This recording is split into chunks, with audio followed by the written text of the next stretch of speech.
up with it?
Ready? Yeah, what's up with it?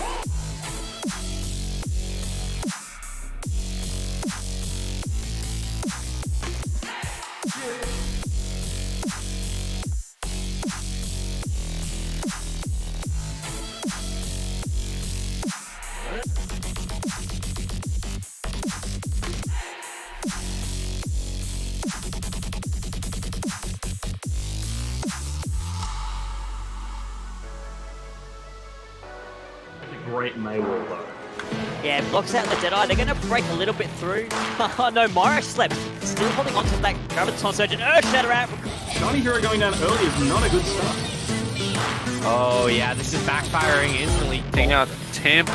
Oh, that's a big Diva bomb. Oh, great Graviton, and here comes Immortality of that Orisa. They're able to start moving the way forward. Reflect. Bambi took Goose out of the fight. To take down Ghostly. Taken down by good EMP there. from the side. Side of things, but he said no, and would no! Blade does come through, cleans up Merrick, cleans up Don. Kicks there, those big ones, and Ghostly gets 2. Diva Bomb, that might do a bit of damage. It does. Great job here. Deadeye as well to cover up a different angle. Titan gets 3! No, this is not happening! So 100% he's close. Ghostly will get 2. Like they're gonna use lose it. I don't believe and 1 HP are your Ascent champions.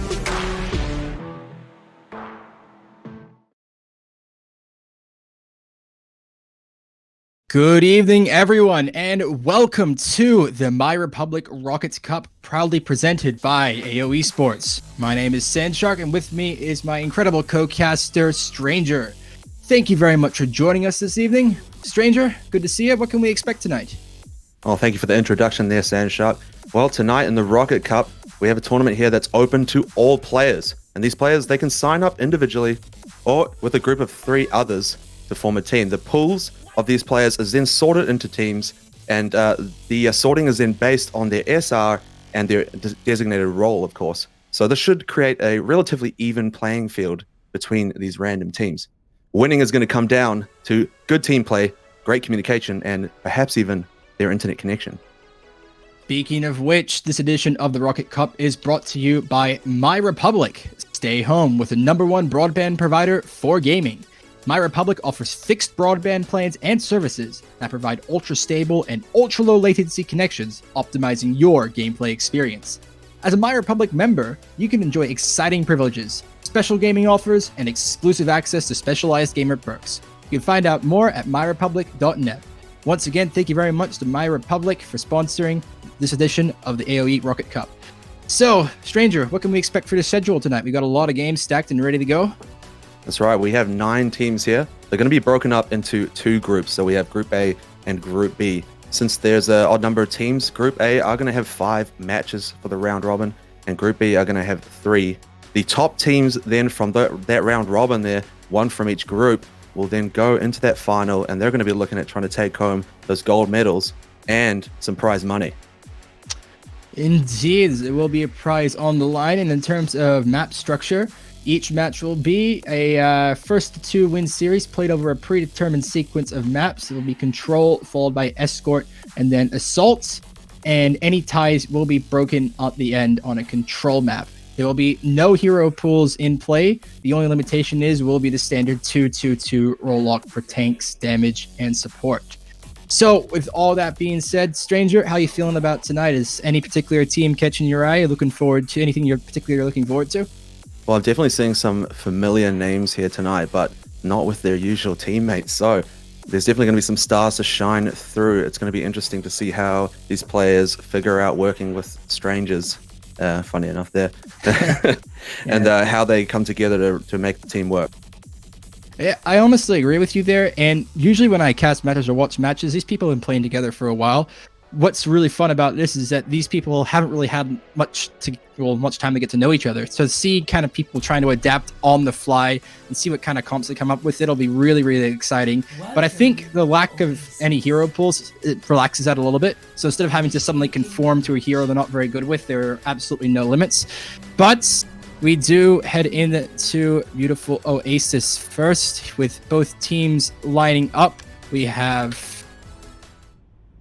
Yep, we're just assembling everything up right now. We'll see what heroes they are going to pick. We'll see what we can make of their compositions.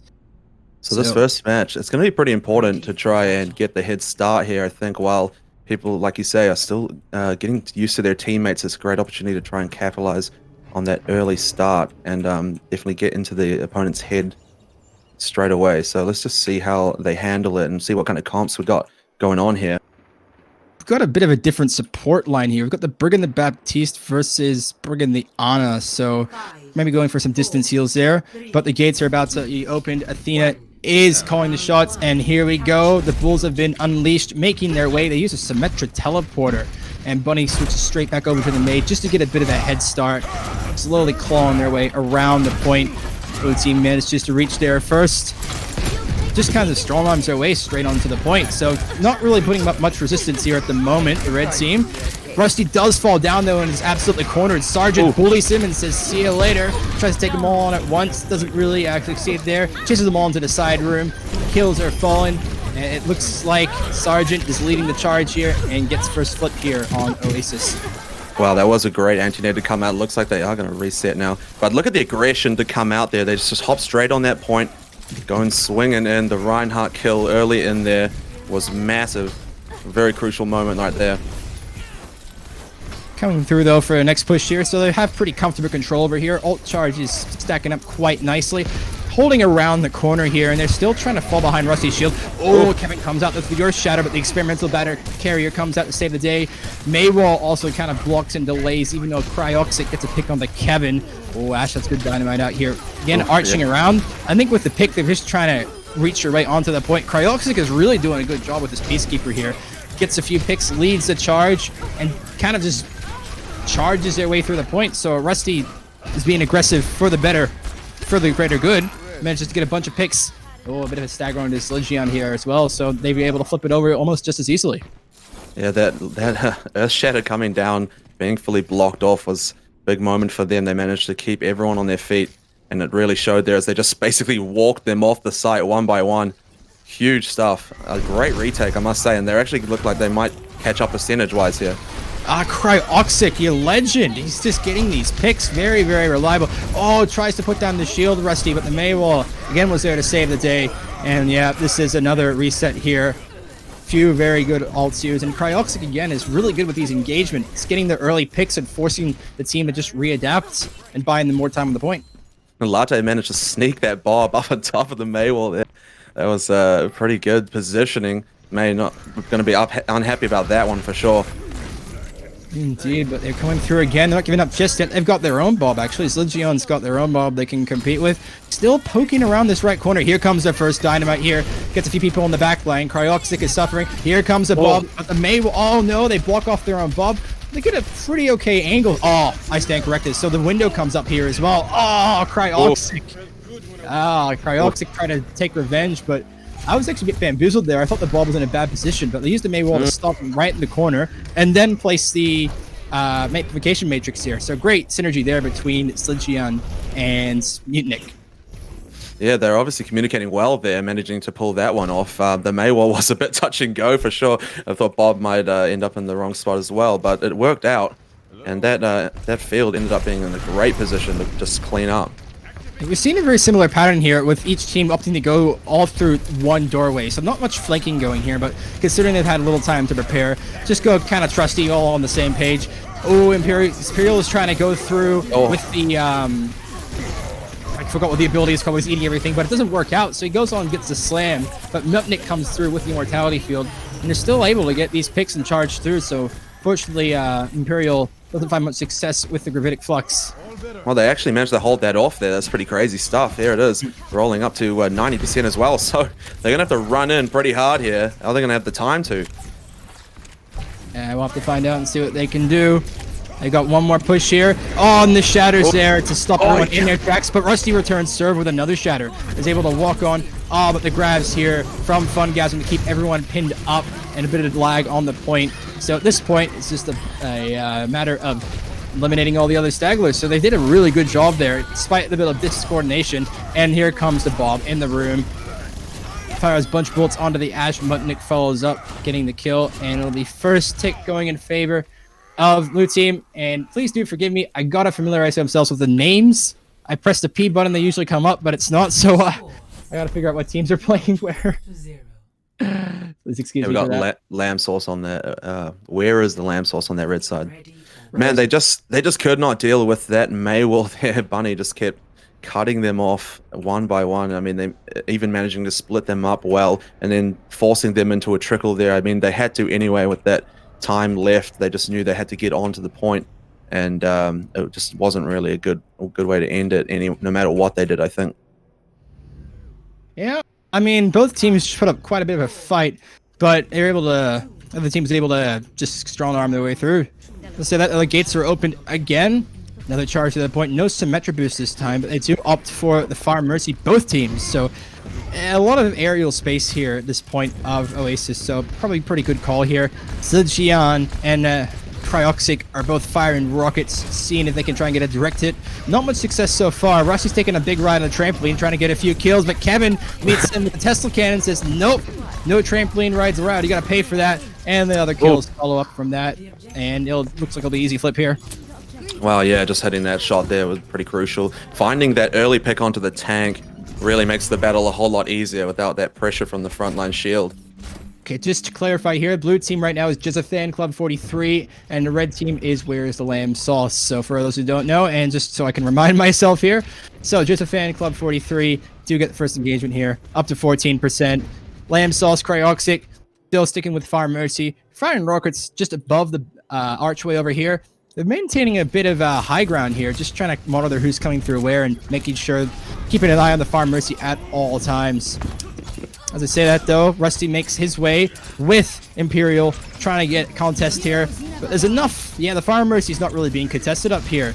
Both Sergeant and Sligian are just really maintaining positional dominance around the center point. The kills are falling. Bunny gets a slash kill onto Rusty. And despite the pick from Cryoxic onto Kevin, the res comes through. So this has been a very scrappy fight here.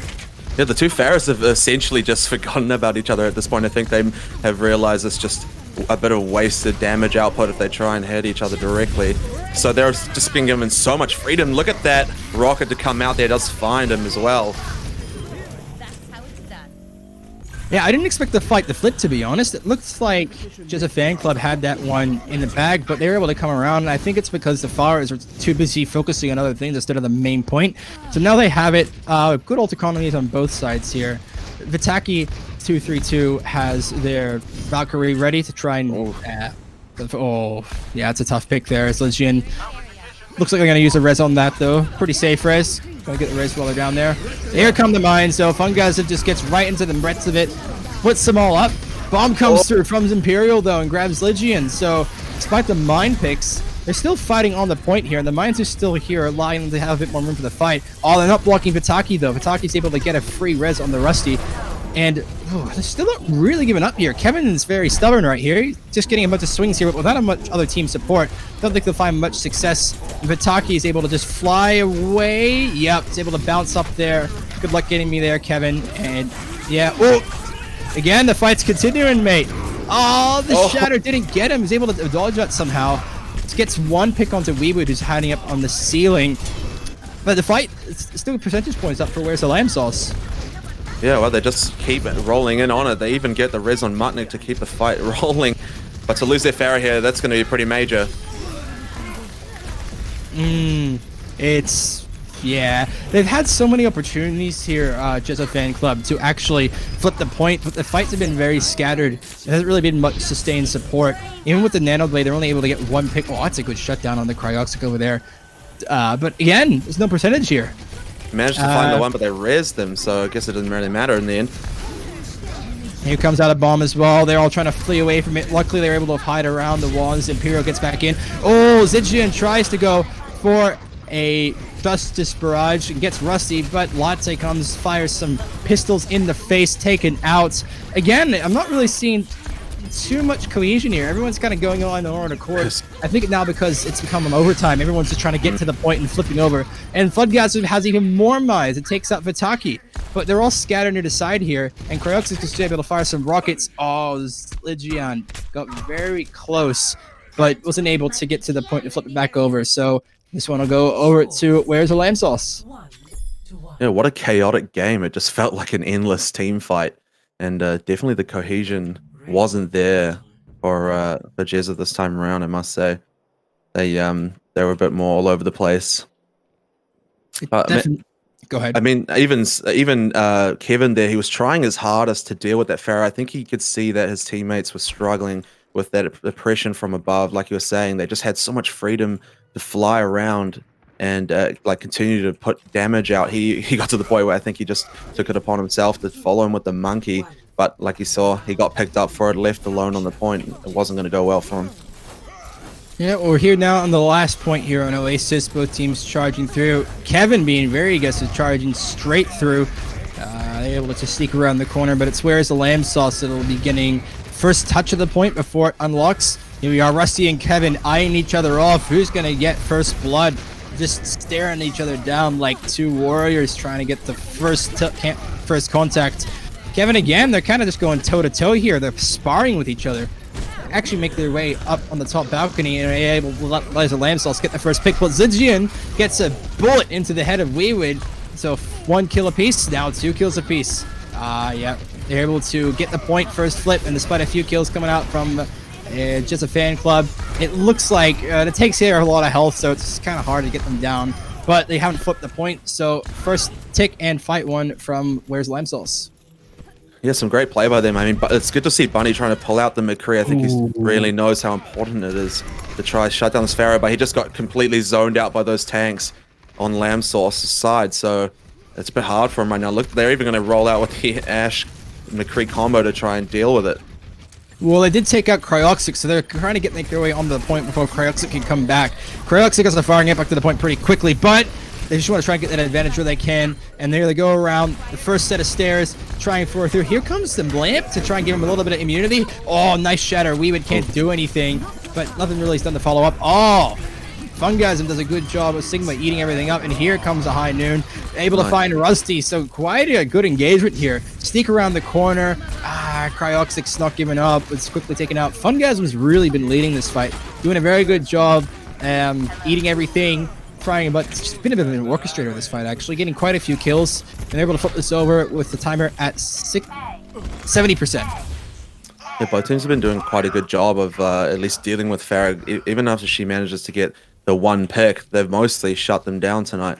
So it's been more of a suicide ult most of the time than they've been able to get away with it. So as much as the Pharaoh's outputting, they keep getting taken out.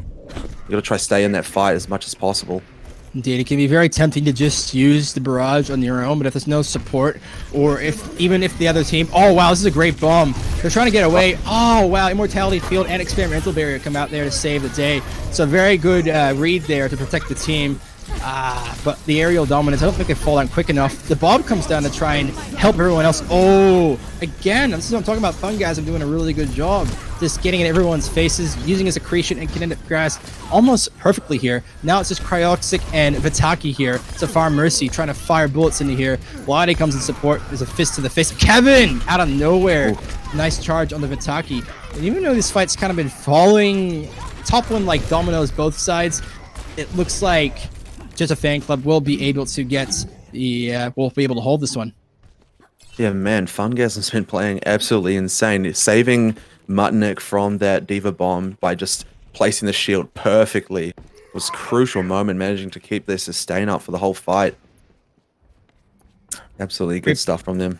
Yeah, great performance there. We're coming into final fight territory now with just a fan club at 75% and Where's the Lamb Sauce at 70%, so it could go the way. Rusty comes through again, being very aggressive here, trying to pick through. Oh, it gets a slam on the Kevin, but Kevin has got the Immortality Field to save himself. Oh, Kevin, great shatter there. He saw everyone trapped in that corridor, charged in. Oh, Cryoxic. While they were all focusing there, Cryoxic boops down with the damage boost. They're able to clear them all out. And here comes Vitaki with the res. They were just too distracted in that hallway down there. And Cryoxic read it perfectly. Yeah, they even managed to come around around the right-hand side of the map to try and be sneaky. So good play by them to not come down that main lane and cause a bit of a flank play where possible. And like you see, better use of the ult, managing to survive, finding 2 kills from it. Much better barrage, that's for sure.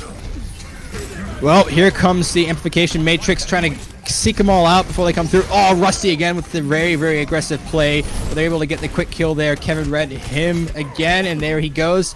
And Zinzian's actually trying to find a little bit of aerial. Sorry, he's falling back down. Now falling back down. Oh, got hooked and found out.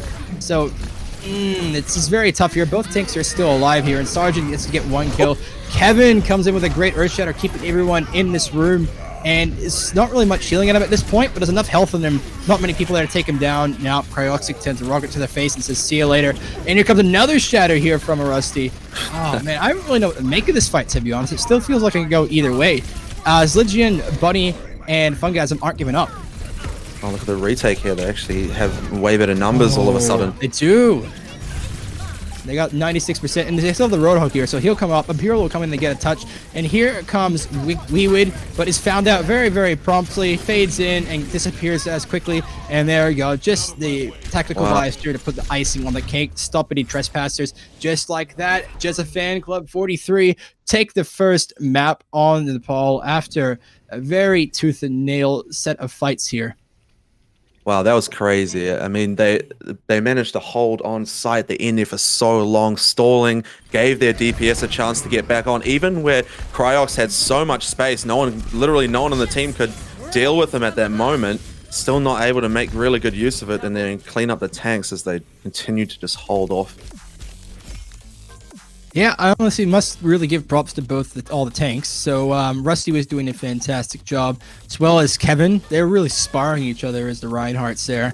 But Kevin was just able to get the upper hand. It was very, very close. And I think we're still seeing these teams warming up. So as we know before, they haven't really played together. So I think this match here will be where they kind of see how they play, what styles are working, what styles aren't. Gives them time to see where they can improve. See what they did well, see what they can change up for the next one. I really did enjoy seeing that. It's definitely a bit of different style of Overwatch to what I'm used to. But I think, as I said before, as we get further into more maps, we'll be able to see some, I guess, more play that's kind of meshed together and more cohesive. Yeah, I mean, definitely some of my favorite play there was from Fungasm, saving his team, absorbing a lot of that ult damage, doing a great job on that tank line, I must say. He's doing a very good job on the tank line. Overall, yeah, and I must say, Cryoxic there, I really got confused by that play. I expected just a Fan Club to just win the fight. But Cryoxic came through with a great concussive blast and barrage, take them all by surprise. So, again, we saw that bit further into the match. So, just as people are kind of meshing together and getting used to each other. But that's in the past now. We're moving on from Oasis and on to Route 66 as we go down to beautiful US of A, the place of the reunion of McCree and Ash. Oh, train carriages derailed here. You expecting similar composition here, Stranger? Yeah, I think the Pharah, at least in this early part, has a great potential just to help get around this first corner, and they were doing really well with it, I must say. I think that if they find a way to get around that tank line, that they'll be doing great. But actually, it looks like they might not be looking to do it at all. Looks like they're not opting for the Pharah this time. Looks like Where's the Lamb Sauce is going with the Tracer and the Ash. And just a Fan Club will be going also with the Ash, but Bunny on the trusty McCree has been doing a very good job so far as a McCree. So we're just camping up on the ceiling here, trying to hold around this first corner. It's usually a pretty good place to get the first hold. They've got double shield as well with Sigma and the Reinhardt, so they're going to try and camp up here and stall it out as much as possible. Okay, Ina, count us down, open the gates, and let's get straight into the action. So Well, the dynamite to come out from the two Ashes is definitely going to put a lot of pressure on those frontline shields, so let's see if they're able to deal with it. Getting rid of an Ash early fight in this kind of matchup will help the team a lot, I think, and pretty much seals the deal early on. Look at that dynamite placement. It was very good at Dynamite there. Not really much damage to both shields. Yeah, they're both going double shield. They both have the same idea. Arching its way around the corner. We'll see if they're able to try and get a few picks here, but Zildjian's not really able to get much of an impact with all the shields coming up and out. It's just a matter of the Dynamite and then diving on the low health suspects. But the supports are there to kind of heal them all up. Now everyone's falling down, but Cryoxic does get first blood. Kevin falls, and it's immediately become a little bit more difficult. We'll see if Sergeant can get a revive onto it, but it was such an awkward position. Yeah, Cryoxic here has just got the position here on the roof of the Big Earl's Diner, and is able... Oh, Bunny does end up... but yeah, Bunny does get the kill, but it doesn't really matter because they're too caught up focusing. Too slow to the cart there. Yeah, they were too busy focusing on Cryoxic, and they're just able to waltz up to the first point pretty quickly. Yeah, Kevin dropped off that roof a little bit too early. I think the team weren't quite ready, and it ended up causing him he took a lot of damage early on, so the supports had to focus him, try and get him back up into the fight, but it still ended up being not enough, and that just opened the gates for them to get as much room as they needed. They took a little while, I think, even. They just gave them far too much room early in that fight, let them get all the way up to the gas station. Latte here is trying to sneak around, so we got most of the team with the payload, and Latte's trying to stick around and get some flank. Got a great view of everyone up on the plank on the high ground as well. Here comes a high noon, though. Everyone's forced to take a little bit of cover. Cryoxic, though. Cryoxic is just leading the charge here, being an absolute warrior at the front of the pack, getting these shots, really helping this team out. Gets a res, though, but Latte tries to get the pulse bomb on, but it's taken quickly out.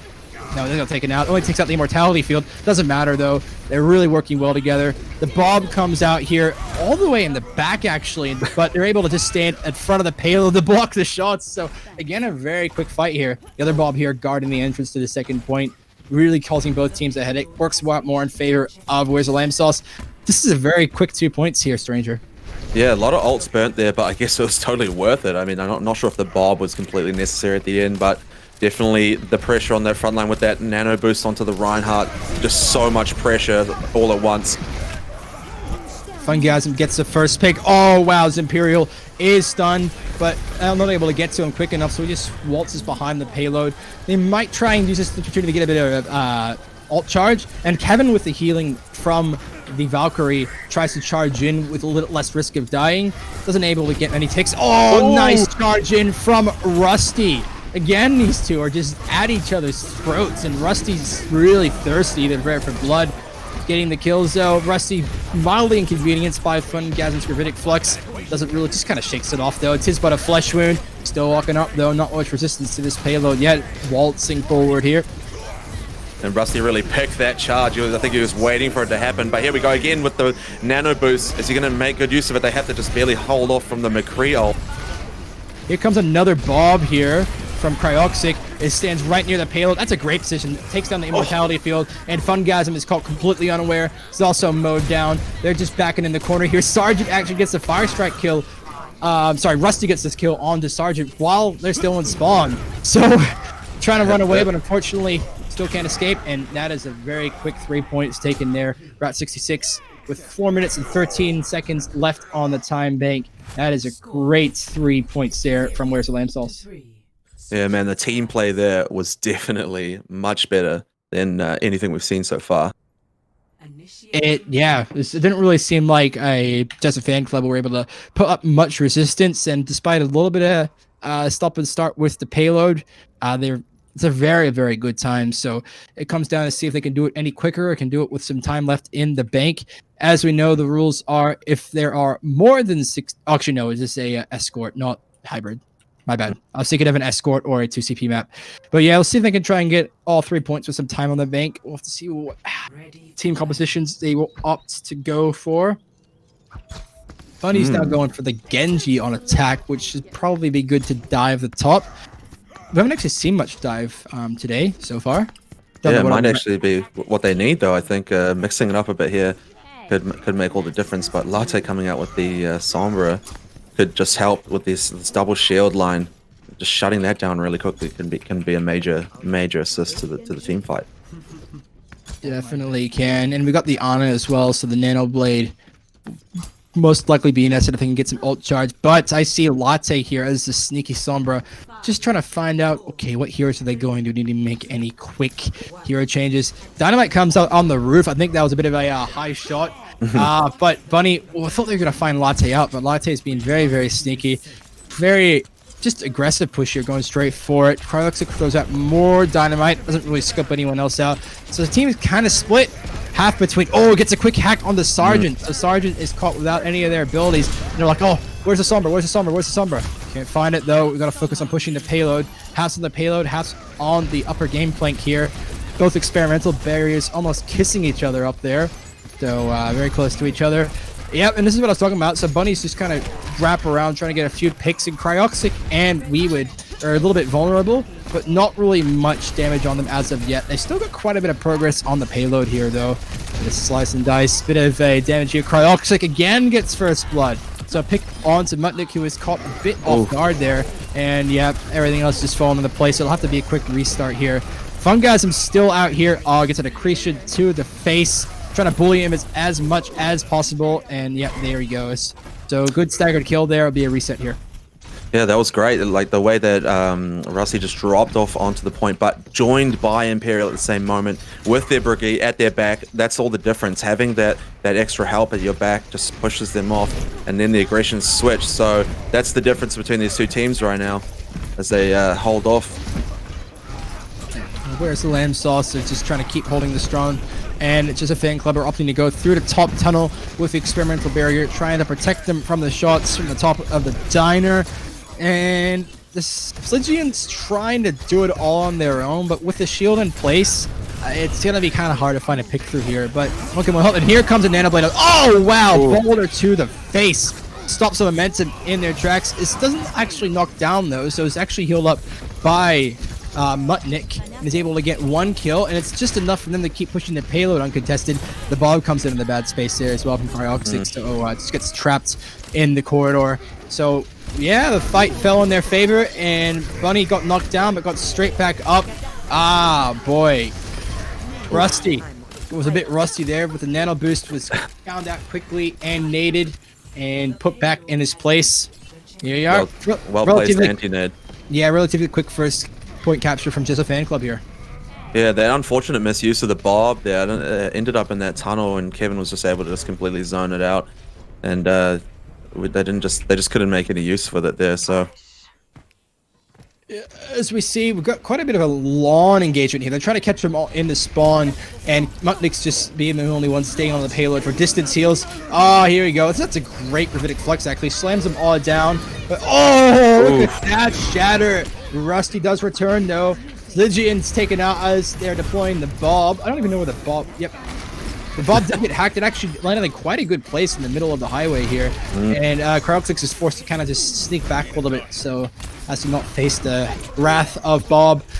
The fight's still being sustained, but it's really good that Mutnik is staying on this payload, because the payload is still moving and has not been contested this whole fight. Oh, Latte was invisible right next to him. He had such a good opportunity earlier. Could have just taken the 1v1 with Mutnik, hacked them out, and stopped the cart way back at the door. Night. And they're both found out as well. That's actually a great flux. Oh, wow. Nice. Imperial, that was a great read there. Was able to find them, both low on healing, and it's very hard for Ana to kind of self-heal and heal others when kind of caught by surprise. So great vital picks there, and now the payload comes to a halt. 2 minutes 40 left on the clock before just a fan club to push it. Yeah, they definitely want a group here to make this next push worthwhile, because they're going to go on that high ground this time, which is, I think, a much better way to approach this here. It definitely is. There's a lot more, I guess, space for you to fire some shots. Here comes another nano. Oh, get another rock to the face, but bounces right back up.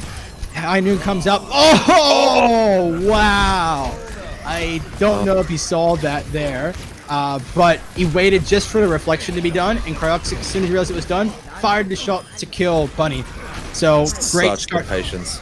Yeah, good patience there. You don't want to be too trigger happy as a McCree, but Genji has got the deflect up, and he just waited for the right moment, fired the trigger, and won the fight. So great work there. That's 2 Genji blades that they've essentially managed to waste for them. Just with that stun early on, he's hitting those accretion orbs so well. And then like that Deadeye was just, oh, that was something else.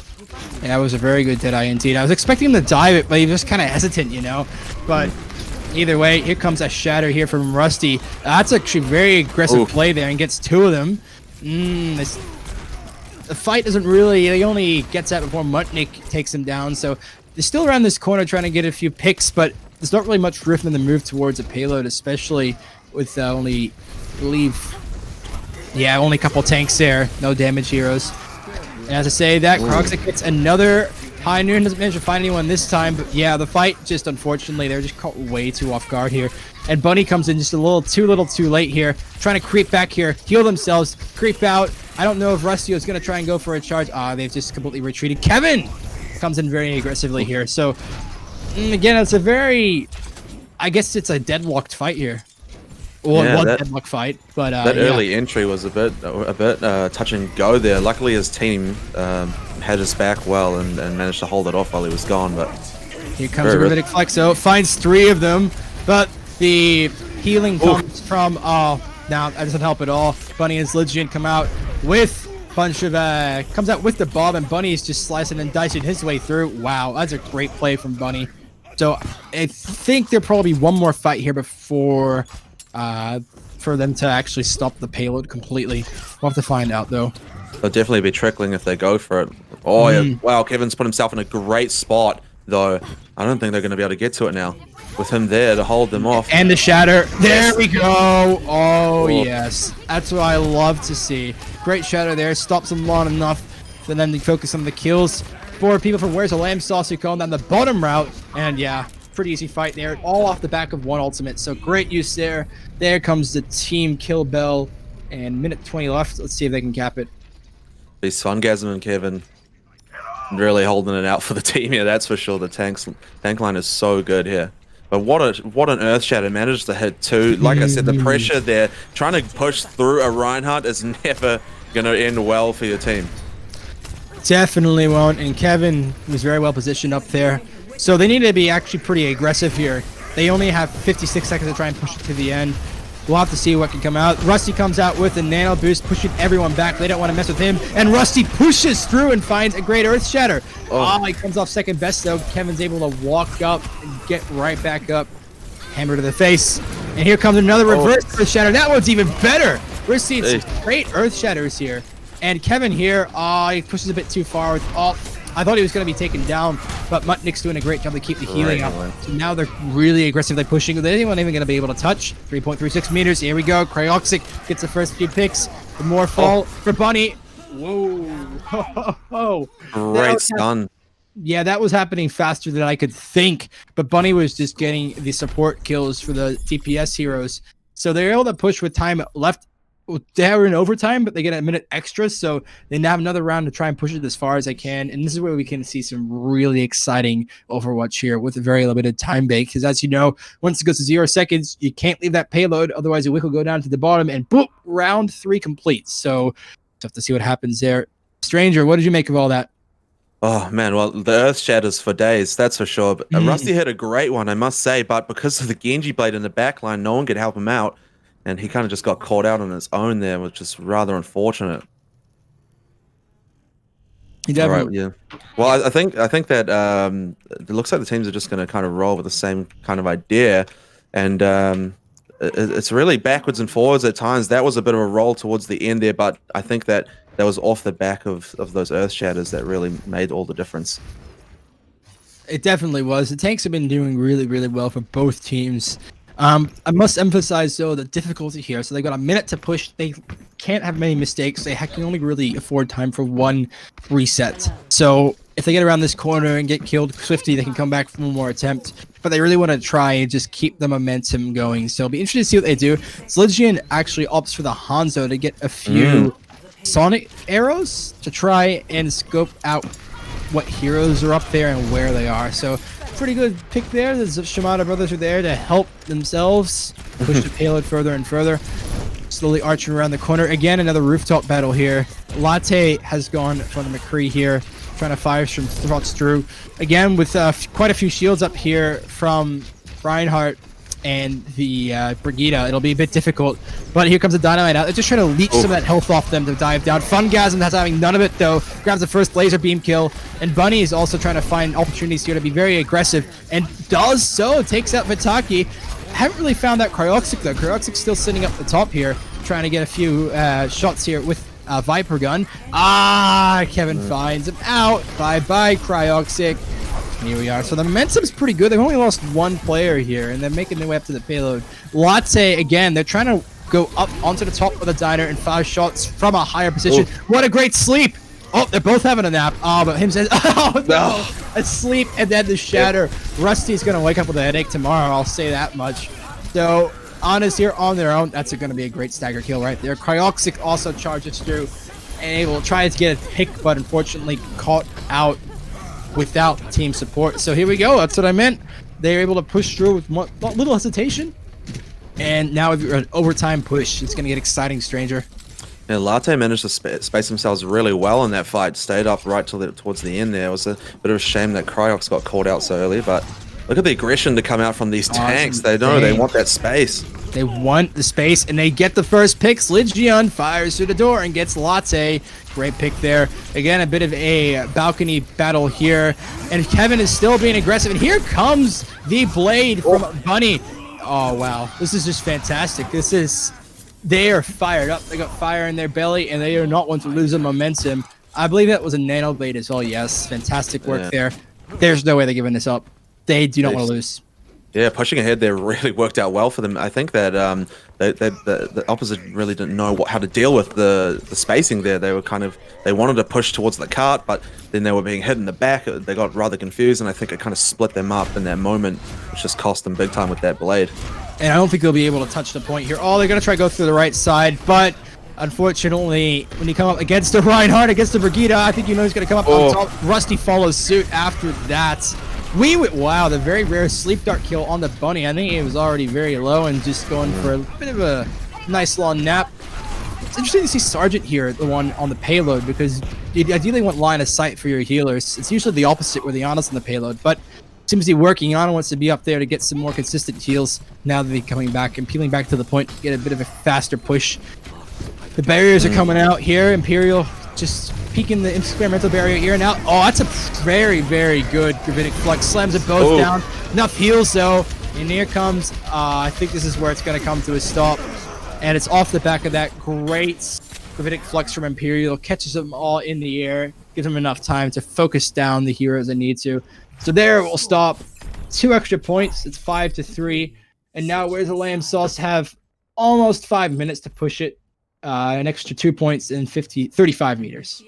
Well, that's a respectable push, I must say, considering they had a minute on the clock to begin with. They definitely got it quite a respectable distance. So, I mean, if they really bunker down here and play well, I definitely think they could pull this off. Definitely a possibility here. They have a lot of time on a time make as well, so they can afford for lost fights. They can afford for things to not exactly go their way. So they don't need to be as on edge throughout the whole time. So they can just try and farm some ults if a fight doesn't go their way.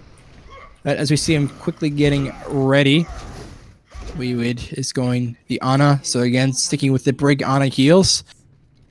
Making their way up, Kevin and the Gain. Kevin is leading charge as per usual. Having a bit of a sightseeing stroll up on top of that billboard. Welcome to Deadlock Gorge. We have 15. Go ahead. No more Hanzo, I see. They got rid of that bunny onto the old turret man, so let's see if that has a huge impact. I mean, no one's played it so far, so it could catch them off guard, I guess. Well, a good Torbjorn can really be a big factor in a fight, and it can even be something as simple as the line from the turret showing where the enemies are coming from. I found that happens to me sometimes when I play competitive and the other team just doesn't know how to dive a Torbjorn. So we'll see what utility that can bring to the fight, and of course, I save for those good old hammer kills. But again, being quite aggressive, Rusty leading charge. Here, out of nowhere, Kevin with the great charge on the Cryoxic, so already not really going their way. But they're not really letting their guard down so far. The barriers are still up to protect Where's the Lamb Sauce from the rest of the focus fire, and they're still quite close to spawn, so it won't take too long for Cryoxic to come back. As a matter of fact, they already are back, engaged with the dynamite. Ah, wow, very quick. Shadows coming out both sides. So there's a lot of brawly fight just under the first balcony here. Oh, great. He takes him with him. The suicide charge to just deal with that shield. Have a nice trip. Man. See you next fall. Yeah, that's it. I mean, Tracer in that early fight, I must say, she got kind of caught out. That turret did actually pin her down for a while. Latte wasn't exactly able to help her team very much into the fight there. Yeah, I haven't really seen them Tracer do much. As you see that, though, they're coming up for another fight. So they were actually able to push it just around the corner, despite all the picks falling against them. So, which is good. Here comes a first gravitic flux here from Zlichian. But the regenerative burst from Baptiste keeps them everyone nice and healthy. They're kind of pushing. They're still just trying to strong arm their way through. And Bunny does bring a utility. Gets a good kill on the Rusty here. Yeah, I'm not really too sure what to make of all this, stranger. It seems like they still kill Saul in both ways, but no one really wants to give up. Yeah, I think having both Brigitte ults up, it's just almost like a fight that never ends. That armor just continuously pumping out is a great asset on both sides. Great shatter there. The gravity of not being able to be made use of there. Looks like we have Bunny here coming out with the Molten Core as well, but unfortunately fires a little bit too far and able to just step over it. Yeah, pretty easy floors lava game over there. So they're able to get a charge through despite the back and forth fights and engagements from the rallies from both Brigittes. Creeping up to the first point here. Yeah, they're going to get this relatively uncontested. 2.5 minutes left. They got Latte switching onto the Genji. Did make a huge difference in that fight. And I guess he knew it after that first Tracer push didn't work out. So good to see that he's adaptable in that way. Indeed, it is. So we're going through here. Just slowly charging it through the underpass there. They're still going with the... No, they switched to the McCree now. Pretty good choice. Here comes a high noon, though. Oh, wow. Bomb charged up to try and take McCree's head off, but it other way happened instead. Cryoxic plates a bullet straight in the Bob's head. And so the Bob is wasted, but Kevin is not having any of it. Walking straight up, trying to get a few swings there, but the Brigida Bash comes through.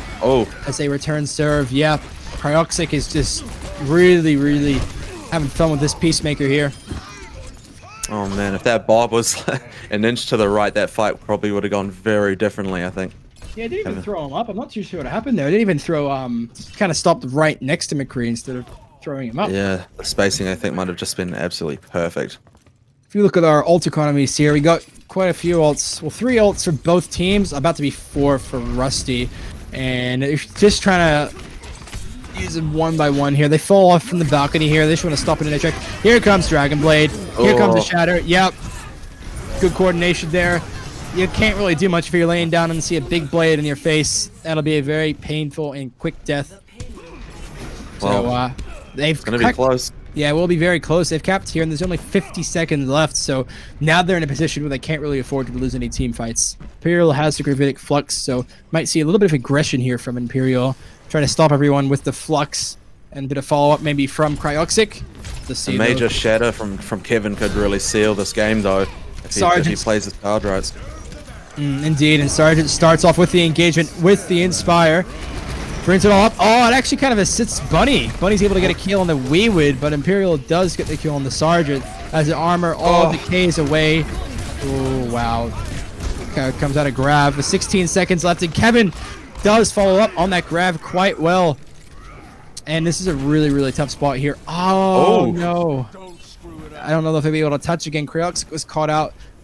Quite a big stagger there. We'll have to see what they can do. Can they even touch a payload? Yes. Dive on there from Latte, trying to be as annoying as possible, and Imperial's able to swing through that point.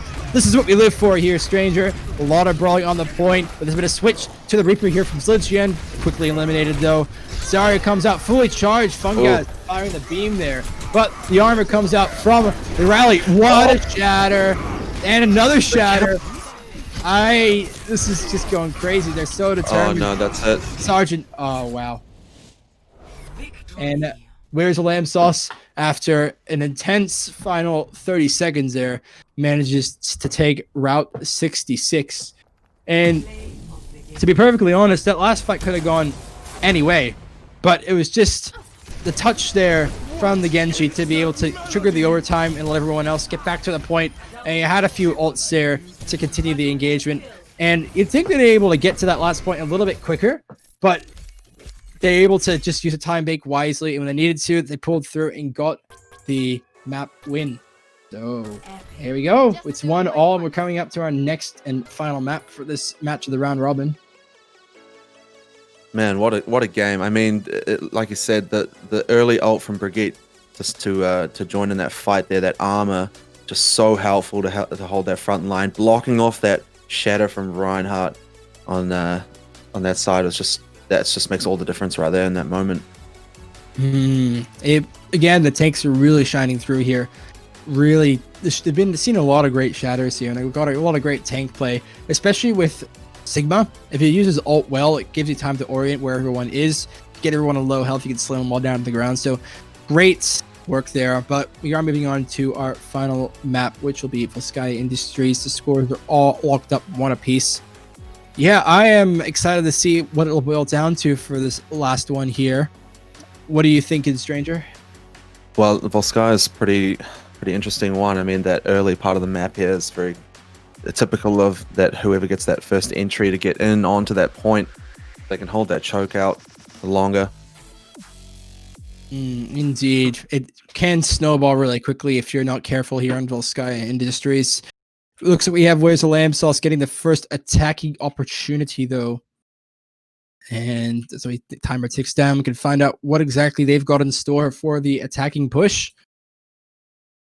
Yeah, I think it's probably going to be there. It is, Cryox on that Pharah. It's going to be interesting to see how they play that out just over the top of this roof here. Try and pick out maybe a healer in the back line. That usually is a good way to start the ball rolling. We're both now only the Farm Mercy for where's the lamb sauce. And again, if you duck over the first little, I don't even know what to call it, archway. Yeah, if you duck over the little first archway and get a few good kills there, it could be a really good first engagement. Again, it'll be difficult with the double shield from the Sigma and the Reinhardt from it, just a fan club. But as the timer ticks down, Athena is ready to open the gates yet again. So we have to offer. Bunny is opting for the trusty Torb with the turret on this little crate here, trying to scope out the Farm Mercy. So nice little bit of engagement there. There we are. Cryoxic sees right through it though. Yep, take it out pretty briefly. Yeah, nice shot indeed. Okay, as we come through here, we have Latte flanking through the side, and Rusty once again leading the charge here as the Reinhardt. And a lot of fighting's already coming through here on the right-hand side. Rusty comes low on a nade, saves him, and able to still just getting a swing, just hoping. And as that sees as a distraction, Cryoxic does get the first pick on this Lygian. Fantastic use there. Like, just forgotten about Cryoxic. Rusty, had enough health to keep him alive. No, they were really able to arch around to the pole. There goes the shatter. That's just going straight in the bin. And Cryoxic again. Oh, wow. Cryoxic just showing them all how it's done. Complete masterclass from Cryoxic and Fataki232, the Farm Mercy. Great diversion there with Rusty trying to be very brawly with the hammer in this right-hand corner. Gets a relatively quick cap onto point A, now heading to point B. Yeah, that was nice and quick. Getting rid of Ash there just gave him so much space to just rain some pain down. That was a huge ult as well. Kept them in the room. They had nowhere to move. And shutting down the Ryan ult was just absolutely massive for them. They didn't even have to worry about it anymore. Yeah, it's very good ease of mind for them. And they're now arching around the side of Ataki, trying to get a few kills around the back. And they're too focused in the front. I don't see any shields. I stand corrected. Fungasm comes out with a shield and knows exactly what they're doing. He's going to wait for the right opportunity, though. Weewood is walled off. So there could be danger here, but no, it's not. Rusty comes out with a very good Earth Shatter and falls with a great nano, and Rusty is going full sicko mode here, swinging that hammer, not having any of it, just completely getting on Kevin's nerves right now. Very quick engagement here on the point A, and point B, and they're going to get first and second ticks, it looks like. Sergeant switches to the Lucio, but Cryoxic barrages and says, nope, if you got to dodge these rockets, if you want to be the best Lucio that ever was. Kevin, now, this is where the staggering comes out. Kevin comes out as the wrecking ball, try and get more stall out, and this is what it's come down to. It's a bunch of stalling. Imperial gets caught out, but Fungasm is negated. Prophetic Flux is negated, and despite all the stagger here, I don't see them winning this fight. It'll be just killing the people who are staggering out here. Fade from the Moira? Nope. Fortunately, there'll be no fade from the Moira able to touch the point. And a very good first 2 points taken on Volskaya by Where's the Lamb Sauce? And they get first two with 4 minutes 23 remaining. Again, a very strong attack here. At least that was a very, very good attack. They even managed to keep the stagger, getting them one by one. No one could take any room. No one could stall. Pharah was just pumping out damage, and without any healers there, they just couldn't sustain against it. But man, he his shots, that's for sure. Yeah, it was very, very good. And I think we're seeing more of the team cohesion here. There's a lot of cooperation here between the Takes and the DPS heroes, trying to distract from the DPS heroes, sneaking around and getting those kills. So, as you said, last time we had just a fan club able to capture with an all right time on the bank too. So this time, though, if they capture it with 0, they don't get any overtime, so they can just hope for a draw. But we'll just have to see what happens and see what we have in store for Where's the Lamb Sauce's defense. Well, here we go. Bunny onto the Widowmaker. I am eager to see this. If he can hit a great shot, they could have just as good of a first push. That's for sure. And with Pharah there still from Cryox, this could be, he could end him quite quickly there. He definitely could here. Again, it's just they are sticking to the Farm Mercy and a bit more unusual, I guess, on the defense. But considering how well it went on attack, I still think it'll be a very good choice here. As we say that, though, gates are open. let's see how they go. Kevin's opting for the Winston this time around, so trying to just get a bit of dive on the back line. And again, Far Mercy versus Far Mercy this time around. We'll see what happens. Almost two different narratives going on here. Sledgian and Cryoxic firing rockets at each other, and there comes a first dive. Kevin tries to get Weewood, and there we go. That's exactly what the Winston is great for. Ana can't really do much to save themselves, but reses come out from both teams, and Cryoxic gets the upper hand. So we get a few more picks here. Widow is gone, but it's Legion coming around the corner here and getting even more picks. So they're stuck in this little room here trying to kill off the Winston. But as I said that though, Sledgian and Sargent are able to just follow up and get quick picks, and this is the time pretty much mirrors what Lamb's where's the lamb sauce got. Yeah, another great push there, jumping in and dealing with that Ana quickly. Made a huge difference to the fight, just not being, they weren't able to sustain and keep up with that output. And with the double dive tanks, I mean, it's just so easy to deal with it like that. Yeah, if the Ana wasn't expecting it, there's no appeal for the Ana. Winston can take down an Ana really quickly, so great read there from Kevin. And looks like it'll be attempting to do it again. Got 5 minutes and 44 seconds down to capture the next point, and yep, doing it again. Oh, Kevin's giving a nice little nap, but Mutnik follows up with the finish onto Wayward, so finishes up what Kevin started, and Kevin continues. Not really ready to give it up just yet, though. Kills are falling both sides like dominoes, and Kevin is still on the point, trying to be annoying as possible. Getting the heals from Mutnik on the balcony here, so it's very hard to kill them, and Bunny comes in to finish it up, the kill. So, this is just incredible. The support here given to Kevin has made him almost indestructible, killing off all the squishy heroes here. Luckily, Cryoxic's able to fly away from that to get some heals, but Kevin is just being left uncontested. I don't really have an answer for him. Solo. Yeah, this is all coming off of Kevin's great play. He is dead now, but they've just able to kill enough heroes to just keep the fight sustained on the point. And here comes a bomb here, and Rusty's shield is down and he's not able to run away. There we are. They finally get the first tick. I think this is where they're going to try and go, the stall heroes. Imperial comes out, though, with the whole hog to push everyone away and succeeds, but is slept. And here comes Kevin again as the Winston, but this time is taken out rather promptly. So, despite that fight really falling more in favor of just a fan club, they are finally able to get a read on it, and Imperial's engagement there with the whole hog. So they'll push them all away, give everyone enough time to come back and defend the point. 4 minutes, 12 seconds left for just a fan club to attack. Yeah, Kevin doing such a fantastic job with that Winston there. He managed to stay alive for so long, so much pressure on the back line, and then Jezza, they just couldn't deal with them trickling back in. They just stalled for well too long there. Here we go. They're still just trying to keep the defense up. Sledgian, though, does come up. But Cryoxic is very patient with the high noon yet again. Takes Sledgian down. Still kind of fighting straight through the parallel to the point. So not really many flanks here, but there's a lot of aggression here. And Bunny comes around and is 3 picks for Bunny. Bunny hasn't really even been flaking. It's just been finding his mark and comes out with the high noon just for safe measure. Able to take down Pataki. And here come the rest of the alts just to guarantee they can get this last point. So they're able to capture this point here, and I believe the times have been adjusted a little bit. Otherwise, they will be here forever. So yes, they have indeed. So now they've got almost very similar times. We have 2 minutes here for just a fan club to capture points A and or B, and 2 minutes 56 here for Where's the Lamb Sauce. So it'll be defense for them first up with the bigger time bank. So let's see what they can do here. Again, even though we're seeing great aggression here from Where's the Lamb Sauce, very similar aggression also seen from just a fan club. So again, very much parallels here. And coming down to the last map here, each team wants to win as badly as each other. Yeah, I mean, Mutnik right at the end there, playing as Ana for Jezza there. He was on the assist tab for a lot of that fight.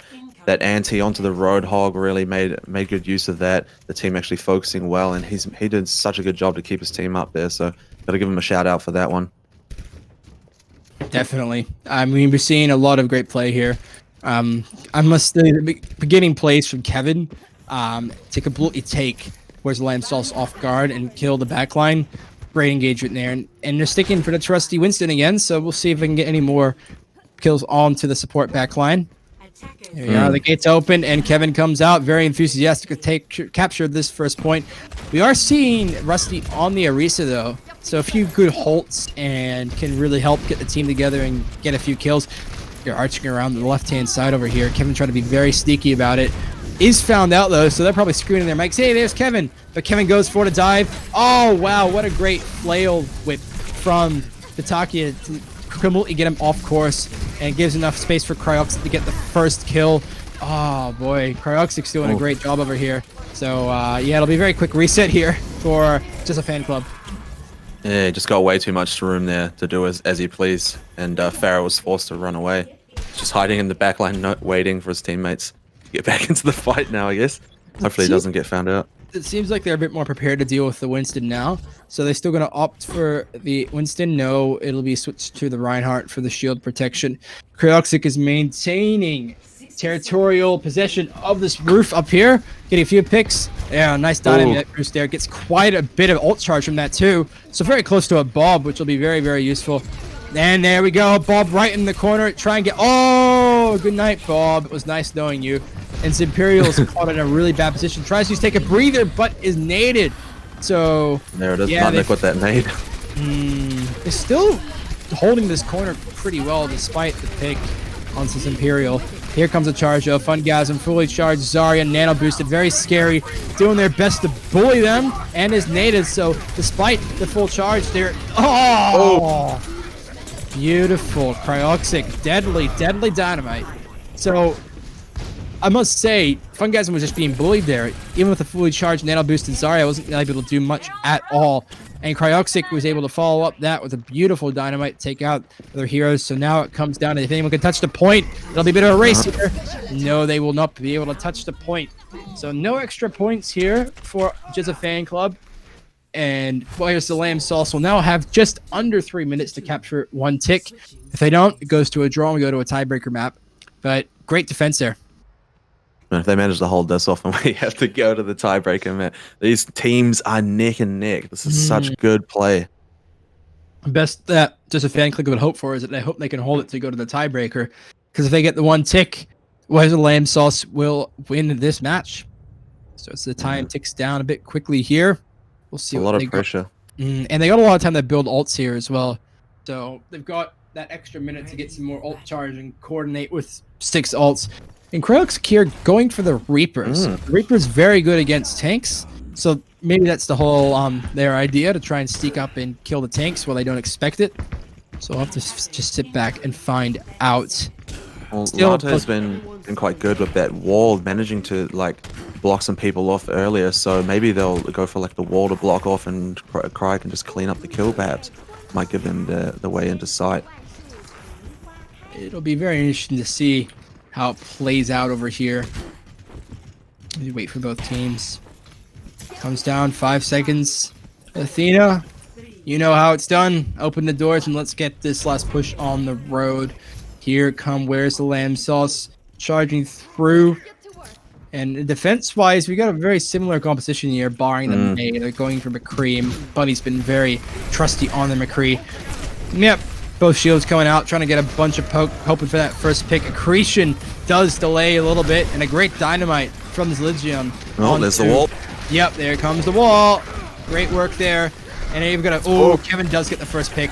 So the charge to the wall doesn't exactly help. And the dynamite's being very, very annoying for Where's the Lamb Sauce. Not really.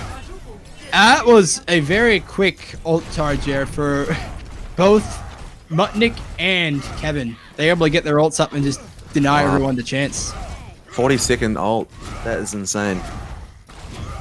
Yeah, I don't know what to say there. They just saw a window there. They were aggressive and they were able to stop them in their tracks. Burned a minute off the clock, and every second counts here.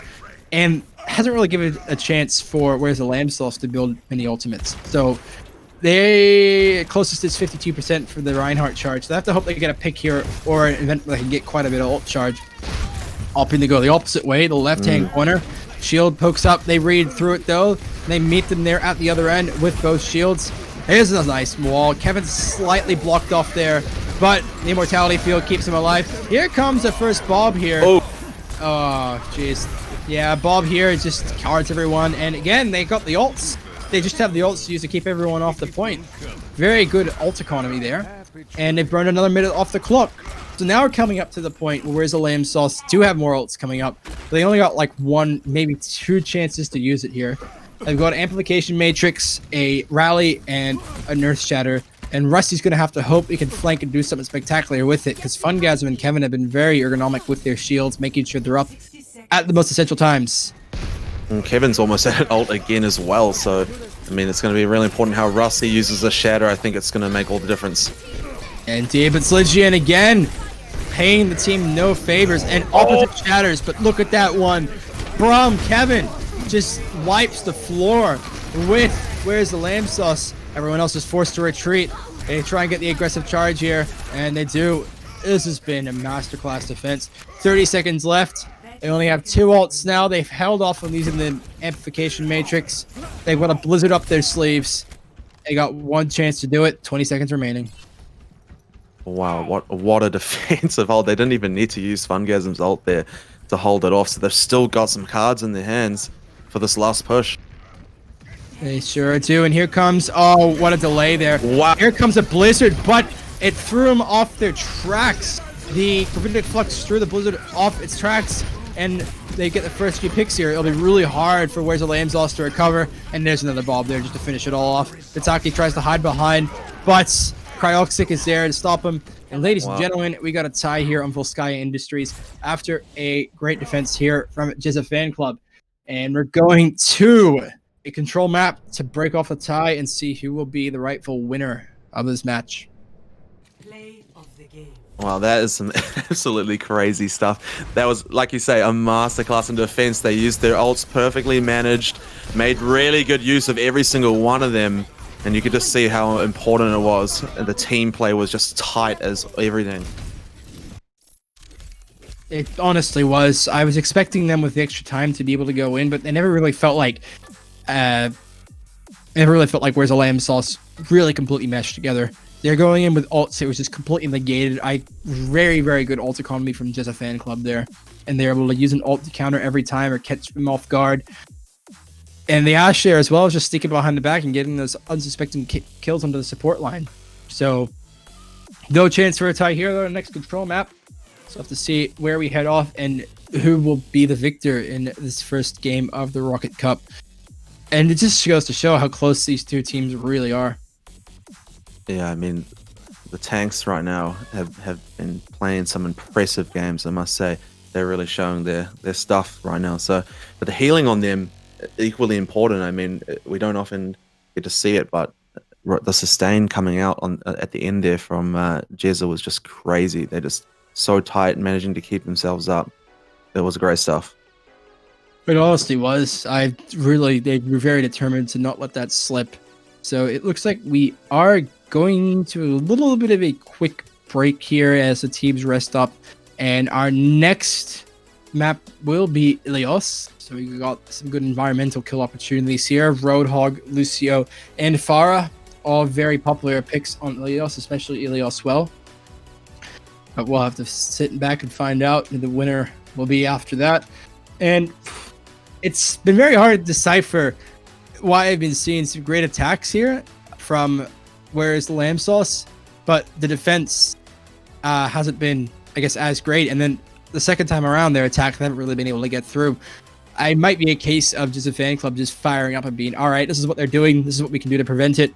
And exactly what they did. So, yeah, it's been a bit hard to decipher, but Stranger, what do you make of all this?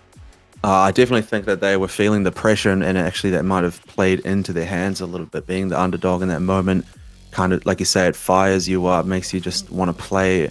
You know, you got something to prove now, so you really dig deep, and I think that's might have been what made all the difference there. That you could tell that they were just on the ball, that they made really good plays, they were supporting each other, no one was getting split. You could definitely see that they've developed, actually, even just over these few matches, as funny as that may sound, as a team. Definitely have. It's so funny what we can see in just a short amount of time. And just speaking of time, while we are waiting for the next match to start up, we will mention, if you have missed it, signups are still open for AOEsports' new Valorant tournament, the Valor Cup. This will be a 6-week-long tournament for pre-made teams that play every Friday night at 7 p.m. AEST. Sign-ups are open now, so you can join and compete for your share of the $200 prize pool. You can find out more information in the official AOEsports Discord server, where pugs are also held every Sunday night. Team signups do close on the 29th of June. That is tomorrow. So be sure to head over to the AOEsports Discord server if you're interested in some more friendly Oceanic esports. If you're interested in getting a Valorant team together, should be a lot of fun indeed. So just while we're waiting there, be sure to get involved in all the action if you want to join that. And also if you want to potentially join for next Overwatch Open seasons. Next seasons have actually already started right now, but if you want to hear anything about broadcasts or teams that need subs, be sure to join a Discord. Everything you want for Oceanic esports, Valorant, and Overwatch, or anything else in between, it's over there. So be sure to join. More information. We're still waiting for the next map here. Yeah. Oh, here we go. I stand corrected. Going straight into Ilios now. Final map to determine the winner of this first match of the Rocket Cup. And if this is the precursor to what we're going to see later in the night, I am very, very excited, Stranger. Oh, I mean, this is what a match to begin the night with, like taking it right down to the wire. These guys know how to put on a show, I guess. So I just can't wait to see if we can get some environmental kills going on this map. It's one of my favorite ones to play as a Lucio main. So let's see if the teams are going to pull out any tricks and what they have to offer. I live for the Lucio boops, so I am very excited to see what we will be witnessing here on Ilios.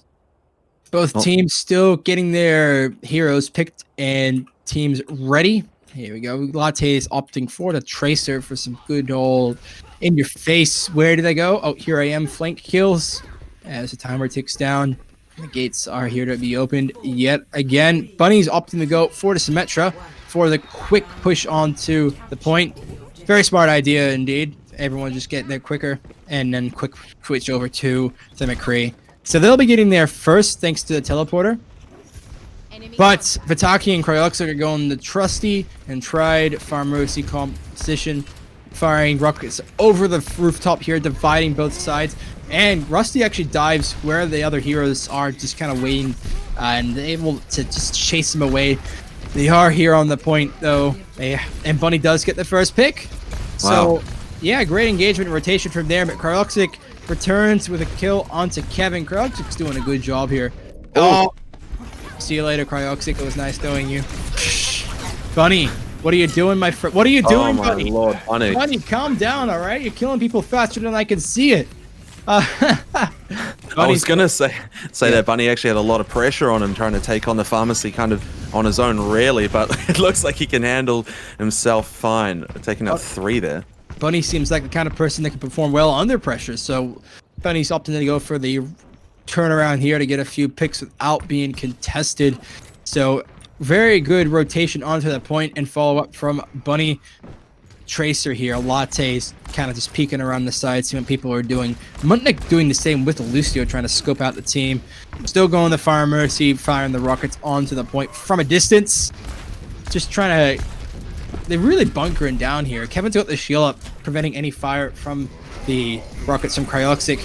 But Kevin dives in, sorry, Rusty dives in with the Winston to try and nail everyone. Unfortunately, oh. Yeah, here come the ults, and here comes one from Cryoxic caught out. Can't get through the shield quick enough. Mutnik follows up with a few beat blasts into Cryoxic's skull. Wow, that sleeped out, shut down the McCree ult, put him to bed before he could do anything with it. And then the rest of the team just doing, luckily, there to carry out the rest of the fight for him. But now he's just going to be free to rejoin as they did such a good job of pushing them back there. We are coming into 1 or 2 fights remaining territory. So as the time switches on, charges on, they don't really have one chance here to touch the point. There's quite a few ultimates here for just a fan club as well. But Rusty comes through, nanoed up, but they don't realize that here comes a shatter from Kevin. I think he's finding the right time. Rusty's frozen in place, and the hammer comes in just to put the icing on the cake. Yeah, it gets everyone really, really low. Kevin's kept nice and healed up, and here comes a Gravitic Flux to keep everyone pinned to the corner. And the shield comes up from Kevin to prevent the impact from the blast. And yeah, everything else just falls up from there. Mutnik comes through with the beat to keep everyone alive. Vitaki gets met with a hammer to the face, and won't be enough time for a charge through from Rusty to get to the point. Very clean 100-0 fight here from Just a Fan Club. We are match point, people. 1-0. Well, that was quite some dominance to come out there. Jizza just holding so well. I must say that they spaced themselves on that point quite good actually. Like they managed to stay on it, keep that dominance, but also spread enough that the Pharah just couldn't quite get that AOE input that they wanted, you know. Well, it looked like Bunny is going to come out with the Widow again, but so is Cryox. So, oh no, Bunny had a sense that he might not win that one perhaps. So we're going to see the teleporter come out from Sim instead. Indeed, there will be. So they're going out with the Sim. It'll be a quick switch over to the Widow this time around. Yeah, very popular map for this one with Widows. There's a lot of good field of view here for the Widow to get some picks. So it'll be Cryoxic and Bunny trying to get the first picks. Looks like for Just a Fan Club have been quite aggressive and pushing up just before Where's the Lamb Sauce able to push to the point. Doesn't exactly work though. Imperial does get the first pick. Oh. And yeah, keeps falling through like that. So yeah, it's a bit of a strong arm thing here. They thought they were able to be sneaky. Oh, nice pin there. Nice pin. Oof, Bunny wins the Widow fight, but unfortunately it was a bit late. Not enough input during the main battle. Causes the team to fall, I think. Yeah, unfortunately, Widow pick doesn't really matter if the rest of your team's dead. So they have the first possession here. Where's the Lamb Sauce? No doubt fired up from losing 100-0 before. Here comes Kevin with the Winston again, trying to get some ult charge and some picks. Oh, can't dive out quickly enough. Rusty takes him down. Great spacing here right now as they try and hold the front line. Oh, buddy, bro. Good picks. Oh, the Nano comes to the Rusty, briefly frozen. Oh, wow, what a shatter and a charge. Yep. They are working together like a well-oiled machine. And I feel like Kevin's trying to do too much on their own. So diving in, trying to get these stagger kills, but is not able to follow up. And I think it might be time for a switch. Still sticks with it, but yeah. Yeah, between Widow and Mei, you haven't got a whole lot of output on the DPS. It's not very consistent. I mean, you can get a few good picks with the Widow, but you have to be playing an absolute A game. So Monkey's having to make up for it, but here he is jumping on the side. Wow. Vitaki got really, really low, but got up the rally just in time to save themselves. Bit of a self-save thing, though. Quickly blasted with Mei's Cryo Freezer. And yeah, I think they are too focused on one aspect of the fight. Allows Kevin in the game to jump on the point, and they'll be getting the point back, it looks like, barring Latte. Yeah, Latte still blinking around, able to almost escape. Latte's being really annoying here for Just a Fan Club. They're able to get by quite a bit of time, actually. Here we go. Yeah, so very good work from Latte that was able to buy some more time here for Where's the Lamb Sauce. So 91%, but it's now Just a Fan Club that has it. Yeah, Bunny off the Widow now, which is good to see. He definitely puts it out a lot more on that Genji play. So Cryox is going to have to pop off here, I think. Yeah, we'll have to see what happens here. We got a few ults ready. Sergeant's ready with the Coalescence. But the engagement comes through here with Imperial and the Gravitic Flux. With him. Did you see that? Sligian got caught out. Could not fire. The Blizzard was just bashed and slept and put to sleep. Boy, oh boy, oh boy. What a way to live an ultimate. And yeah, it looks like this fight's still going on. The tanks are still alive over here. Kevin and Bunny are trying to keep the point for as long as possible, buy time for the rest of the team to spawn out. He might just jump away if there's time, or is he going to keep testing the fight? Nope, Zligian fades through. Cryoxic sees right through it. Nope, you're going to meet with the Widow's Kiss. So, late dive here onto the point by Kevin. I think he's going to wait for the rest of the team. He's got one chance, and the Brig is nano boosted here to keep everyone well away. Very late dive here from Kevin. Promptly slept and about to be bashed, but able to sneak around. Here comes a blade from Bunny. Try and get a few picks around the side. Doesn't really succeed. Cryoxis is able to waltz away. Yeah, hasn't really... And the kill. That just shouldn't happen. There was too much focus on the Widow, and the Widow's just able to walk away. And as that happened, Where's the Lamb Sauce were able to follow up and take the point 154. Here we are, last map here to determine the winner. Wow, Bunny will not be happy about that. He spent so long trying to take out that Widow. He even had a second pick ready to line up there, and she just jumped around. She danced around him. He just couldn't hit the hit. Indeed. It's crazy how much these fights have flipped. Sometimes these teams look like completely different teams, one map to the other. So will be funny to see where it goes in this last one. No more second chances here. 5, 4. We'll have to find out. They actually looking at the Echo now. Bunny's going for the Echo. I haven't actually seen Echo yet. Interested to see what Bunny does as the Echo. Trying to get a few picks. A very long nade there from the Ana, trying to get some initial ult charge. No luck so far. Just kind of waiting for the rest of the team to arch around the side. Here we go, and as first bullets are exchanged, we've seen the Holt used as well as R here. Ah, wow, the hook comes from Imperial. See you later, Imperial. Sorry, Imperial says see you later, the Fungasm. And the first one will come out for Where is the Lamb Sauce?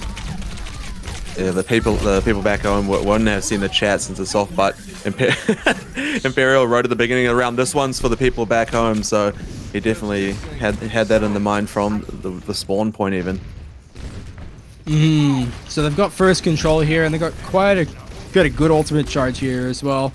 Krauxic very close to that barrage. They'll have to be sheer will for just a fan club to force their way through. And Fungasm is just being bullied over here. Being absolutely bullied by the brick. Oh, nice sleep. Wow. Onto the low health Rusty.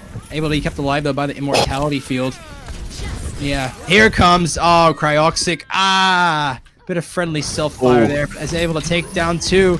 It's not a bad return if I say so myself. Ewan and Rusty follow up shortly after. So, again, we're just seeing more cohesion here from Where's the Lamb Sauce.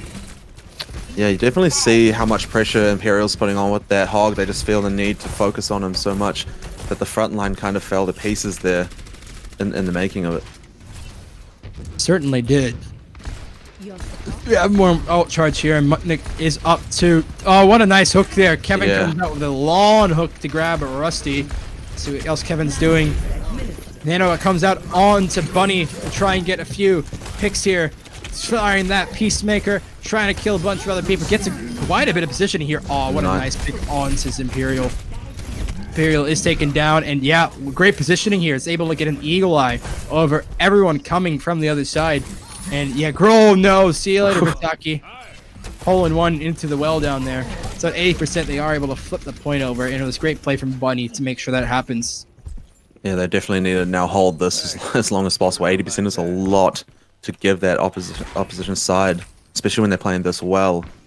They can retake so easily, so let's see what they have as they come back into the point now. They are kind of focusing going through this little room over here, and Rusty's able to just kind of waltz on, pop on the supercharger, and here comes the immortality field to save everyone. Doesn't save Cryoxic though. Bunny doing a great job taking out everything. Here comes Bob, just avoids the well. Good position, fires straight on this Imperial. Ooh, yeah, good position there. Anyone who walks on faces the wrath of Bob, so yeah, not bad ultimate usage there. Coming also up to the Gravitic Flux, and we also have the whole hog ready for Kevin. They could come back to win 100 to 80 for this, but we'll have to wait and find out. Yeah, that was some great play by Kevin against the other hog, and managed to hit a fantastic headshot at the end there. It was a very touch and go play, but some good stuff. Great healing to come out as well right now. Mutnik's still on that Ana, still just being so consistent in that backline. Here comes the Imperial though, with the whole hog pushing one. Oh, night Imperial. As he slept, it's also grabbed up, and here comes the slam into the well. That's one way to go out. Going out with an absolute splat. What theatrics there. Oh! The halt from Rusty pulls both Buddy and Zlichian both in the middle. Boy, oh boy, oh boy. We're going to have a pile of corpses down there by the time this is all over. Death from the grave even. No longer in the fight and still fighting too like that. Okay. Absolutely amazing. We're coming up to 95%. Looks like we're able to get one touch. And Kevin has held on to that whole hog to keep everyone off. Here comes a blink from Latte to trigger the map into overtime.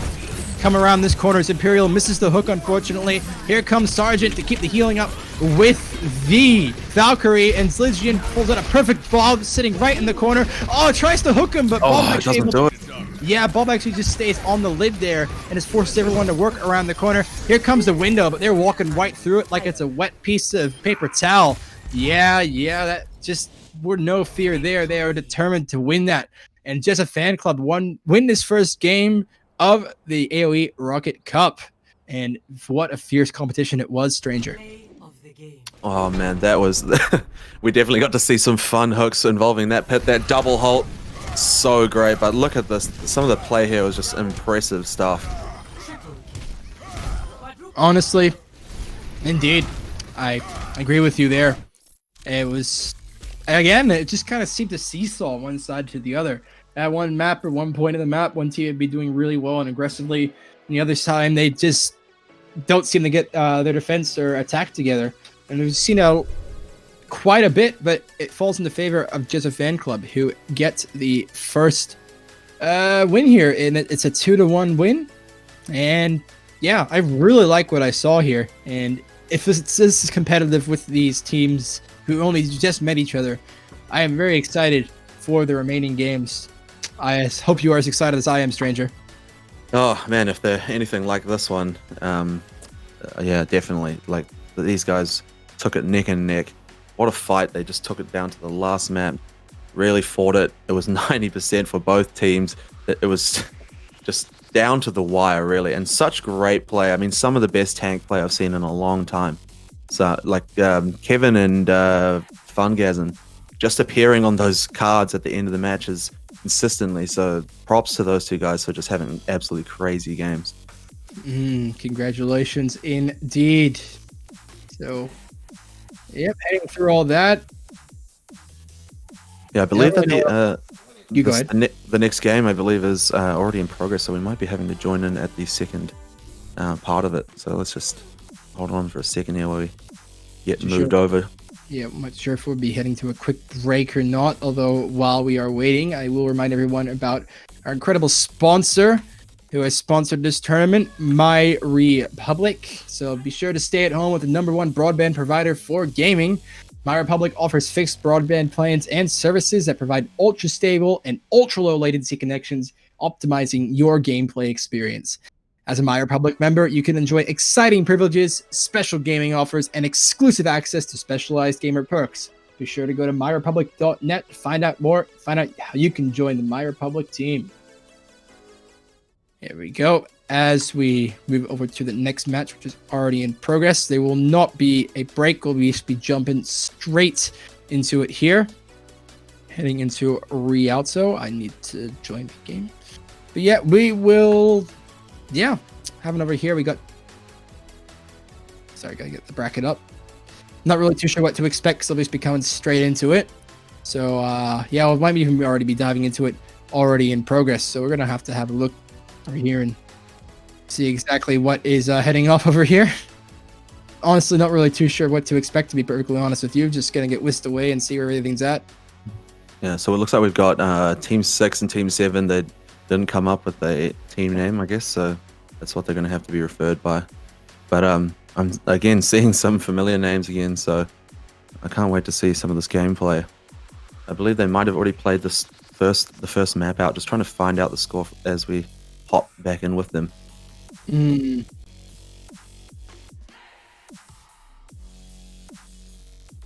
All right, there we go. Team 7 have the lead, so they have the 1 point on the board. Team 6 at 0. So Team 7. This will be really interesting to call them Team 6 and Team 7. I'll probably be a bit creative with how I deliver the names there, but yeah. As we are just waiting for that, yeah, we have. Let's have a look at what we got here. So in Team 6, we have Bakute, Jai McFlurry. That's a good name. Easy Clap, Hinox, Ricky Maru, and not Bubbles, not Boobles. Not too sure how to pronounce that there. And at Team 7, we have what I was able to read there: Oblivious, J Turbo. And as soon as the game loads in, I'll be able to find out. Okay, so Team 6 are up 1, or is it Team 7? Team 7 are up 1 currently. Team 7 are up by 1 as we head into Rialto here. We have Oblivion here. Sorry. So on Team 6, we have. I'm just getting my controls up. Very unusual to be whisked off to a game this quickly, but as we get the teams up, we'll be able to confirm the team. Here we go. Yeah, it So looks like Team 7 is Woza, Oblivious, Mythidas, Art Wolf, J Turbo, and Choo Choo. Yep, as we both make both teams charge up, and we're going in kind of blind here, so we know that Team 7 are up by 1. We're not too sure how exactly the match went, so very blind experience here for us going straight into Rialto. But we're here for the journey with you guys, so we'll just sit back and find out, describe it as best we can as we go on for the ride here in beautiful, beautiful Rialto. Having a bit of fun here. High Nox blasting off all the railings, get a bit more, a little bit less obstruction over here. Okay, as we tick down, let's get her up and see what we have in store here in Rialto. Here we go. First shots get fired out from Jai McFlurry. And the barrier comes up the bank, everyone, and just stops Dynamite in its tracks. So good use of the experimental barrier there. And Jai McFlurry, though, it's down, is able to pick down Mythos. And this is exactly what you want to see from an Ash player. Gets a second one, and here comes a Dynamite. Jai McFlurry has been eating too many McFlurries and on an absolute sugar rush right now. Massacring Team 7. Wowie, wowie, wow. And the rest of the team made great use of that opening as well. They even managed to keep the high ground for that whole fight. Reinhardt dropping on only, but this team supporting him from above. They managed to stop the cut quite early here. This Tideshot's just finding their marks here. Jai McFlurry is doing an incredible job here. Obviously supported by the rest of the team. Experimental barrier here is only air, and it's almost paper thin. Fire straight through it. High Nox comes through. Gets Oblivious out. Jai McFlurry has to retreat a bit because of the Dynamite. Kept alive. Ooh, there's a turret. Gonna be forced to play a little bit out of position here to avoid the turret.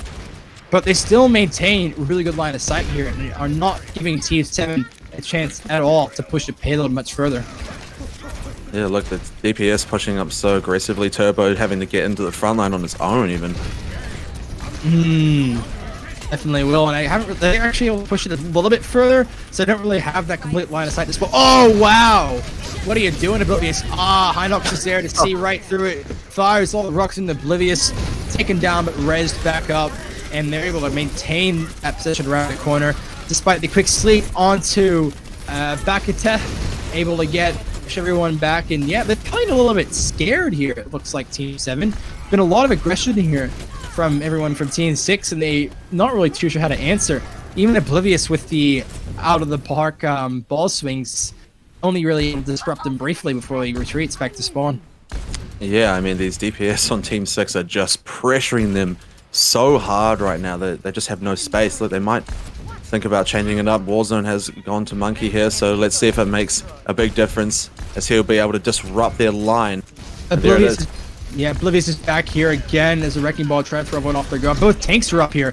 Warzone is able to leap away just in time. Here comes the first Bob, walking its old way back. That's way off guard.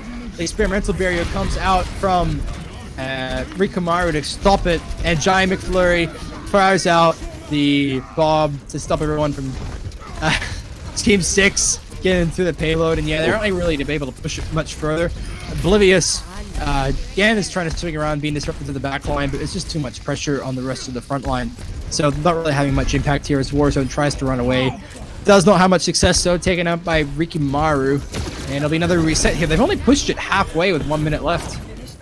Yeah, that at least with the diving tanks, they managed to get some space, and that helped their supports actually push up with them a little bit, and the DPS get into a better position. So let's hope that they go for something like that again, and it might just give them the space they need to get this last bit of the push. We're coming up here with a few ultimates. Bakute has a Reinhardt hammer and able to get a swing onto Warzone, who tried to go in the backline again and did not find much success. The mines here aren't very effective, and Bakute does get a Shatter kill on the J Turbo and follows up very quickly on Choo Choo. Yeah, this is just going all wrong here for Team 7. It's definitely could be and there's still quite a few heroes up here. I don't know if they're going to engage right now. I just kind of wait for the team. But they're kind of just sticking out like a sore thumb in this room to the right. Here comes the rockets here from High Nox. They got the barrage. They've got the nano boost. Warzone tries to come, do it all on their own, but doesn't really cause much of a Warzone here. Fills everyone, but too much healing here for Bakate. and is able to just stay alive. The Nano comes through to push everyone off. J Turbo falls quickly after that. Here comes a Nano onto, here we are, a bit more support onto Warzone here. Trying to get a few stagger kills. Oh, reads it like a book. Wow. Hinox gets the barrage kill. It's been going really both ways. Both teams have been stripped basically bare, but the sustain and health from the takes is able to keep him alive a bit longer. Slams him into the ground. The mines, though, stop everyone walking through there. Wow. Ooh. It's just this really just crazy fight right here. How did Lucio get away with that Earth Shatter? He didn't even get touched. So lucky. Must have just been a frame out of it. Hinox is still alive, though, trying to get to the point as a Doomfist. Giant McFlurry is caught on their own, but is able to get the grenade on to get a bit more ult charge. Still pressuring everyone here. Giant McFlurry is just... How many McFlurries did you eat, Jai? Seriously. I want to know how many I have to eat to become such a good Ashe like you are. And a clone comes in onto the Wrecking Ball. Playing a big old game of pinball here. 3 Wrecking Balls on the map. I don't think I've seen this much insanity before. Warzone, though, is following up in the back line to kill a few more people. Just stopping the cart. I feel like this will make its way eventually to point 1, and it will. Even with your shadow coming through, Hinox is slept and told good night. Yeah, that was crazy. And Hinox managed to live through pretty much that whole fight. Having the roof there with the uppercuts, he didn't have to spend too much time floating vulnerable, and really made good use of it. But the rest of his team just not quite able to output as well as he was, so went down in the end. J Turbo's following through with a few late kills onto the far end of Mercy as well for Team 7. So good. Sorry, yeah, for Team 7. So good work there. They're pushing it relatively uncontested to the first part of the path to point 2. We have another Echo here. They've switched now. Hinox has switched to the Echo. So both Echoes trading blows here, trying to get the upper hand on each other. Giant McFlurry, though, doing what he does best, gets a pick on the J Turbo, and that's an engagement required there. Oblivious comes out with a very well spread out mines here, stop everyone topping the payload. But Bob comes out. Giant McFlurry again comes out with a very well placed ult in everyone's faces. Not enough damage to drain him out quickly enough. Kind of makes everyone from Team 7 retreat a little bit and ends up finishing off Warzone. So great ball there from Giant McFlurry. That laser beam can be absolutely brutal, so gotta be very careful of that. But I think that they should be alright here if they group back together now. Don't get any staggering here, which looks like they have got away mostly. They've got just over a minute remaining here. So only a minute to push. You only have the beat drop support them at the moment. Coming close to the duplicate though, so we can see what they will do with that.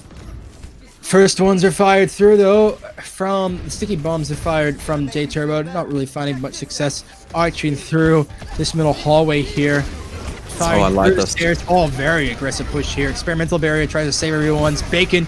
Does not really succeed though. And Bakatet tries to just charge through to prevent being made mincemeat out of. Able to save themselves. Not exactly at point B yet. Probably gonna be able to touch one more time. Giant McFlurry was caught completely in the open. And no support. R1 push. Nah. Oh, that absolute denying of the hammer down there. Wow. Blocked that one as well. Yeah, it's unfortunately really haven't had much chance to defend the point here. Team 7 have gone completely aggressive here on the aggressor side, and they're just slowly trying to strong arm their way through these fights, not really giving anyone a chance to even get any ultimate charge. Great sticky bombs there from J Turbo to keep everyone alive. So not keep everyone alive, I'm thinking of their own hero. Drain a little bit of health here. Please pardon me. Archer on the side. Haven't seen much contest to the payload coming up to the third point, but with a gravitic flux in the bank for Rick and Mara, we'll see what he can do. Oh, nice. Oh, the beat comes just in time to save the day here. And a grab here as well. Oh no, the barrier's there to save him for now, but it falls just as the shooter's able to get a pick on the Ricky Maru. What a shatter there. Wow. Bob comes out from Giant McFlurry and does end up getting J Turbo, so this, ooh. Giant McFlurry again is showing what they are made of. Yeah, Hinox and McFlurry just carrying the team on their shoulders right there, just cleaned up the whole team pretty much. If you give Jai any space, he will take advantage of it. He is not missing any shots as the Ashe here. So absolutely vital as a DPS player to be able to actually find your shots. And oh, the echo's really low. They're gonna be able to get comes in as the enemy, Ash. No clone then. Yeah, no clone then. So we'll see what happens there. Might be able to fire out one Bob if they can get enough. There we go. Here comes the clone Bob. Fires from the back line. Ash is caught completely off guard. Great clone there from J Turbo. And here comes another clone here. And Giant McFlurry doesn't really have much luck though. Yeah. Oh! Oh! Very good Nice high too. noon from the High Nox McCree. And able to just buy off enough time to stall at the point a little bit. Gives Ricky Maru enough time to kill everyone else, or attempt to at least. The shields are up. Coalescence comes out. Supercharger comes out. Give enough damage. And I think They might have it. I think that was the icing on the cake that was required to give everyone enough time to come back, use their ults to get everyone off. Or is it? J Turbo and Artewolf get themselves a couple of kills, but High Nox come back as a Doomfist to get a few punches.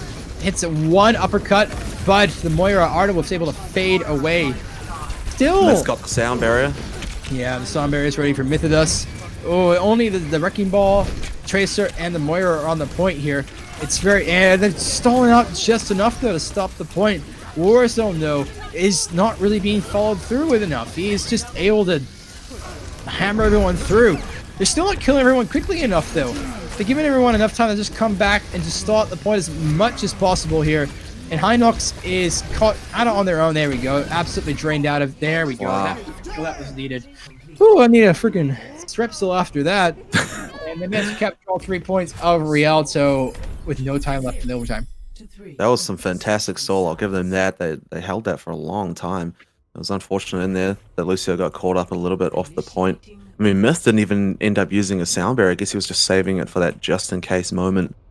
It could make a big difference, I guess.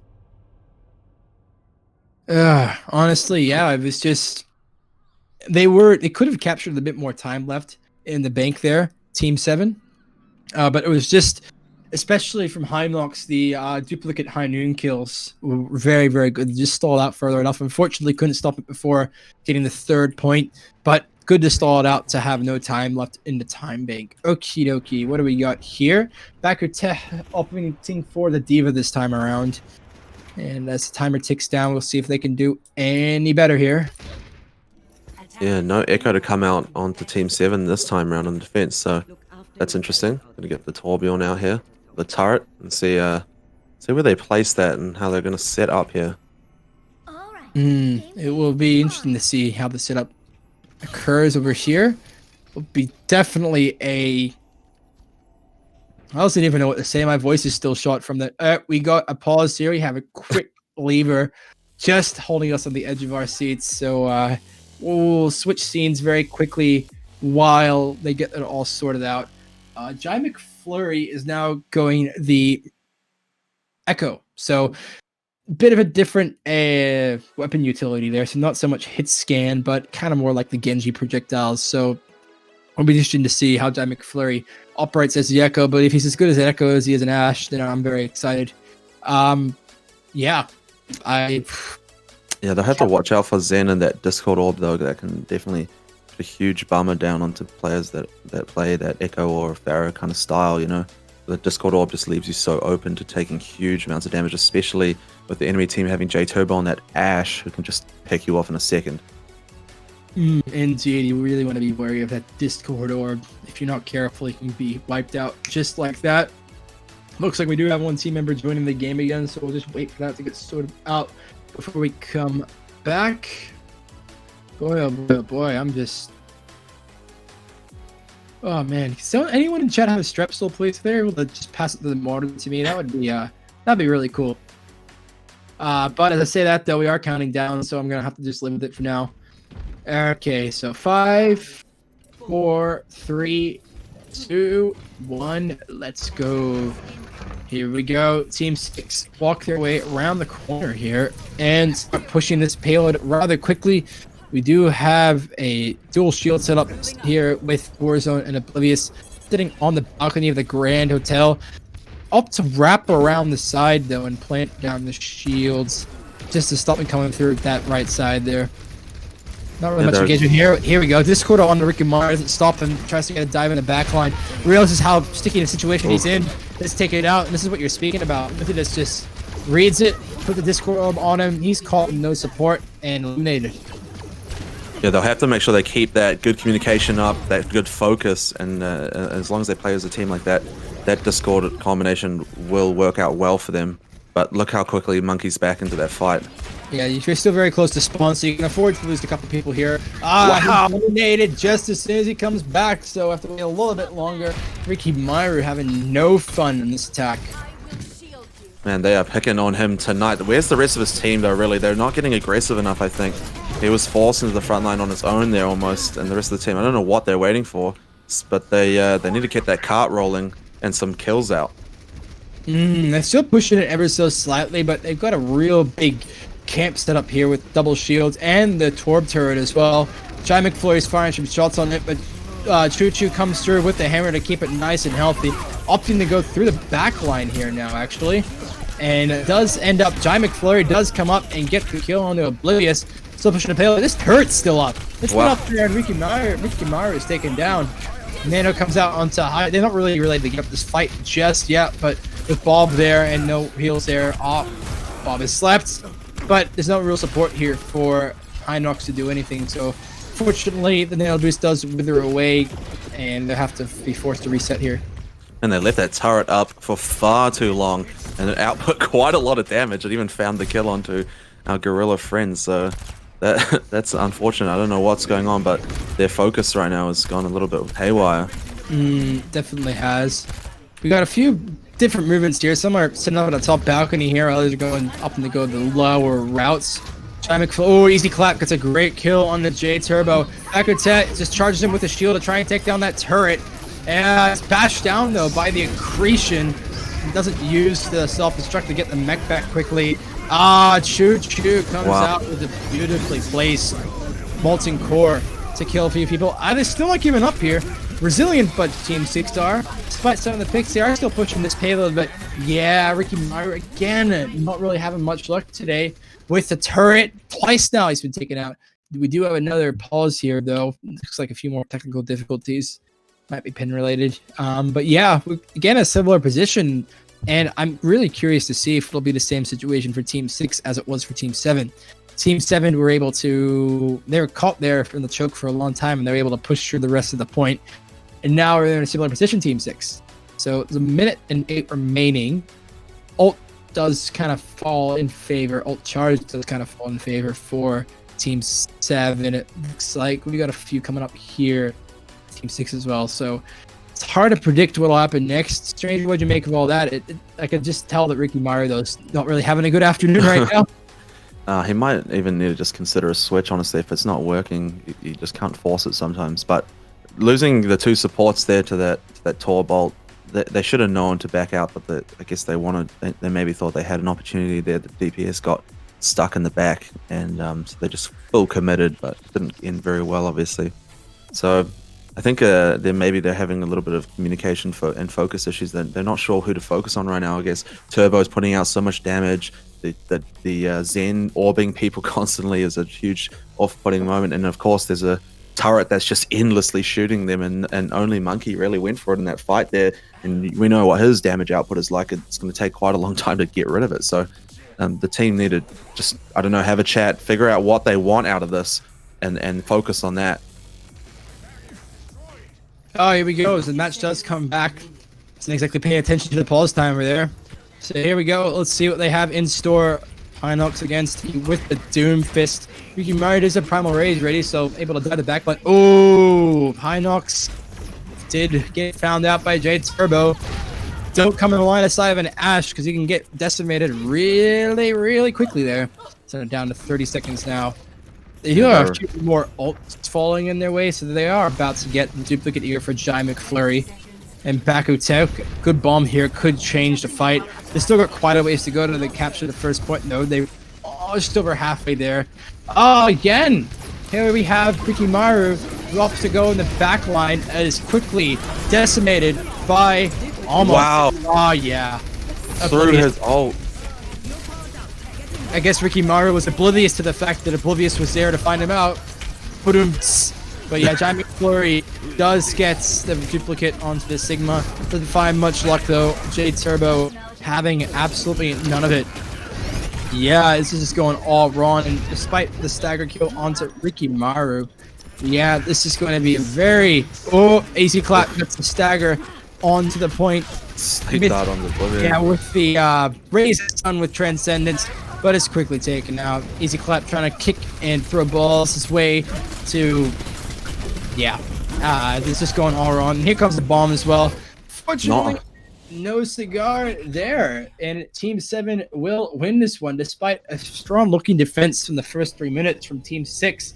They hold stronger and are able to get a win in the bracket in the Rocket Cup. Well, here we go. This fight at the end of that first half was just crazy. They lasted so long. A great stall to come out from them. I'm gonna have to drink like a liter of water right now to warm up for the next match, whenever that is. But yeah, unfortunately, there I just don't think sticking with the Winston there for Ricky Maru really helped. I don't think it was the right fit for the composition. So he kept trying to dive the back line, but they are on his case every single time. Yeah, I think that definitely towards the end there, Team 6, they just struggled with focusing down together. The tanks kept getting called out on their own, and it just as soon as you lose those picks, I mean, like you lose one healer and the whole fight really snowballs out of control very quickly. And then towards the end, once you start trickling in, it's basically game over, isn't it? Definitely is, and yeah, they just held really, really strong there, Team 7. So great job to them. And yeah, they get a win in the Rocket Cup. Yeah, it was just surprising how quickly that changed. I thought Team 6 would be able to hold it there in the would be able to hold it there in the corridor, but fortunately not. But as you say though, the strongest one moves on. We still got a few more rounds left in this Rocket Cup round robin. So that we will be going to a very brief break here. We'll be back in around 10 minutes. And next teams will be Big W and Team 6. So Big W, hopefully they can get the Big W. Stay tuned. We will be right back for more AOE Rocket Cup, proudly brought to you by MyRepublic.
What's up with it?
Ladies and gentlemen, welcome back to the AOE Rocket Club, proudly supported by our friends over at MyRepublic.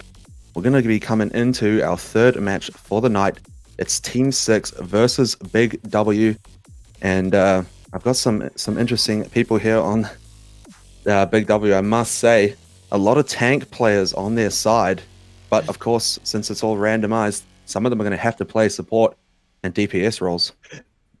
Indeed they will, and I am back again. Hello everyone. Yeah, it's very interesting to see players that play usually one role adapt to others, but I guess that's the whole part of the Rocket Cup, is just to see people adapt a little bit and kind of fluctuate to what kind of suits them. We are seeing Team 6 back in the fray as well, and I wouldn't completely discount them out either. Team 6 rather did have a good showing against Team 7, but unfortunately Team 7's defense was just way too much, so I'm looking forward to see more of them. And if Jai McFlurry's left open in space, I'm very excited to see what kind of magic they can pull off. But coming up to Big W, we have Shiro, Deluxe, Void, Secret, Bread, and Insanity. I don't know, that could be a sentence, Secret, Bread, Insanity.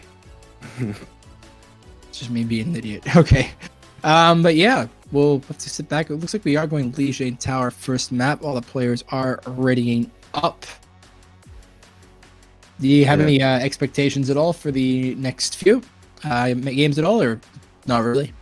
Well, I know Secret. I've played with him a few times now, and he's quite a good player. So even though he's out of role, essentially playing on that support, I think that they're still going to do pretty well here. So it's going to be an interesting game. We've seen what Team 6 have to offer. We know that their DPSs can be a real problem at times. If they've given the right spacing, then they can be a huge output from them. So, but they're definitely going to have to make sure that they really tighten up here in this match. We've seen what happens when they can get a bit flustered and things don't work out for them. So hoping that they can pull out something really good here. Yep, we'll have to sit back and watch and see how it all results out. Yeah, as the teams are readying up, we're about to be whisked away to Legion's Tower. Here we go, entering the game. Heading over there right now. And yeah, I honestly don't really know what else to say predictively, because you're more familiar with these players than I am, so I guess you have a bit more of the crystal ball into what exactly to expect here. But either way, it should be exciting, and considering what we've witnessed before, yeah, this will be a lot of fun. Yeah, I think, like you say, we're really looking at how important it is to be adaptable. This is kind of the whole idea of this whole tournament, right? Be able to step out of your comfort zone, but still be an efficient team member, still be able to communicate with your mates, and make sure that things are happening when they need to be. I mean, focus fire and good call-outs are something that transfer beyond your role. So there's really no excuse for for the best players out there. Indeed, there isn't, but as the timer counts down yet again, I was a bit worried. Well, not really worried. I really actually wanted to see the Bastion, but Shiro opts to switch to the Mei instead. Both teams make their way to the point. Hinox opting to stick through this lich for more than just a teleport through the point. And here we go. First Mei wall comes up, boxing everyone from Big W. Kinda without their team, but another wall comes up here. Brawl is happening up top of the stairs. No kills yet, but Insanity gets the first strike and waltz their way onto the point shortly after that, forcing Team 6 back into the corridor to their spawn. Very quick and methodical take here from Big W. A bit more follow-up kills. That's what I like to see at first control. Yeah, good start there from Big W, just asserting domination nice and early.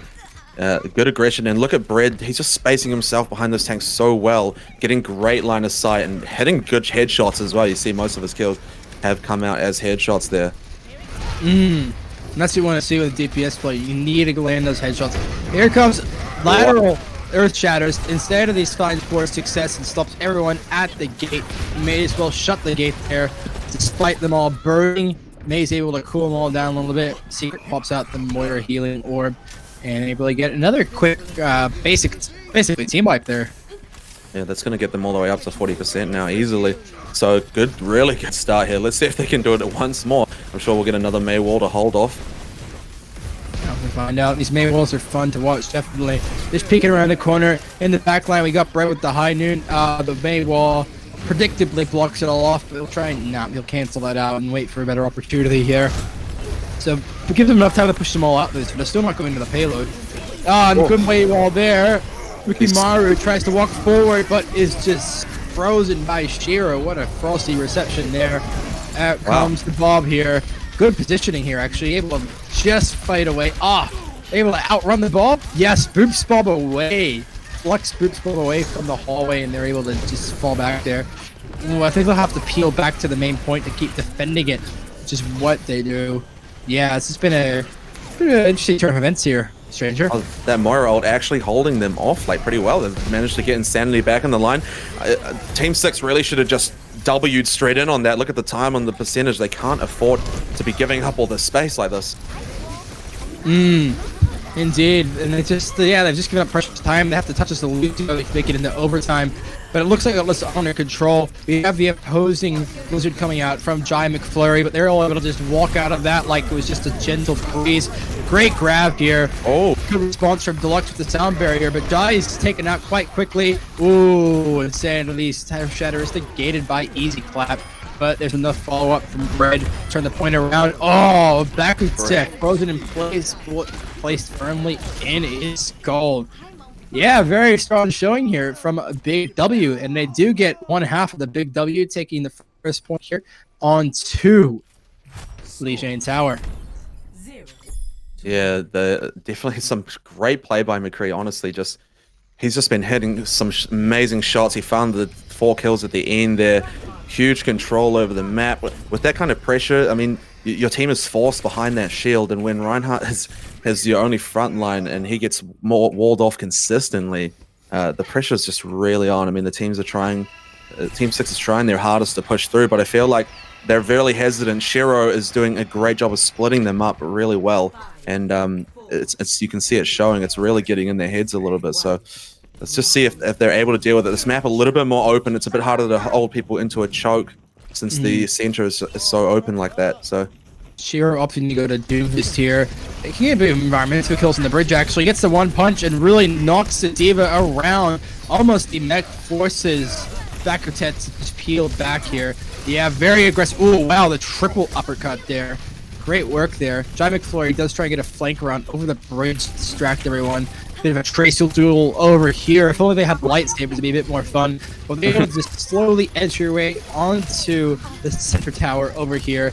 And wow, what a great punch from Shiro there. See you later, Easy Clap. You just got Easy Clapped. And again, Big W get first control. yeah, that's unfortunate. I feel like Rikimaru needs to be hitting that backline. Just jumping onto Secret back there would make a huge difference for his team. Being able to just deal with that Ana, and then when Big W are forced to back out, that's when his team can capitalize on that and push through in behind them, you know. But right now they're just not making that play. Their supports on Big W's team just having no pressure at all. I mean, Secret's just standing there with scoped in shooting. I'd love to be able to play like that. Yeah, one can dream. Hey, comes out here. Wow, Shiro is a man on a mission at the moment. Doing really good. Oh, here comes the Genji here with the nano boost. Knocked briefly out of contention here by Shiro. Shiro is just going all himself. Really annoying everyone. Quickly found out though. The kill comes through from Easy Clap. And yeah, despite how I thought that fight was going, looks like they'll be able to flip it over Team 6. Still, the Primal Rage comes out from Insanity just to try and keep the point. It doesn't exactly work though. Yeah, they started out quite well though. Yeah, I guess while you're here, you may as well stall out a bit longer, but eventually you'll just be outnumbered. So, oh wow, yeah, there we go. Bread just gets bashed and pounded to the ground. So 70%, not bad at all. Team 6 round session. That was a great stall, actually. They managed to just sneak on there one after another. Yeah, they're staggered now, but with that huge point advantage, it's worth it, I would say. It is definitely a good advantage. You would think but they got a lot of time to deal with. So, they have a straight charge in here from a not Secret Void. Try and annoy one a little bit. Here comes a nano onto Ricky Meyer with a bit more damage onto the dive, but there's enough resistance there for him to just flee away. Backward two does find Deluxo, and I think this is the engagement that they needed to just put this fight to bed. And despite a few more people left on the fight, it looks like Not Boogles will be able to stay alive with the rest of the team. Quick reset here. And Void dive into the water, take a quick bath to pressure themselves up for the next fight. Yeah, wow, Brig doing a fantastic job on the point, taking on 2 tanks like that, able to apply a lot of defensive pressure and keep like the rest of the supports up. And Bubbles would normally fear that a D.Va and a Winston jumping on you is terrifying, but when you've got Brig there to just keep them at bay, you're probably okay with it, and it gave the rest of the tanks opportunity to keep that bridge held back, which worked out in their favor in the end. They have still got that control now. They're engaging here with the call instance, and finds a double kill as well. Amazing. you will have to excuse me for one moment. Having connection issues. Stranger, you're on your own for a little bit.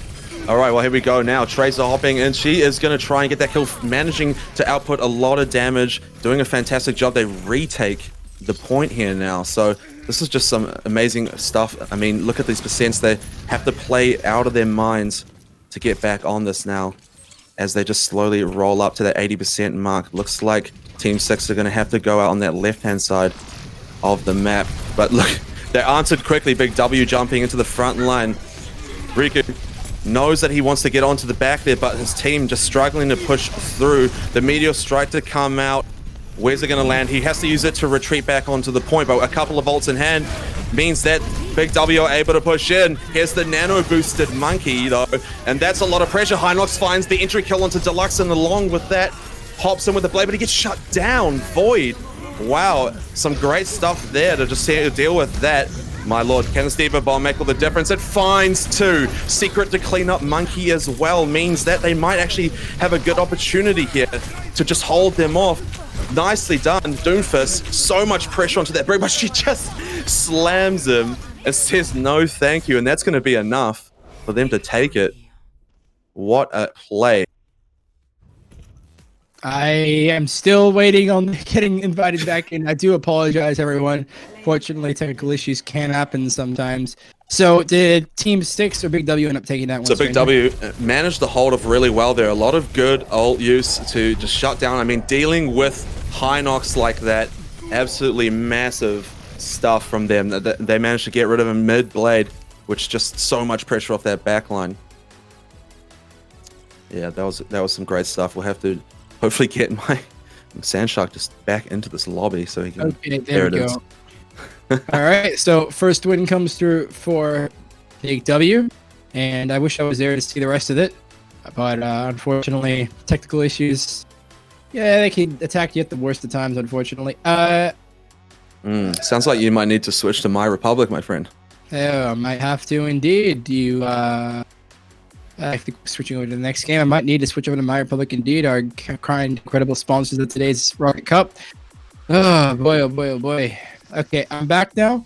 I think what I'll do is I will try to let Stranger do most of the talking, just in case I drop out again.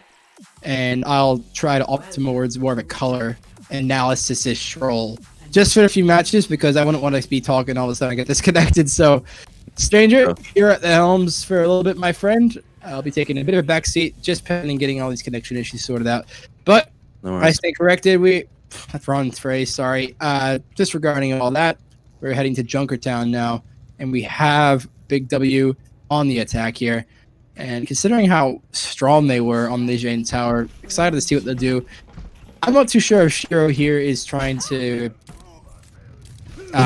troll us, or Bastion's setup isn't actually a bad idea on this payload here. If you got the team supporting you, you can mow your way right through. More commonly see it in final pushes, though.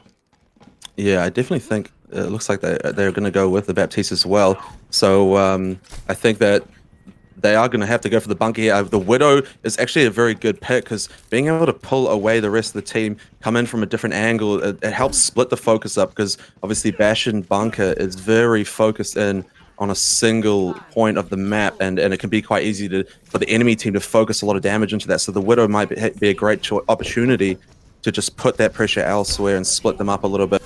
So here we go as the teams jump out straight for the cart. There it is. The shield land on the front. Bastion sets up nicely. The Widowmaker, of course, playing good pressure on that high ground. Let's see if we can find the kill onto maybe Hanzo or even Zen here to just shut down this early pressure back onto the shield front line. Such good stuff to come out. Look at them as they roll the cart in. Riku knows he just has to try and hold off as long as possible. They got to break through that shield, but it is so tough with the double shield line. There it is, the Discord Orb landing, but they pop that immortality field onto him and keeps him up just a moment longer, which allows him to find Orisa and Zen. Oh, McFlurry right there, just 5 seconds. Oh my lord, that's absolutely massive. 2 headshots as well, but it doesn't matter. The ball keeps rolling. And the dragon to come out on cart, it's going to find Bastion, but the tank's just still on it. I think they're going to be able to get it here. Touch it. Can I touch it? No, they can't. Too far away. Yeah, Jam McFlurry had a really good line there as well. A good line firing to the payload, but unfortunately wasn't enough support to follow through with the rest of those tank kills. Hard for a Widow to win against a tank, unfortunately, and they come up to 0.1. The pirate ship is set back up. Shiro is none of it. Absolutely none of it. It's just seek, kill, and destroy for Shiro. Whoa, have a bit of a technical, I guess you could say, a bit of a up and down motion there. Shiro's. Yeah, that might work in his favor. A harder hitbox to hit, perhaps. They land the Discord Orb on, but that shield is just so good. And going under the bridge at that perfect moment as a shield breaks, they find him in the end, though. But the team's still so scattered, they got to try and deal with everyone else now. A lot of output onto that front line, but Riku doing so good on that card. Look at him go. Bread finds Zen in the back there, though. And that's going to be pretty rough for them. A healer down. They're just barely hanging on to that front line. Kinetic Grasp. Void uses to try and save his teammates here. Oh, Hinox, great angle there. Hinox getting quite a few picks there with the bow and arrow. Yeah, they'll have to pull back here and reset. Still a few people from Big W here just hiding around the corridor. Insanity saved by the shield from Void. I think we're just kind of waiting around the corner. Just try to wait for the rest of their teammates until they just push your way up the road back to the payload. It'll be difficult. Bit harder when you can't get on the payload immediately as a Bastion, but we'll see what they can do. Shiro finds a nice spot in the corner. Oh, here comes Amplification Matrix. Shiro wakes his way up. Here comes Configuration Take. Oh, wow. What if Dragon is able to just avoid the brunt. Oh, no. Shiro hung on that. Yeah, Shiro did get taken out. Oh, Hinox is just... These hit scan heroes are doing a really, really good job for Team 6. Wow, they basically carried the weight of that fight on their shoulders. I was almost about to say maybe the snipers are hindering them against this Bastion setup, but actually it worked out really well. Those guys are hitting their shots at those crucial moments, and it's great stuff. This is the DPS players we saw earlier really coming back out, and I love to see it, honestly. Good sight. They are revamped for minutes. Only got the info sight up now for Bread. Who's going to try and get a bit of insight onto what's going on. It looks like they've switched to the Genji now, so they won't be doing the Bastion anymore. Nice grab there. Giant McFlurry gets stunned. Hinox again. Going with first engagement. It's just great use of the Hanzo bow here. Yeah, he finds a second one as well. That's some nice backline play. Cleaning up those tanks. Widow going to fall there, McFlurry. Just hitting his shots once again, showing dominance with that Widow. Bread, I feel so bad for him. He keeps getting caught out with his front line, just not being able to hold it there. But he has to make sure that he gets those earlier picks. Like we were saying earlier, Widowmaker's no good if the rest of the team is already gone. So I feel like Hinox is eating some of the McFlurry's giants. I mean, he's just doing really, really well right now. I think I know the secret ingredient to be a good hit scan player. I'll have to try it one day. I'll let you know how it goes. Sonic Arrow comes out. Just scope everyone out, hiding in the corner. Hinox still firing these arrows. Quite a good line. Oh! Nice pick on the secrets. Yeah, again, Hinox is just... He has been left relatively uncontested. He's just doing their job really, really well here. Yeah, well, they're still managing to get the cut rolling a little bit. They're forced back out now again, though. This DPS pressure is so good. Genji getting caught out here. He was alone. 1v6. Not going to happen. Even for the best of Genjis. Bit more breathing time here from the setup. Got quite a few ultimates here for Team 6 with the Amplification Matrix, Dragon Strike, and Transcendence.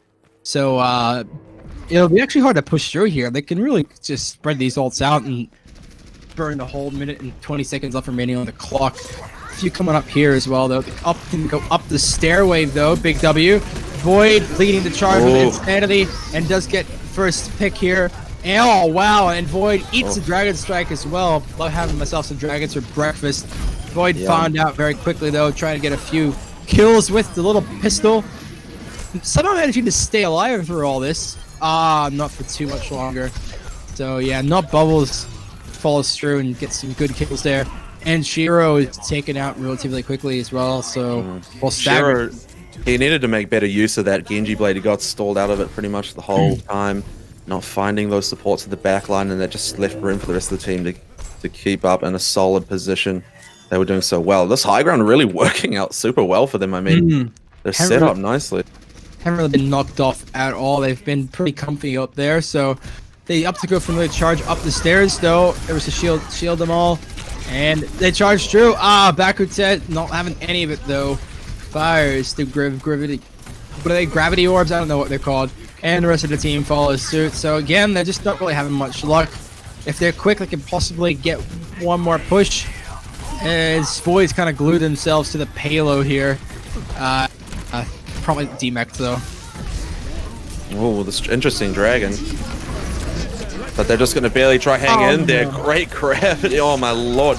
That's huge. The luck's going to fall as well. Now they're just into a stall here as Team 6 holds on to it nicely. So much damage output. They're actually pushing ahead a little bit, but just not even able to get near this cart right now. The Diva Bomb drops on, but it's too little too late. Yeah, it's Constellation Bomb here from Void, but it only destroys Immortality Field. So there's a bit of a tale of 2 points. They pushed really well on the first point there, Big W, but they just couldn't seem to break the... As soon as they switched from the Bastion into another hero, they couldn't really seem to break past the game plank just above where the payload stopped. So that positioning there really was what helped Team 6. I almost feel like they should have just stuck through with the Bastion. I mean, it went wrong, one time, and they decided to switch off. I guess it's more difficult to set back up on the cart once you've been knocked off of it, but still, they were having trouble getting through shields. I mean, Bastion's a great answer for that. Your opposition's running double snipers. I mean, Bastion's just a good play against that in general. I think that they prematurely switched off there, and I think they could have ended up with a better play.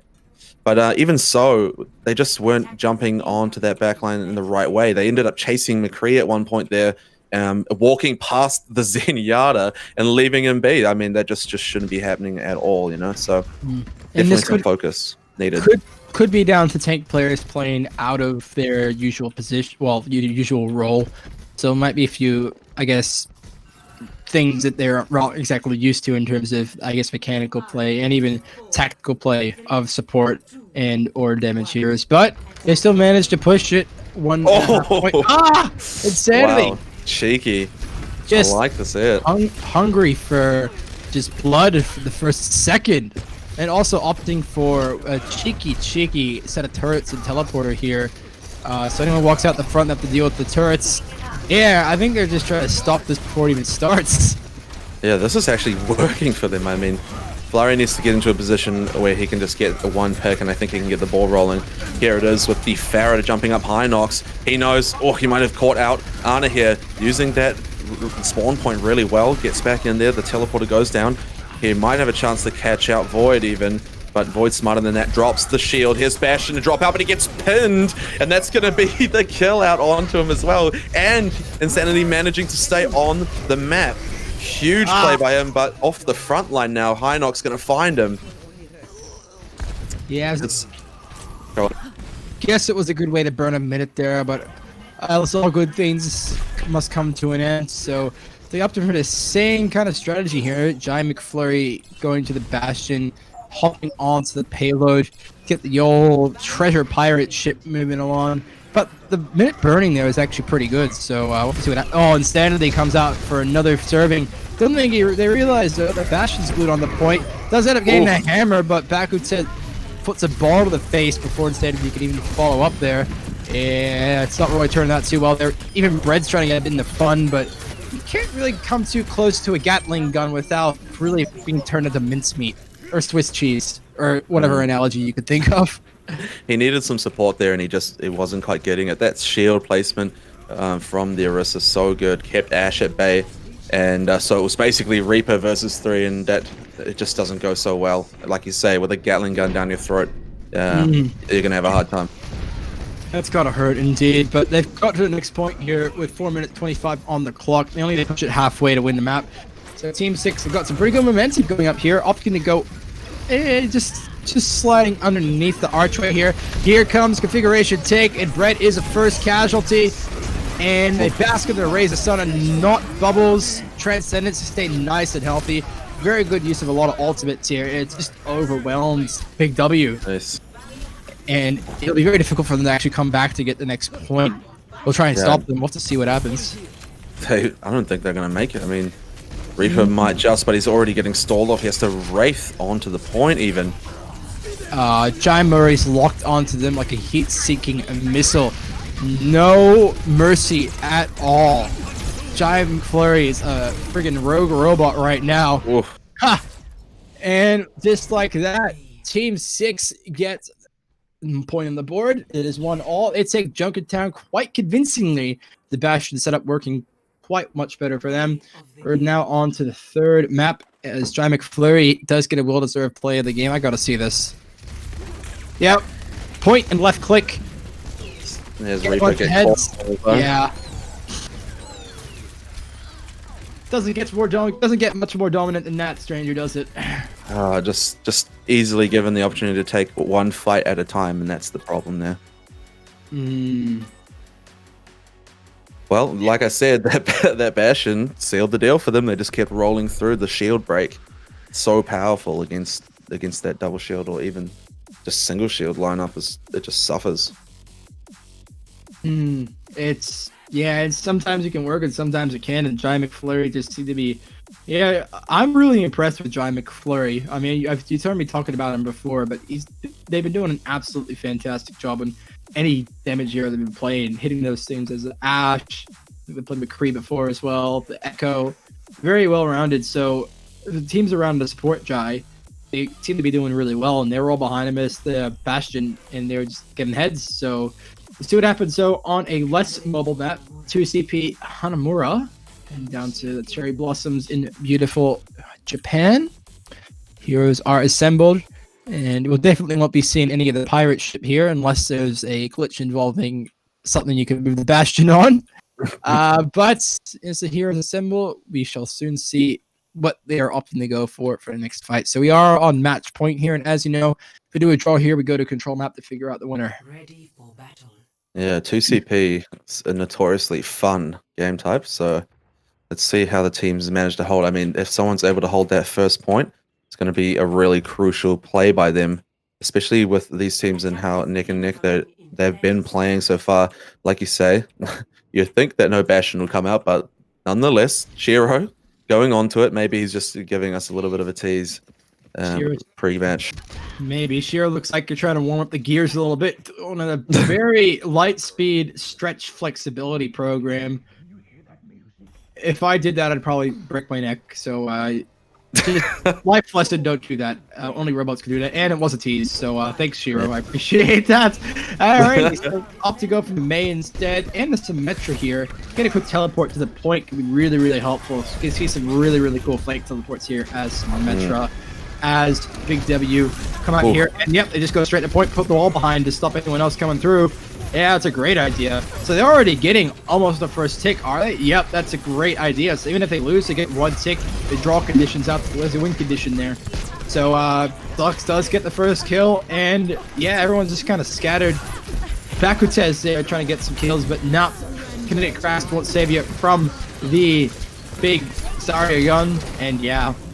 I thought they'd see that coming from a mile away, to be honest, but they were just able to walk right through and just outmuscle them. Yeah, look, Hinox, I definitely saw that coming. You can see him backing up to the point as they walked up on the left side of the van, but him on his own versus 3, not so good. He's forced back out, and then the May wall to come up, just blocking the rest of the team out. Look how quickly they are moving on to the next point, too. No friends here on the battlefield. That's exactly what's happened. Brett comes through with a teleporter, comes through with the photon gun to get a few picks, but doesn't succeed for too long as Ricky Maru swings around the hammer. Jai McFlurry switches back to the Ash to get some well-deserved kills, and they still keep coming out for Mr. McFlurry over here. Hinox follows suit with the concussion grenade. And yeah, I think I saw a bit more through that plan there with the teleporter. That'll be a reset here with 5 minutes and 25 on the clock for Big W. Yeah, well, Team 6, they have got all ults in hand, so, and they didn't even need to use any for that push, the hold off, sorry, so really well played by them to manage to deal with that. I guess the spawn advantage definitely helped, but some great stuff nonetheless. Indeed it is, but as we're just calming down a tiny little bit here, they just walk their way through the point and put down a photon barrier to block projectiles. It doesn't really work though. The gravitic flux is there to stop everyone. Oh, wow. Out comes a Riptide just for good measure, and oof, that's finished as soon as it started. There goes the team kill bell. 6 ults. I mean, that was just, I'm not even sure if that was completely necessary. The solo tire was just, I think, more of a disrespect than anything.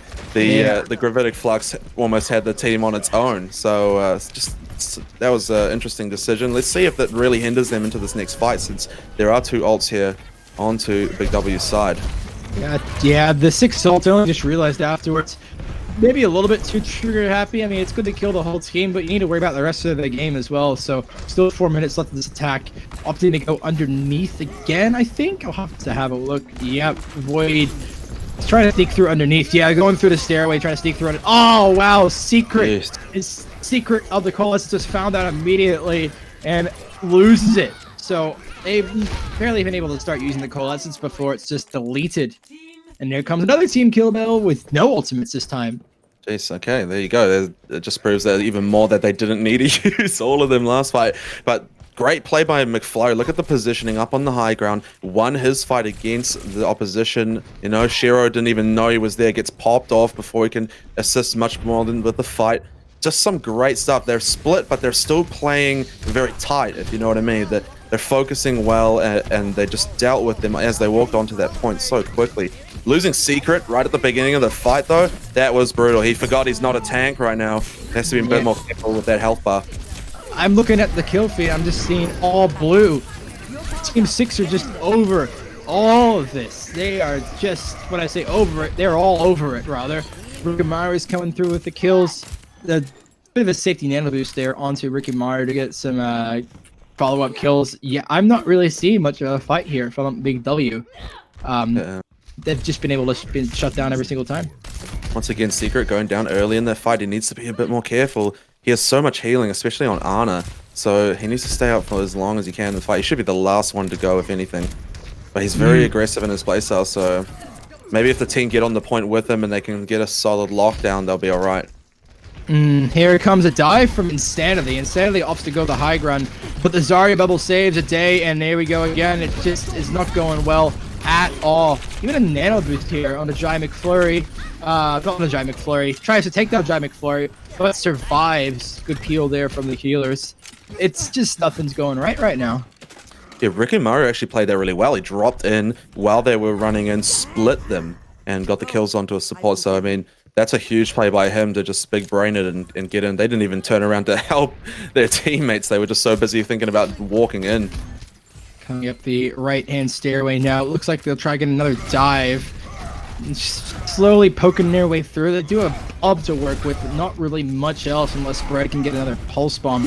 Opting to kind of go up and then around to the middle. So kind of confused. Oh, what a nice spirit, Rikimaru. Bakuta have to walk back to the stairs. Gives him enough time to walk onto the payload. Bomb fired from the above gangplank on the right. Good position. Uh-oh, Void. What you doing? Void's team mech, and Grab comes out. Oh, nano boost onto the baby Diva. Unfortunately, can't do much there. Really not many kills though. Diva's been demected, and the nano boost has kind of become null and void. Yeah, Jai McFlurry makes Void wait for the longest possible time before he puts him to sleep. Yeah, again, it's just everything. It looks like it works at first, but then it falls like a house of cards. Yeah, well, at least this time the support's managing to survive till the end there. The Lux going down there now as well. And I think they're going to find Secret because she's just being hunted. Ouch. That's a nice stagger there to come out with only 50 seconds left, you know. They don't really have much to work with here, and they only really have a pulse bomb and a primal range to work with, unless Shiro can get a Dragon Blade. With only 30 seconds remaining, though, opportunities are definitely limited here. Bakuta trying to opt for, and Haima gets an early pick with 30 seconds left. That's a nightmare scenario here for Big W. I don't think they'll be getting the Big W soon. Who knows? They can't even get it sick yet, and Shiro again is being chased by Bakuta with the Graviton gun. So they have to wait for the longest possible time and dive in and hope to engage overtime here in Stranger. This is coming back worse. Well, here we go. 10 seconds. They got to dive in now. This is make or break as they hop on. 2 tanks. The sleep dart onto Void is absolutely amazing. They're going to have to pull out Bob to make this happen. Not going to find the kill with that Tracer Bomb. And the tire shuts down Shiro 2. It's an absolute whitewash. They clean it up. It's crazy plays. Look at this. I think they just put the Bob in there for show. He was only there for moral support. They could have done it all on their own, but they're like, hey, Bob, join in on the fun. Great hold there from Team 6. So they need to capture point 1 and then a tick of point 2 to win the map and win this match of the Rocket Cup. And it just worked so well in the beginning for Big W. In the Symmetra, they just completely caught everyone from Team 6 off guard. But coming to the second point, they read through the play, and the defense was incredible. I don't even think I only saw 1 or 2 eliminations. That whole second point attack come from Team Big W. They seem to just run in and get, I think, scattered up a little bit. There's, especially when your opposition team isn't afraid to drop 6 ults on you. It kind of maybe gets in your head a little bit that you have to be a bit more wary of that, and that maybe affected their style of aggression. And they definitely got split up a lot. I mean, at the end of fights, you'd see one support running one way and another the other. It just their focus fell apart towards the end. And I think that whereas in the beginning, on first point, they were very much together, very much focused on the same objective. And that second point's definitely bigger, so I can understand it. But they need to make sure that they communicate what the game plan is now. So let's see how they hold off here on the defensive side, since they are quite aggressive players, as we've seen. It could go one way or another. We don't know until we find out, Stranger. I'm a stranger to what's going to happen next. I'm sorry, I can't help myself with these puns. That was I'll owe you 10 really bucks terrible. after this. I'm sorry, everyone watching in the Twitch chat. Okay, so looks like they're going through the same strategy with the Symmetra Giant McFlurry doing a Mick teleport over to the Mick Temple. I'm sorry, I couldn't help myself there. Like, get over there relatively uncontested, and they're poking through this left-hand door, firing some turrets here. Oh, that's an annoyance. The worst thing you have to worry about is turrets during a fight. You focus on them, and then the team shreds you. McFlurry then follows up, and it's the Mick Photon gun. Gets 3 kills. This is, I'm McLoving it right now. I'm saying not that much. And again, Giant McFlurry. What kind of McFlurries are you eating? Tell me, please. Yeah, there's something special in those. So, man, look at the aggression to come out from him. He managed to get involved in almost every single kill. Just crazy amount of output and well-placed turret as well. Like, managed to almost have them consistently fighting throughout the whole fight. Forced the enemy team onto one side of the point, which isn't good for the rest of their side, since they really like to focus on that. But look here, similar play, straight onto the objective. Yep, time for round 2. Secret does get first blood with the Coalescence, so nice shatters. So they are able to follow up quite promptly. It was a very well read from Insanity there. All standing in the corridor, comes down with the hammer, stops them all in their tracks. So good work, Insanity, and the emote there to show off as well. You love to see that kind of stuff. You mean I'm McLovin to see that kind of stuff? Yeah, well, I wonder if they're gonna just go for this top, like, right-hand side now, since obviously that rush play didn't work out for them. They know that if they're a little bit more careful, they're probably the better team for picking up a single kill, you know? Yeah, well, Giant McFlurry already has a photon barrier and off to go through. Nice positioning. They're going to go up to the ceiling. Uh-oh, here comes a tire. Wow! 4 of them. Shiro saw exactly what they were doing. Great tire there. And a quick reset. If the tire wasn't there, that could have been a completely different story. But unfortunately, they're all stuck up there saying, okay, what do we do now? Ding dong, here's a tire. Boom. Nice one. That was a good one. great. He saw that coming a mile away as well. Just huge play. The tire was there and ready as soon as they came through, and he timed it just so well to get 4 of them. That was great. Hinox actually is getting a few, almost got Secret down, getting a few good picks through the window there as the Ash, but not able to follow up. So actually they go up here, explode the dynamite. I think this is good positioning here to stay in the bot. Uh-oh, here comes the Doomfist. Caught out. What they gonna do? Oh, able to stay on the roof. Sends the ball right through the point for a distance. So even if they fall back, that's actually very clever there and a great grab. What a grab there. No, but oh, Bakute, what are you doing? You're crazy. And Bob there as well. They can't even fall to the point for protection. Oh, I don't even know what to say. That was crazy. It was really good. oh, that grab was just so well placed. It was in a great position for their team to push onto it. And Bob as well on point, could even see just so perfectly. Look at that tire. He knew it was happening. He just had it there and waiting. What a, oh man, absolutely amazing play by him there. But what happened with Hinox, right, was I was just trying to stay in the middle to send the Bob through and end up getting found out by Bread, the Doomfist. But was able to use the coach gun to launch up to the roof and avoid the Doomfist of like the pagoda, I think it was. And then fires a Bob through while everyone's getting ready to do their grab move up the top. So it was great positional play there. And even under such immense pressure to pull that off and deny everyone the chance who was sitting on the right game plank to come down to the bottom. Very good positional there for the Bob. So congratulations, Team 6. You have won a match and continuing in the Rocket Cup. Yeah, some great stuff there. I mean, just a whole different team to the match we saw before, where they just couldn't focus it down, you know. But now they can. So all right, how are we going to go into this next one here? Do we have a small break? I think between. It looks like we do. Our next broadcast match will be at 8 p.m. So please stick around. We don't have a word on what match that will be, but considering how all these have been going so far, please do stick around. We will have a bit of break, so go and get yourself some food, a drink, get comfy. Stranger and I will be back really soon. But before we go, I will give one big shout out to our sponsors of the Rocket Cup, MyRepublic. Remember to stay at home, everyone, with the #1 broadband provider for gaming. MyRepublic offers fixed broadband plans and services that provide ultra-stable and ultra-low latency connections, optimizing your gameplay experience. As a MyRepublic member, you can enjoy exciting privileges, special gaming offers, and exclusive access to specialized gamer perks. Remember, you can always find out more and find out how to sign up at myrepublic.net. With that, though, we are going to be going on a brief break, but we will be back in around 20 minutes, so don't go anywhere. Stay tuned.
Heavy.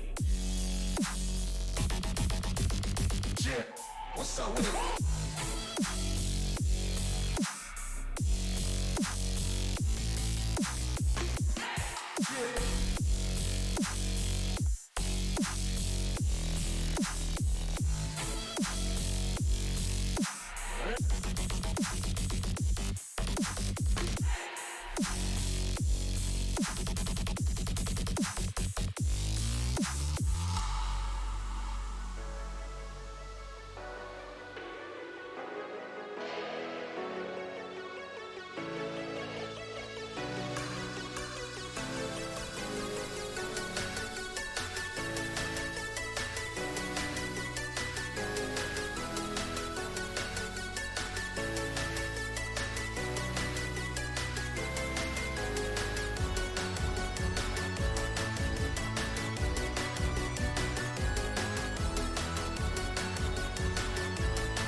Yeah, with it.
Heavy. Yeah, what's up with it?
Yeah, what's up with it?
Yeah, what's up with it?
Jet, win it.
Jet, what's up with it?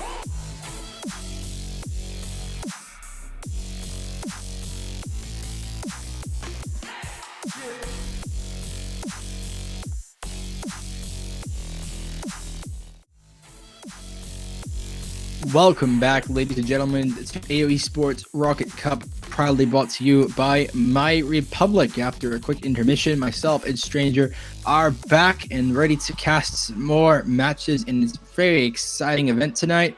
Now, this is actually a little bit interesting here. We've got two teams in this round in the bracket. Where is the lamb sauce? And we have the lamb sauce. So, trying to differentiate between both teams is going to be... we'll find a way to do it. And to make things even more confusing, my actual name is Ramsey. So I'm having a bit of an existential crisis as we speak right now. Am I cosplaying? Do you want me to speak like Gordon Ramsay? Where's the lamb sauce? You know, I don't do a good English accent. I'm American, so yeah. Yeah, I don't know how exactly we're gonna go about differentiating, but Stranger and I will figure it out. And yeah, so we've just had map 1 completed just off stream. We're heading into map 2 in Junkertown. But aside from the very comical names and my coincidental name, how you feeling, Stranger? You've rested up after the break? Looking forward to some more matches? Yeah, definitely. As we hop in now, I mean, we're going to get to see another Junkertown. We've seen some great play on Junkertown tonight already, so it's going to be interesting. I wonder if we'll get another Bastion comp coming in as we had earlier on tonight. But also, we've seen one of these teams playing already. We have seen our boys over here, you know, Rusty on tank, some of our favorite plays so far. So it's going to be interesting to see how these other guys come in and mix it up. But since they have the lead, they must be playing very well as well tonight. Indeed, they are. As both teams get ready, we got new players here. So we have the lamb sauce, consists of Favos, Zenaya, Phoenix Drizen, Zargo, I don't know if I'm pronouncing that right, BJD, and Chana, or Kana. Again, please forgive me if I get those pronunciations wrong. But yeah, we haven't seen these guys play just yet. If they play similarly, given the similar names, I wouldn't be surprised. But maybe they could find a lamb sauce at the takeaway shop just after point 1. Let's see what they have on the menu. They've got fish, kebabs, bread. Gordon Ramsay would be disappointed.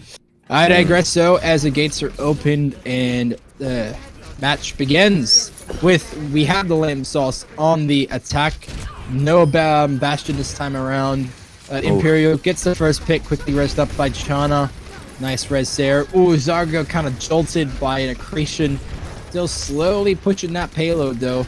Swinging around the first little S-bend here. Rusty gets taken out, pulled off the bridge. Oh, Cryoxic's doing a good job as the Widow. Got good line of sight just in the background over here. Payload is still moving though. Hasn't been much resistance as of yet, Stranger. Yeah, Widow doing a great job there. Cryo hits a good shot, but now caught out, so he has to back away a little bit. But that, like you say, that cart moving up to a good position, but they're outnumbered here now, so they need to be very careful as the rest of the team are just coming back into the fight slowly. The Dragon finds Imperial. Good Dragon Strike there. Get those two. Still not much resistance to the payload, and the res comes out, and the Phoenix literally rises. So another namesake similarity there. Yeah, they're gonna fall back here and let them capture point 1. So yeah, pretty easy point 1 take here for we have the lamb sauce. Oh, they might actually be here for a moment, but I don't think it's gonna last. This is a bit of a faulty push, I'd say. Maybe just for the stall of time. Yeah, they're just trying to buy a little bit of time, but they could buy that time anywhere else, really. Thanos gets killed in the Latte, and Cryoxic might try and dive down. Imperial is, Cryoxic falls to the Mercy gun as well. Gotta love themselves a good battle Mercy. Pretty quick point 1 take here. At least they did manage to pull out that ult from the Mercy there with that source, so not all wasted. And they got a decent amount of time. They're stuck around. I mean, at one point I thought they might even take it, but that Mercy ult made all the difference, I would say. Indeed it did, as we quickly go along. And where's Lamb Sauce? Try and regroup themselves up. We would fortunately falls victim. Cryoxic though is getting a good angle here. Fires a mine onto he's probably destroyed. Bit of a battle, but here, nice shot. Cryoxic catches Favos off guard and is able to just delete him from the map. Payload is still moving ever so slightly. Not really been much resistance there, and Favos gets the res back. So Kana's been doing a great job finding safe times for these resurrections. So as a result, there hasn't been much resistance to this payload at all. They might not even be able to touch again here. This will be probably a largely... Yeah, it is. Wow. Wow. Running 2 snipers, you're going to make it hard for your team to actually contest that cuddle. You put a lot of pressure on your 2 tanks, and you can see that Rusty and Imperial are definitely feeling that pressure, getting really ripped to pieces on that front line a lot, feeling quite alone, I'd say, even now. Then slowly coming around the corner. Over here, again, not much resistance. They're opting to kind of fight through the payload route. Here comes the Gravitic Flux. They get a couple, but the Immortality Field comes to save the day. Bongo comes out. Rusty takes down the Immortality Field. So yeah, Zargo's got a lot of advantage up here on the top here, but unfortunately, not really too much support there. Tries to fall down to keep the payload moving. But yeah, it just felt awfully wrong. I think what Zargo is trying to do is pop the supercharger on this top balcony here, just above the payload, then let everyone below use it, but I just don't think it worked. The position was a bit too off. Yeah. Managed to shut down Rusty's ult from it, but like you say, it just didn't quite work out for his team since they were falling apart without that shield placement in the front there. He needed to focus keeping that up for them a little bit more. Here comes a Dragon Strike. It finds Rusty. Is able to stay alive. The NWs comes in to save him. Zargos found out pretty quickly, and Bob brings a payload to a big halt, firing those arm turrets. Forced to play around the corner here. Immortality Field is placed, and again, another great res from Kana, the res master. Very good job getting these picks back into the fight. Payload is moving up again, and they're able to use that to get a bit more of a positional advantage as it wraps around the corner. Yeah, they're hitting those great reses onto tanks as well. It's a lot of healing to bring back out into the fight after they just dealt with that Latte getting unfortunately picked up there. Yeah, unfortunately, Latte's found out. Cryoxic getting a few good angles here, just in the window. Talk about a window pane. Yeah, it's able to sneak around and get a couple of essential picks here. And yeah, tries to go around with the Immortality Field. Sneaks just out. Don't fall into the line of sight. Cryoxic, you're gonna get met with your impending doom. My goodness. Yeah, that was a great anti-nade. Hit 3 of the front line. That doesn't matter how much shielding, and even with that Immortality Field on you, you're still going to have a hard time in that kind of position. It's good anti-nade can just screw everything up for the enemy team. It's precisely what happened. And if Cryoxia keeps finding these positions and is left uncontested, we could really be seeing, yeah, just a real stoppage to this payload here. And it's just kind of left here with Weewood in support, providing another kind of snipe with the Ana Biotic Rifle. Oh, very well positioned Dragon Strike here, followed by the Gravitic Flux Immortality Field there again to save the day. Another great anti-nade there, getting 3 of them promptly taken out. Yeah, all 3 who are anti-naded couldn't get out in time. And now Kana and BJD are caught off guard. So, yeah, another stop here. Yeah, look at that. In the back line, you just see Latte tearing the enemy team apart with no pressure at all. I mean, having no dive potential means that snipers can just sit at the back there, and since they're running dual snipers, it's just working out for them every time. Like a triple sniper, if you count Ana as a sniper. You got 3 heroes here with like sniper-like guns, so yeah, it'll be interesting to. They really left uncontested because we got so much distance and they're not getting dived. So great work there with a lot of positional up on the top here from Latte. Ooh, yeah, it's just again, Taki this time is getting a share of the frags. Nano boosted takes down 3. Nice work there. We're just hitting an anti-nade on multiple players every single team fight so far. So good. I mean, where is the Winston? They should be bringing that out. I see Reinhardt there trying to get in. Zago he knew he had to rush in to make some kind of impact, but doing so just got picked out, and it was just an easy kill for them. Again, the bulb there is a really good place, and they can't even walk out. If they walk out, they get met with a bulb to the face, so they have to wait and burn more time off the clock.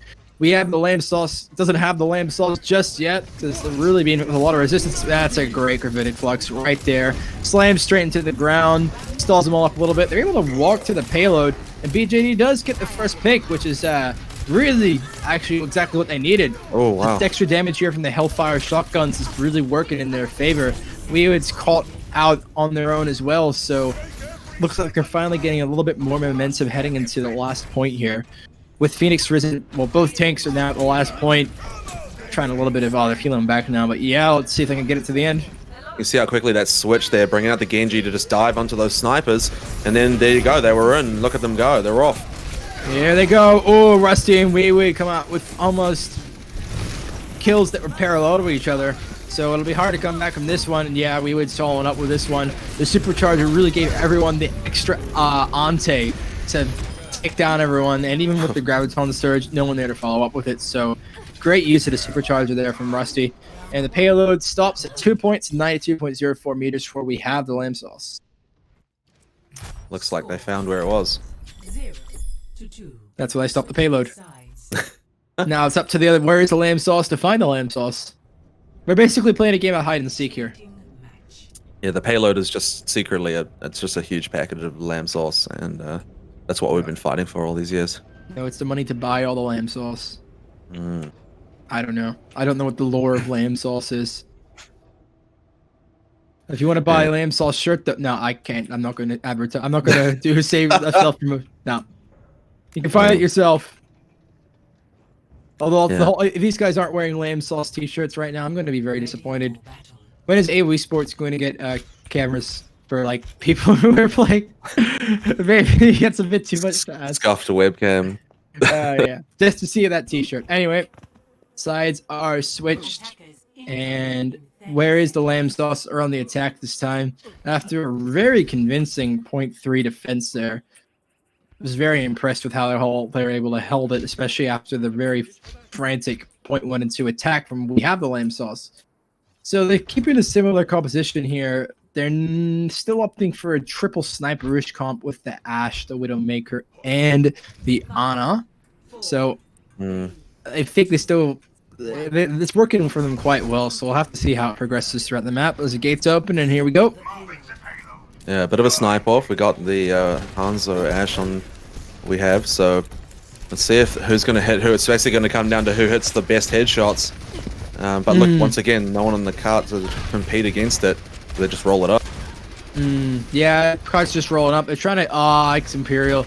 That's exactly what you want to do. You want to get the first pick, makes the rest of the fight easier for you. Forces everyone to kind of out of position. Kana's trying to, oh no, get the res. Cryoxic saw right through it. There's the headshot for you, Kana. All right. They're still moving this payload, so they've just kept the pressure on and they've kept this thing running well with no hesitations. Splitting up that Hanzo there as well, it led them to a nice easy pick. Now that they're just so trickled, even Ash knows she's just wary of even peeking out right now. And the Ash is coming out, BJD with the dynamite. Might try and drop down. No, they won't. They'll opt to just reset and fall back for point 2. And the Sigma is actually here way out of position. Phoenix Risen's taken down promptly. And that's not good news at all if you are... Where is the lamb? Who has lamb sauce? Wait, we have the lamb sauce. I knew it'd get mixed up at one point in this match. It's bound to happen. Cryoxic, bro, what you doing? Incredible picks here. Even under the pressure of the Mercy gun. The Orisa Halt is still not enough to...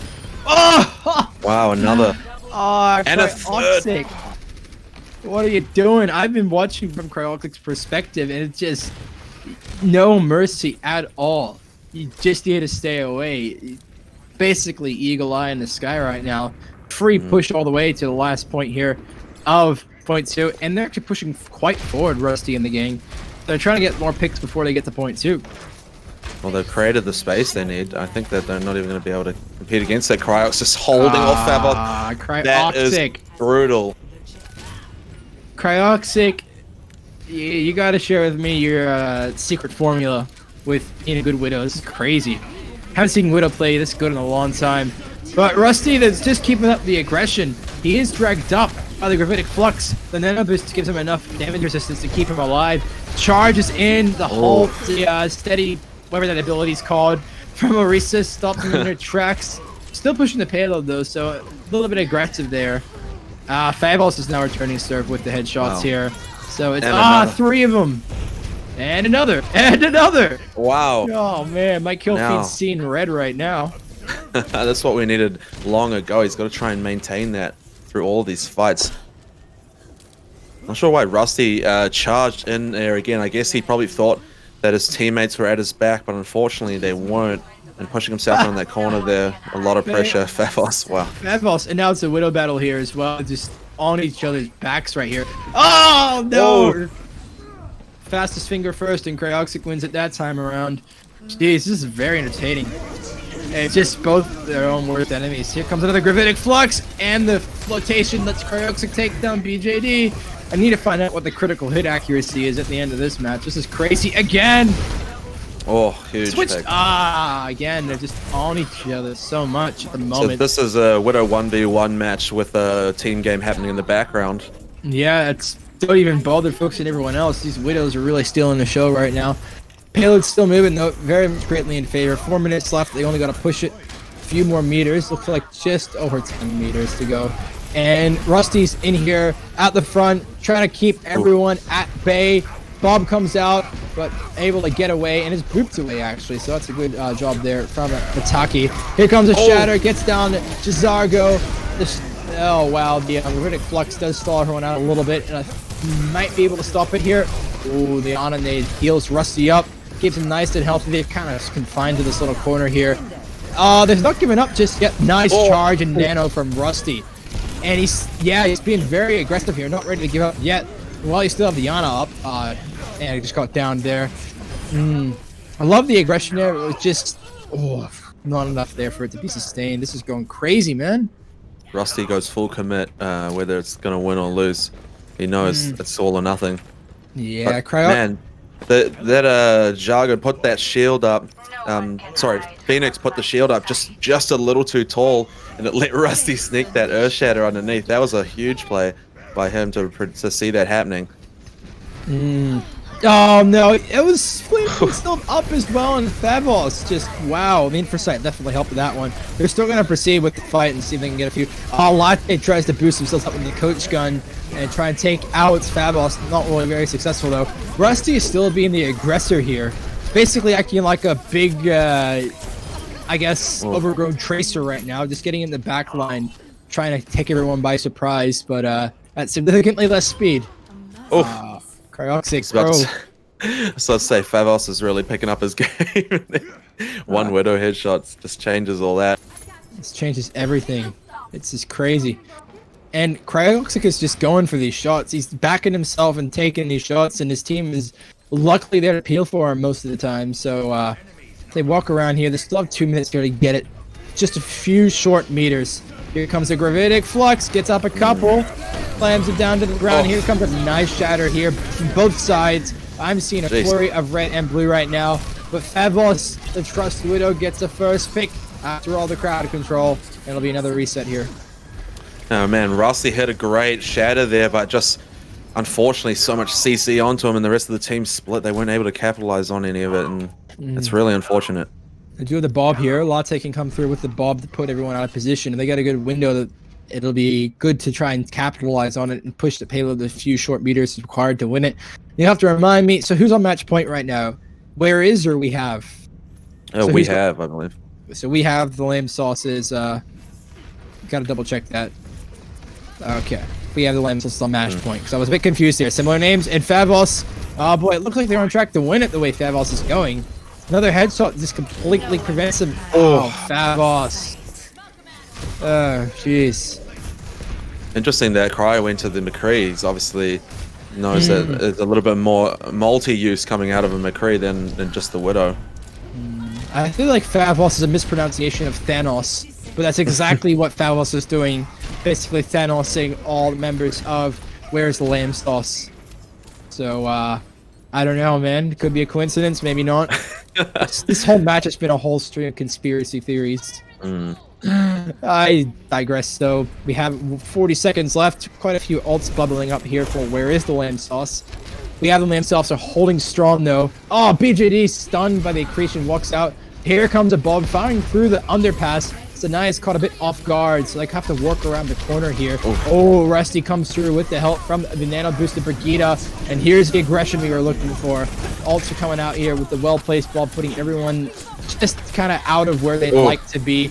And ooh, they're gonna have to really get there quickly. Is anyone only gonna be able to touch? Let's find out. No, they won't. Where is the Lamb Sauce? With a very good Bob and nano boosted Brig able to just push their way through to the point. I showed the point to it, Junkertown. We're going to map 3. Yeah, that Nano Brig was absolutely major. She's just invincible, pretty much, just walking straight through the fight. Reinhardt in front of her, swinging away. He just basically has infinite healing at that point. Just great play by them. Very honestly impressed, and I want to see. I guess it gives us more time to see more of this fireworks between Favos and the Cryoxic. Very much looking forward to that. Yeah, And a lot of good ult play there. I must say they saved up their ults well. They used a good combination there. They made most of their shatters worthwhile. There was one or two there that didn't go so well for them, but in that last push, they definitely made sure that everything they used had value. Right, so yeah. we're on to an assault map now. Back to Hanamura. Boy, Wonder- I'm absolutely parched. If you ever commentate, guys, be sure to have some strepsils nearby. It's gonna be Okay. interesting. Yeah, it does. Obviously, again, without the moving payload, there will be. I guess it won't be as much of a moving target for Widow to move around a lot, so there'll be a bit of camping, especially just finding the good camp points here on Hanamura. But it could still go either way. We saw good showings in both teams, that it was a very close Junkertown. So interested to see how this one fares out, Stranger. Yeah, I'm interested to see how the sniper picks come out. I'm sure we'll get some on the defensive, but what about on the offensive? I think that even with these guys, the way they've been playing, they can make it work both ways for sure. Yeah, we'll have to just sit back and find out. Still very curious to see what they are. I'm just running out of words right now. I do apologize, everyone. Here we go. Teams are all picked. We do have Lotse coming out with a Torb again under the defense. We would still deciding what they want to be. Phoenix Risen. What do you make what you've seen so far? Oh, Favos hovered over that Symmetra for a second there. I was interested because we haven't seen much other play, but look, BJD's picking it up instead. Favos going onto the Mei, and we've seen his aim, so if he can hit those ice shards, that could be pretty massive. And with the wall potential as well, we've seen how effective the teleporter onto point with the wall off. It can really disrupt, and since they have got our Ashe over here, she's going to be wanting to be on that high ground. The turret on point, very interesting. That could be pretty major to try and hold off this tele. So let's see how they go as they come out of this spawn point now. Here they go, charging through the right stairwell, through the arcade. And yeah, let's see what they do with. Here we go, we got a teleporter coming straight through the point. Very similar to what we've seen before, and the turrets come up. The other turret from Torb is destroyed. You got one tick very easily. Cryoxic is the first person to take down a couple. Oh, Cryoxic. Wow. Can you just marry me, please? Oh my goodness. Picks up 4 in the end. They need to clean up Reinhardt at the end there. That was a great retake of the point there. I mean, especially how quickly they got that first tick. Cryoxic's just going absolutely insane right now. I think they're eating whatever Jai McFlurry's eating. I'll have to talk to them afterwards. Anyway, so they did get a tick though, so all is not lost with we have the lamb sauce. So not all is lost. Tick is a good thing. Gives you a win condition. They help to go the same strategy again though. The shield up, then get to the point just in time. They walk around the back this time. Cryoxic is all over it yet again. And Latte follows up with some turret kills. Yeah, you should focus on that turret because if you leave it alone, it can really hurt you. Oh, see you later. bye-bye. Yeah, going for a nice sky gazing, daydreaming. I don't know. Have fun down there. So again, I think it's too predictable at this point. They might go for it again. The turret teleport is actually still up here, which is bizarre. They should destroy it. Yeah, Rusty kind of keen to try and play around it a bit. Maybe he wants to bait them for it. Oh, strike in. There he is. He breaks it as they walk up. That's smart. Good play there by him. Yeah, no one else able to follow up, and the kills just fall again. This is incredible defense here. I haven't even put a dent. We have the lamb sauce, and where's the lamb sauce is done. That was really clever. I mean, getting the opposition's head a little bit, that it's a bit unusual and makes them focus on something other than what their objective is. They didn't know whether they should play off that teleporter or if they should not use it. I think it kind of threw them off quite a bit there. Definitely did, but we'll see what they have. They got a few more ults coming up. Opting to switch to the Reaper now to take down more of those shields. But look at the ult economy for Where's the Lamb Sauce. They could string this out for the next minute and a half, coming up to 6 ultimates. All these have been dry fights, so great for their ult economy. And they've just been able to outmuscle them. Here comes the Bob, and here comes Rusty's taken out pretty quickly. Gravitic Flux is able to install everyone a little bit. And Cryoxic again, just absolutely carrying these fights. Throws out a Dynamite as well for good measure. Bob takes out someone else. I think I'm just going to have my camera locked on Cryoxic right now because this is just really incredible to watch. Yeah, China tried their hardest to keep the team up there. It's a good pickup onto the Brig at least. But man, they just couldn't deal with that much output. It was so much. Favos needs to definitely find the pick early here and capitalize on the fact that Brig is no longer in the battle. Uh-oh, teleport comes up for Cryoxic. Oh, Cryoxic's found out by BJD. So finally taken down, but unfortunately BJD is reloading while a turret pugs him in the head. Oh dear.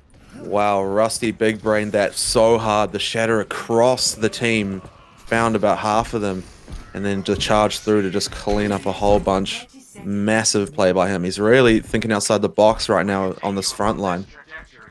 Yeah, well, Latte may as well be sipping a latte while the turret does most of the work. But now they go the rush heroes to try and rush the point. Zargo goes to Wrecking Ball. And now the ult economy actually falls more in favor of we have the Lamb Sauce. We've got 3 ults up in the hole more to the front. Uh-oh, here comes the Gravitic Fox. The shield comes down. Rusty's deleted. Is there a... No, there's... Latte takes out BJD. Just went blindly for the turret. No luck there, unfortunately. They still have kind of advantage over the point, though. There's been a few picks here, but the fighting isn't really happening on the point. They might actually be able to flip this through. Unless the Torb... Latte gets one pick. Wow. Here we go. No. Keep that turret up, man. Let the turret... Here comes Bob. Okay, that's a great late Bob there. Cryoxic takes out one. Oh, my goodness. He's seriously going to solo this, Cryoxic. Do it for me, please. You just got the Wrecking Ball to go, man. And the Bob's still there. Reaper's there. Cryoxic. Sure, Rusty can hit the charge. Dude, this is insane. They do it. Just when you think it was lost and I have to go back to point B, Cryoxic is just giving everyone and we have the Lamb Sauce nightmares. He's coming out of nowhere with these shots as Ash firing the ball, being just dodging everywhere and annoying everyone, and hasn't really been resisted that much. He's been able to give it a lot of space, get a lot of picks, get a lot of ult charge very quickly. And when you have a deadly DPS player or a duo, if you leave him uncontested, it gives him reign to just wipe the floor with the team. And that's exactly what Cryoxic is doing here. Yeah, you just see it from how quickly he's building that ult charge and how effective he's using that Bob to just get back on that point there. That was crazy. Even Rusty coming back in after being dead-eyed at the beginning, he still managed to survive for so long inside a Gravitic Flux with the Deadeye on him. And the rest of the team did actually really well. Seeing as though Rusty got lifted up out of the way, the Deadeye had free view across the battlefield, and everyone else managed to dodge it really well. That was actually quite impressive for the rest of the team to get away from all that. Yeah, and there's a win condition here, but whereas the Lamb Sauce only need to push, this is in a payload map, Sandshark, get it together. Only need to capture 54.9% to win the map, so there is a win condition here. But considering how their defense was here, I'm fully expecting something to go really well their way here, but we'll see what they do. Favos is going the Ash this time, and we could see some good Ash duels here between Cryoxic and Favos as they slowly creep around the right. Up on the top balcony here, Cryoxic is just camping out to get a few picks. Falls back down, creeps around the right with the experimental barrier to just kind of get him from behind. And it looks like Latte is trying to just sneak in and cause him a bit of trouble as a bit of a flanking tracer. I like this interesting style of play here, coming in from a different position. And is able to scope out as well, Latte. The season turret's there. They're going to try and focus it before they go in, because you can actually go down pretty quickly to a turret as a tracer. So just try and get a bit of bullet spray in there. Oh, Immortality Field comes in to try and save everyone. BJD is first person, get first blood. And, oh, yeah. Oh, Mataki, though, not giving up yet, but the Dynamite will give him up. So, this is all right, though. They got quite a bit of ultimate charge. Latte's already 50% to their pulse bomb, so not all is lost. Yeah, Favos with a lot of space there. Look at that. He's built already up to 70%, so they're going to be looking pretty good coming into this next fight. He's still getting back into position here as they join the fight once again. Cryoxic is really being very aggressive, trying to find the other Ash, find a turret, take it down. And even if they've lost Weewid still going to take a while to come back to the point. We'll have to wait and find out. Oh, they're actually pushing a bit far here. They push a bit far, grab a couple of heroes sitting in the back line. Smart play by them. The tank's now pushing in onto the point. They need some of that backup, but coming in from the other side, they find some pick. Yeah, it's going all wrong. I don't know how they were able to sneak into the back line. They didn't die. I think they just wasn't really paying attention to that. I didn't expect that to happen. But we see the point quickly say 7 people are capping it because Bob's on there, which is very funny. But where is the Lamb Sauce wins this match in the Rocket Cup against We Have the Lamb Sauce. I guess I don't have the I guess I don't have the Lamb Sauce anymore. It's been stolen. We'll never find it, I guess. Maybe it's in that McFlurry that Jai's been eating. Oh, Cryoxic. What are you doing, mate? Are you becoming a one-person highlight reel? Because this is just incredible to watch. 4 gold medals for him as well. He played out of his mind. Incredible. Good work, Cryoxic. So, that's all been settled. Where is the Lamb Sauce? We'll still be asking that question as we proceed further into the Rocket Cup. And again, just a very, very entertaining fight between Cryoxic and Favos there. I haven't really seen anything like that in quite a long time. Oh man, Widow 1v1s was fantastic. Definitely. As soon as we went onto the McCree, the whole gameplay shifted. You could see straight away, but it was quite fun to just have that little moment of who could get who first. And indeed, it was very entertaining, and I'm very much looking forward to the grand finals. This is how this one's going. Yeah, I mean, we've got a lot of good teams here tonight. I'm quite excited to see how it all comes together. Hopefully, we won't have any whitewashes or anything. I'd like to see another really tight game, especially in that final. They're Honestly. asking them to hand over the sauce in chat. That's Don't know if that's possible.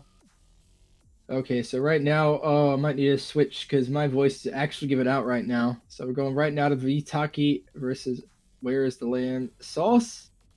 So all right. Yeah, I mean, definitely some good play there. You could see the team working together as a group. A lot of interesting stuff. We're getting some teleporters because remember that a lot of these guys are just random teammates that have been slammed together. So this is essentially solo queue for the whole lot of them. And some of the team play that's been coming out tonight is absolutely beautiful stuff. So yeah, they're really doing quite well. These top teams that are pulling it together are showing that they're able to adapt and communicate really well. So, but it looks like we might have to wait for our next match. yep, indeed. So our next match will be in around 25 minutes at 9 p.m. AEST. So we'll be cutting to another short break. So feel free to go up and refresh yourselves as usual, but don't go anywhere because we will be back very shortly. The next set of matches etching ever so closely to the semifinals and finals, and you would not want to miss any of those. So be sure to stay tuned, guys, and we'll be back very soon.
Yeah, what's up with it?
Yeah, what's up with it?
Yeah,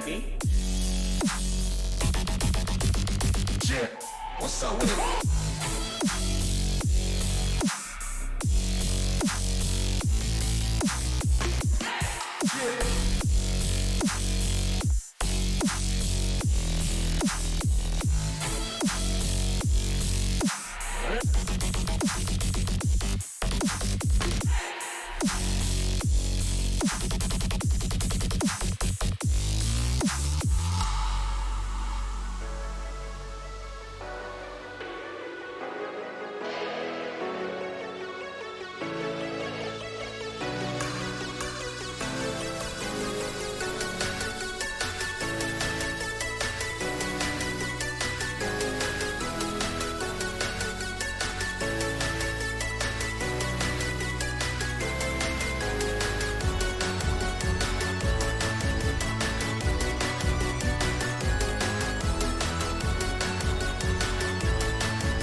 Yeah, what's up with it?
Jet, win it.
Ladies and gentlemen, welcome back to the AOE Rocket Cup for the sponsor of MyRepublic.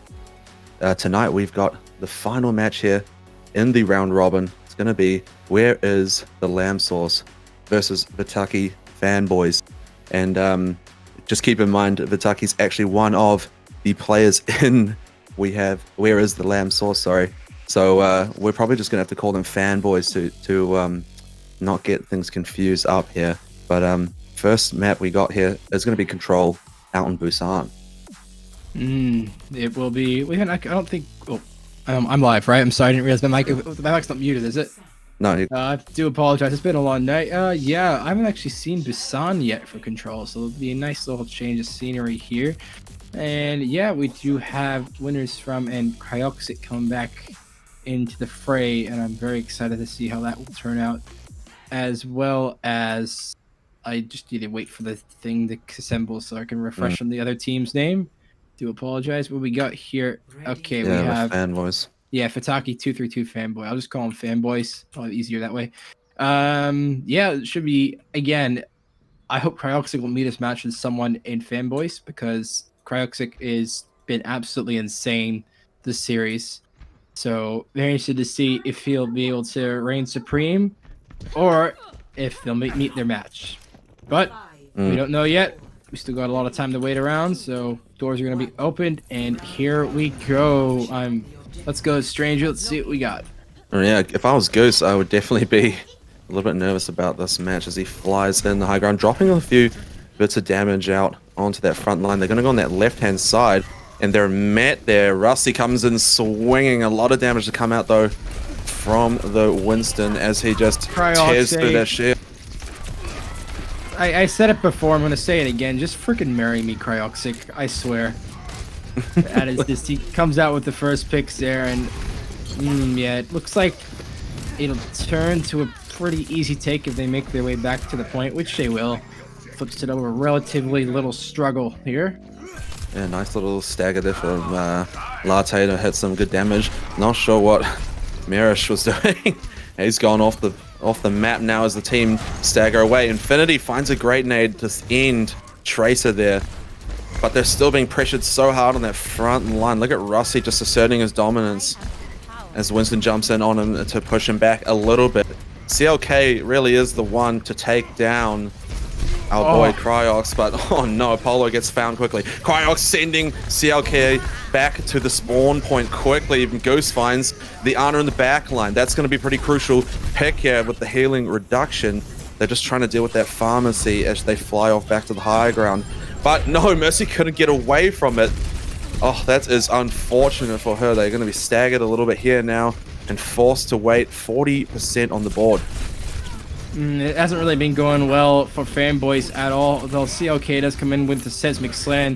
Cryoxic's no longer a threat for the meantime. Also uses to their advantage, and it looks like it's going to start with Apollo being nano boosted, diving into that back line with that supercharged Tesla cannon. Goose follows suit with some great Goose rockets, and barring a few people, just barring Latte, they were able to delete them quickly and flip the point over, so very good use of the nano boost there. Yeah, they did really use that quite well. I mean, Goose having so much space once they got rid of Cry early in there. And now just pushing him back, a little bit of damage coming on the front line. Cry does like that kind of challenge, though. This is the kind of time where he just hits a couple of freak headshots and sends him back. But look, they're just dancing around each other now. They have to get... That is brutal. It's managed to survive, though. Oh, CLK came around the side. Distracted them long enough. Oh wow, my goodness. For Goose to come over and fire some rockets. Well, he found Cry there as quickly as well, which is a huge pick. He knows that he has to take him out if he wants to keep that aggression strong. They res Goose back up and push Rusty back as well. So look, they've finally got their mojo together, and the aggression is intense. Definitely is. They're not really letting the one. They're definitely not wanting this point to be flipped back. And Goose is doing a great job. I didn't know geese could fly, but here we go. Firing these rockets and really just causing a bit of a headache. Actually denying Cryoxic a little bit of space to fire these things because Goose has just been too big of a threat. The Meteor Strike comes through for CLK, who ends up Yeah, just around the other side, it looks like. Oh, Latte got slept. Oh. Poor thing. And here comes the Seismic Slam. Able to blink away, and Cryoxic uses the High Noon to eliminate CLK. And here we go, we got another big fight on their hands here. Ooh, blocked off nicely as they keep aggressing their front line. Apollo to fall there, but there's two. Oh, and that's the third, so Cry's no longer around. Hog just trying to hang in, but the anti-nade on him barely gets it off of him in time. Gonna hit a good amount of damage, but Goose is just so free to fly around and just drop the pain on him. Goose has been left relatively uncontested this whole fight, and Cryoxic has been having trouble landing shots on them. I think it's a bit to do with Goose being super mobile up here, and I think Krog's gonna be getting these shots more with the Widowmaker, but either way, yeah, great showing there. Great teamwork. First point goes to Fanboys.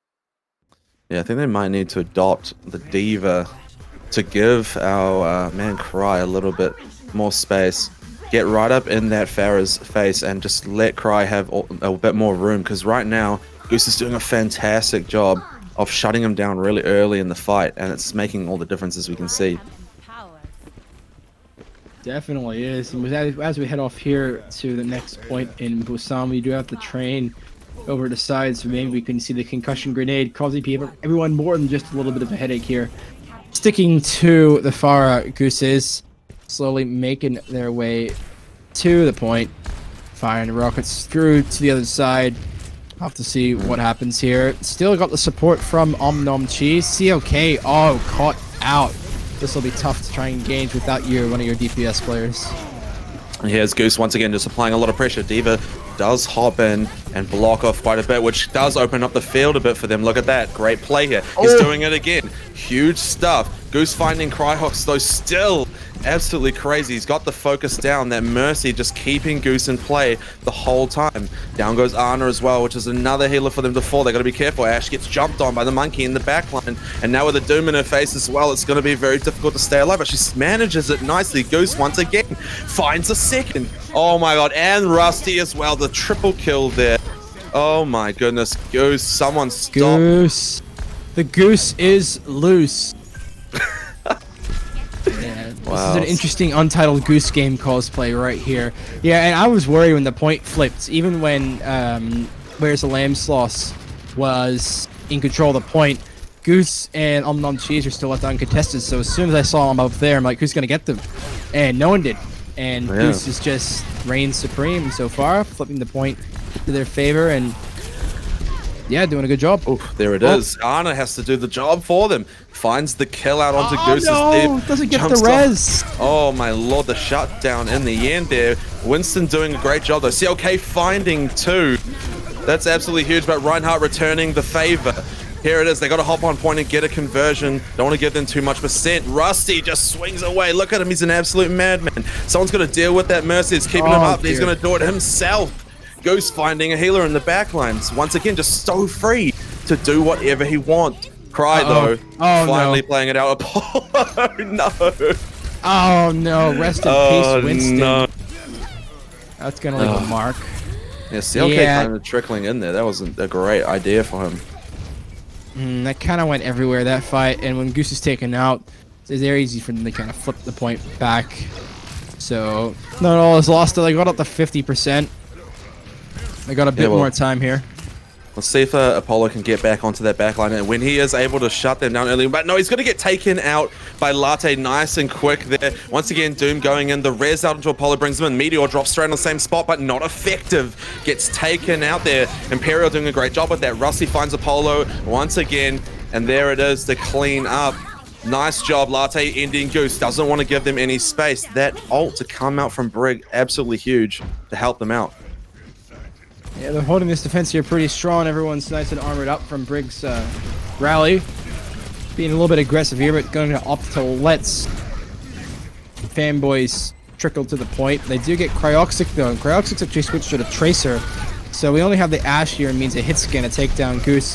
Here comes the Bob, but promptly slept off, so it's just going from bad to worse, but Goose is still getting these frags here. Oh, he rains it down.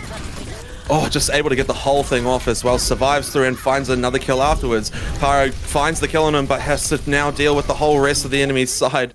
And it's a lot to ask of him. They do have the point advantage though, so they could just give it here. But my lord, they are going to get all the way up to the 99 percentile. Good work by Cry to make that happen. Yeah, did a good job here to keep that fight sustained.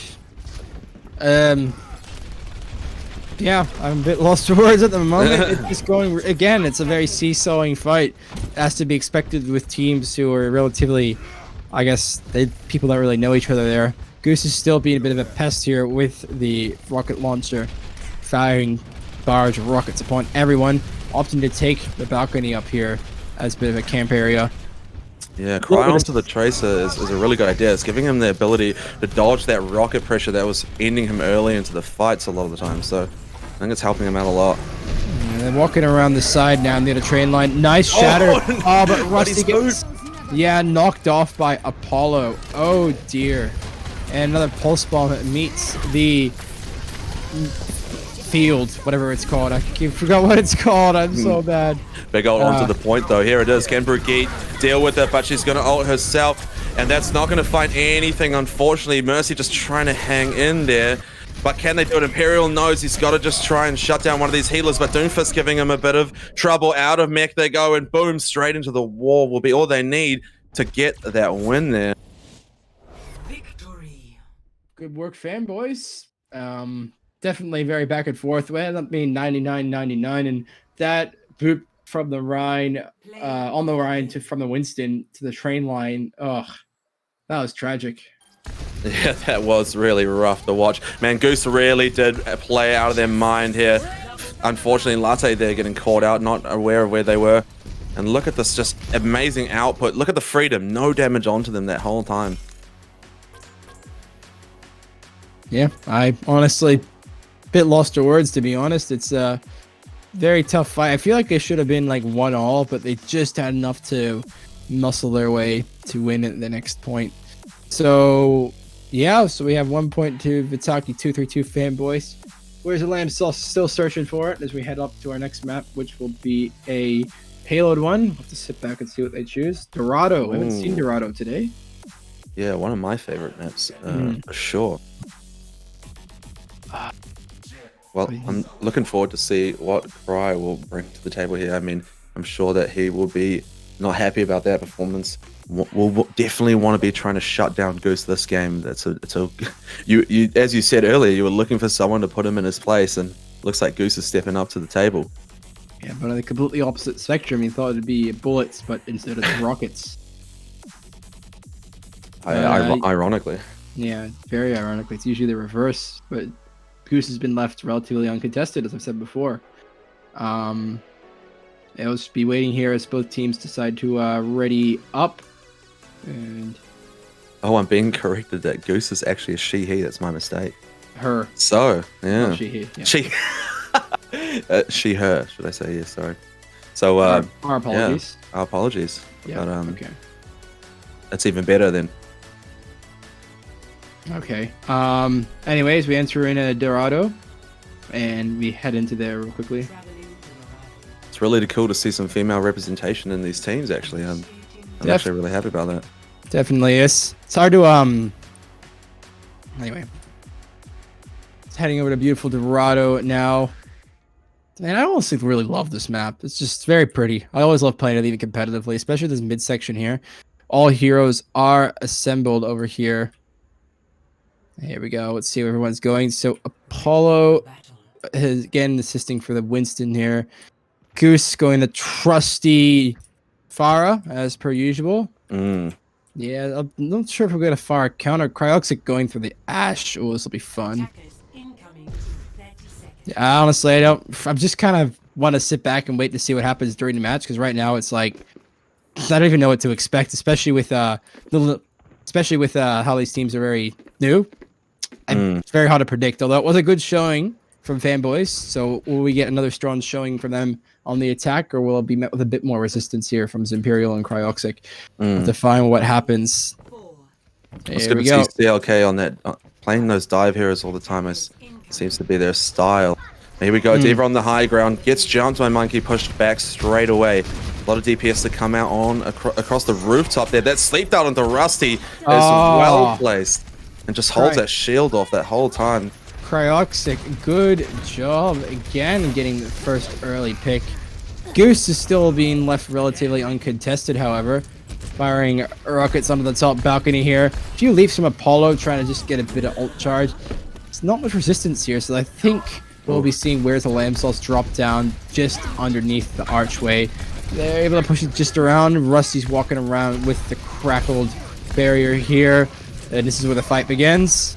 Goose is definitely looking for some backdooring here where possible, but Cryox caught onto it early. But now that they've been spread, Goose capitalizing on it. Cryox finds CLK, but the rest of his team line falling apart here. The res out onto that Ana will keep their sustain looking good, and Cryox will be found by Goose in the end. Oh, she's having a wonderful match, that's for sure. Keeping up some great state fights. Latte as well. Oh, no, Goose. Oh, couldn't escape. That's all right. They'll get point one either way. Very clean fights from fanboys here. Really, really loving seeing this. Very clean, concise, and just on-point play. You'd think everyone here would be paying together for ages. Yeah, that's right. They actually do look very well organized here. Rusty drops into the front line. Cryox with a nice pick out onto that Mercy early into the battle here. We'll just keep them at bay, but the cart relatively close to spawn, so they don't want to get a bit too aggressive. There it is. The kill out onto Brig, so balancing out that healer sustain. And the cart now, Rusty doing a good job to hold that, but their enemy team jumping in. Apollo, some aggression onto Rusty there. It looks like Goose going to try and be cheeky about it. But there it is, the sleep onto Rusty at cart. I guess he's still holding at something. Goose finds the ultimate onto Ana and onto Diva 2. That's the shutdown onto Rusty. They just got full movement now. Again, Goose is just doing an incredible job. I was a bit worried when Apollo was slept there by Weewood, and the Primal Rage did burn out. They have opted to rush forward and get a few picks here. Payload's actually staying stationary back here. Oh, Infinity realizes that. Cloud9. Yeah, you might want to be careful about that. Don't want to see another Shanghai Dragons Dallas Fuel repeat. Okay, back on the payload now. It is moving up. I think they wanted to apply a bit more pressure there, and Infinity gets a kill on the and Cryoxic has now opted for the Pharah. So interesting switch here. Pharah on Pharah. Nanoblade comes here. Yes, it's okay. And he goes, finds Rusty as well. A great pickup. They managed to clean up the rest of the line too. Latte, can he hang in? There's he fades away, but no, gonna get picked up in the end too. Oh no, Cry's trying to mirror, but it's not gonna work out well. Goose, she just cleans him out straight away, and the payload reaches. Yeah, with 5 minutes left on the bank as well. So, again, they're just making incredible progress here. And again, the aggression here, they don't really have an answer for it. They've got a lot of ults to counter with, but it doesn't even seem like they're getting an opportunity to use it. They're all getting boxed from the spawn point right now. So, payload's still moving throughout while I'm saying this. So, here we go. Let's see if Reinhardt can get the shield up in the front line. Give McCree an opportunity to get a Deadeye, or Brig gonna pop off with her ult, which does give them the ability to get out properly. Payload now going to be halted. The high noon drops off. That's it. Finds Goose. This could activate the whole fight for them. Look at Winston in the corner. Polo just spazzing out, but is taken out in the end. And that's a great retake there, but they did have to use a lot of their abilities to make it happen. Yep. Cryoxic does. It's very weird seeing Cryoxic on not a hit scan hero.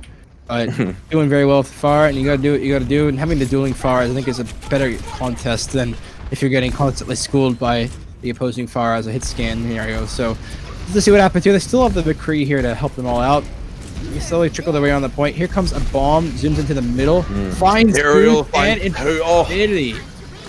Wow, absolutely massive. The res out back onto the Ana to get her back into the fight, but Apollo jumps in deep and gets punished for it. Here it is. Genji trying his hardest to get up, but he's just not able to make it happen. CLK will go down there, and they're forced to reset here. Indeed they are. I still have 3 minutes, 25 seconds, so with quite a few ultimates coming up. Almost up to 6 ultimates, so yeah, they could probably maybe use them all at once, or they could engage with a couple here to try and get some push. Here we are. Here's Apollo diving in top line here, trying to get Latte, but booped off.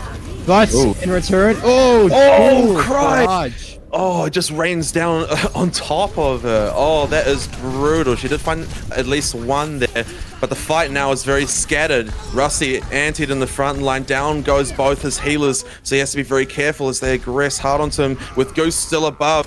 That's just too much to deal with. And the red team are now just going to slowly walk it up. This is doing again, not letting her team down at all. Dynamite there helps, doesn't really help, but healed up by Omnom Cheese. Team to job of keeping each other up and healthy. The very late pick onto Weewid. Pero just getting on the boost out onto Rusty. Might just help him deal with the tank on the front line. Nice shutdown onto Latte though from Goose. As she just keeps on going. There it is. Cry finding the kill, switching back, but they just can't touch for that moment, and that's going to cost them. I believe we do have a Charlie Niner here. Oh dear. So I was looking at Cryoxic there, and again, when Cryoxic gets the opportunity and the space to the uncontested, they are very, very dangerous with any hit scan hero.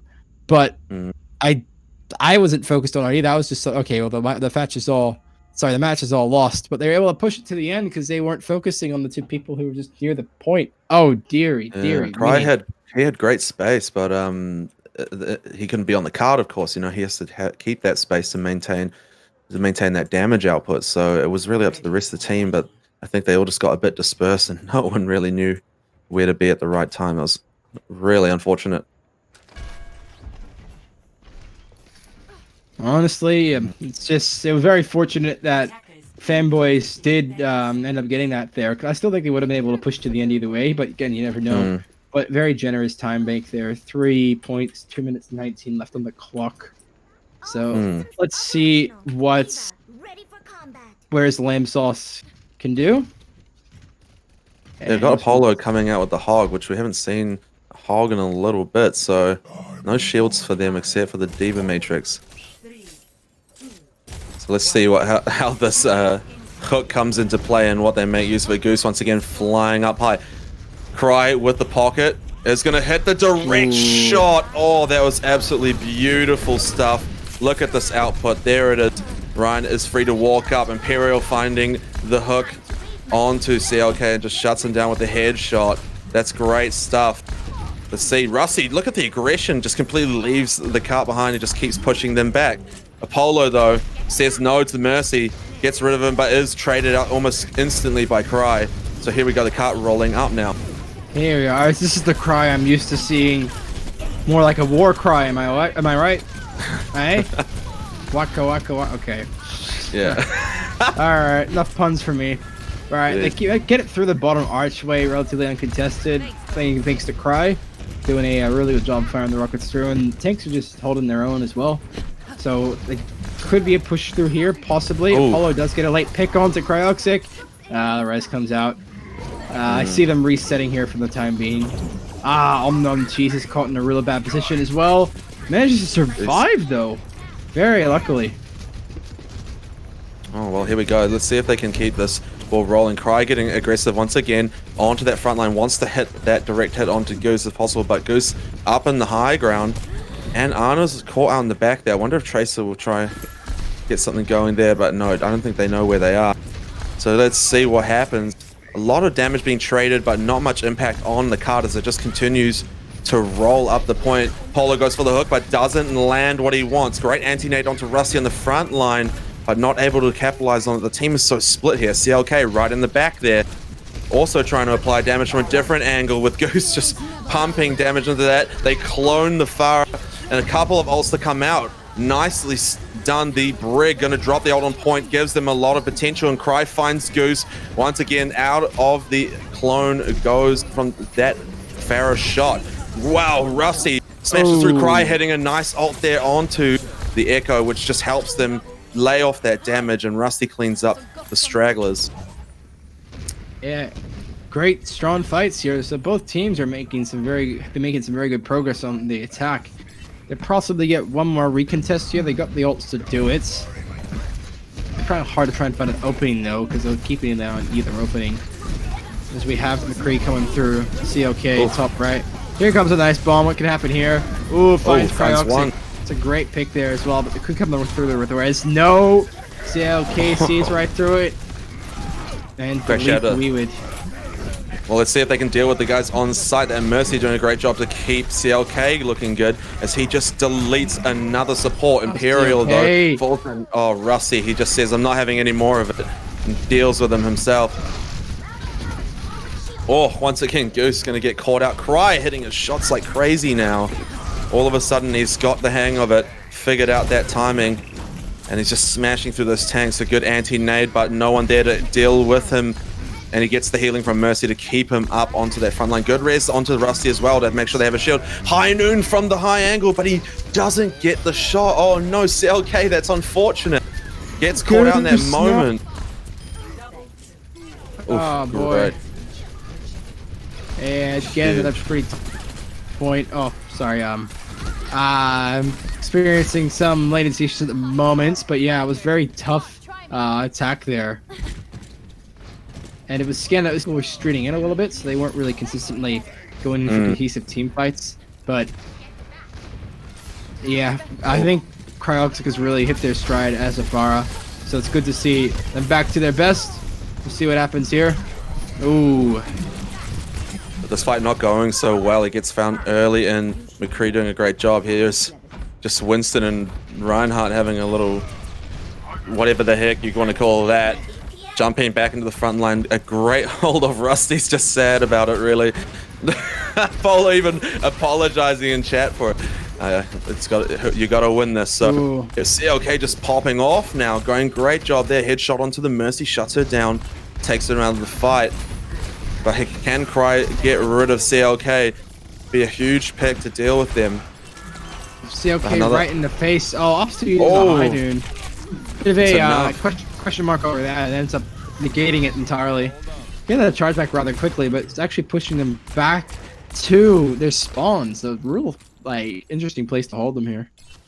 Yeah, CLK even going in for the flank here. I wonder if they're a bit late. I mean, no, they're probably timing it just perfectly. Good shot into the back line there. But Brig with the ult onto the front. Gonna hop into the fight and aggress here. Reinhardt swinging away.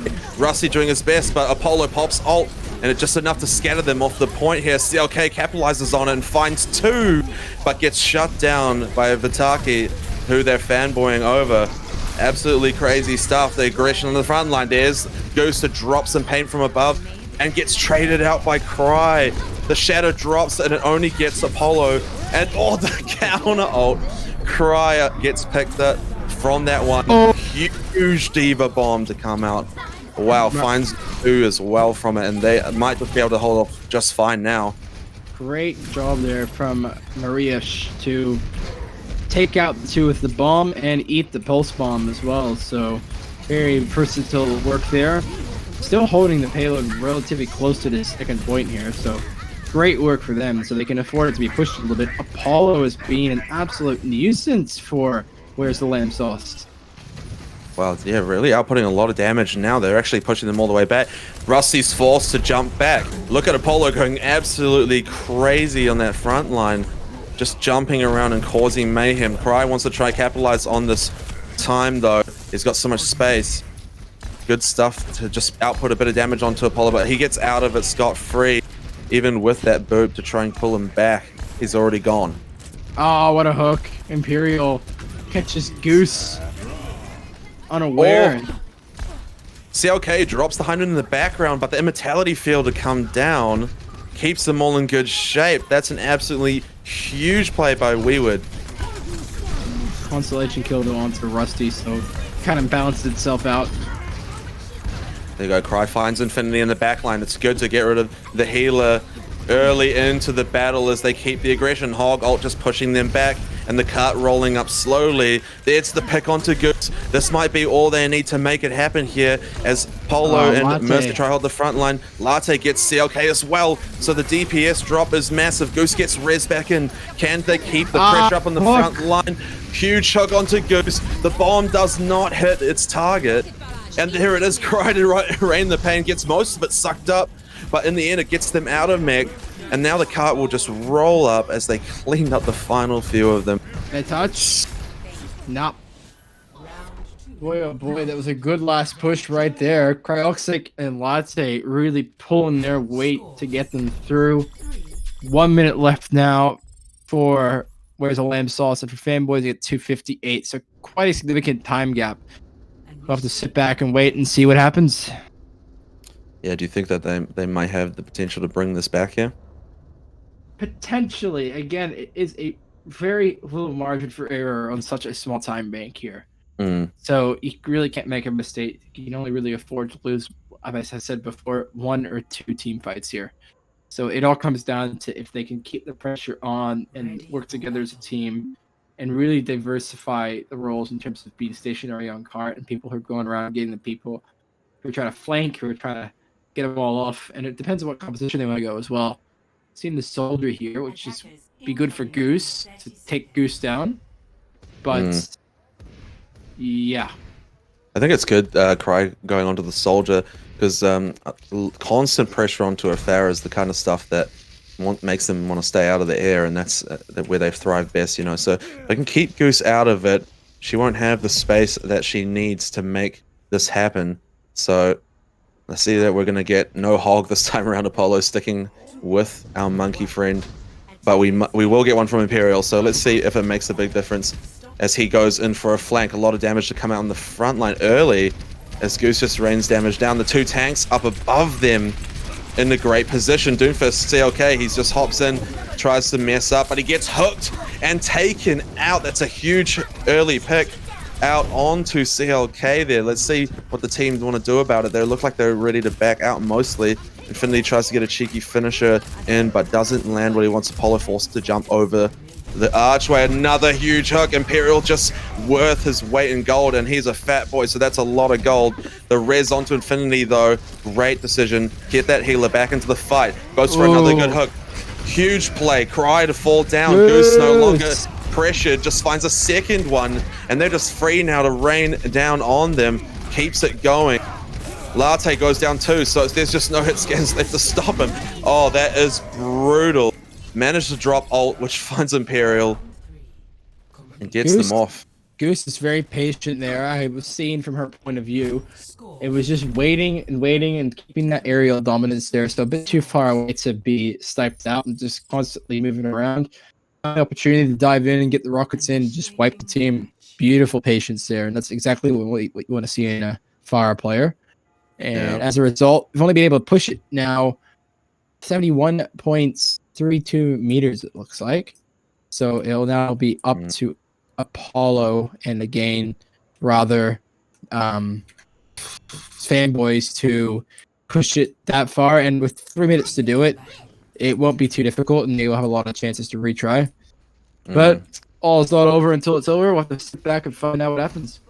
Well, we've got Latte onto the May, which we've seen them play earlier quite effectively, and some really good stall from it. So let's see if they can make this happen. Cry back onto the old rain down of the Pain. Goose not switching as well, so we're going to have to see some Pharaoh 1v1s. I think is going to be pretty crucial. If Cry can consistently hit that aerial rocket directly onto her, he'll be looking pretty good, I think.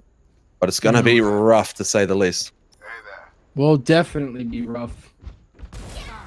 But we don't know until we find out. So the gate's open. Let's see what we can do. See what we witness, rather. Here we go. Yeah, as you say, Goose going around the back, always very slow and steady on that early start of the match.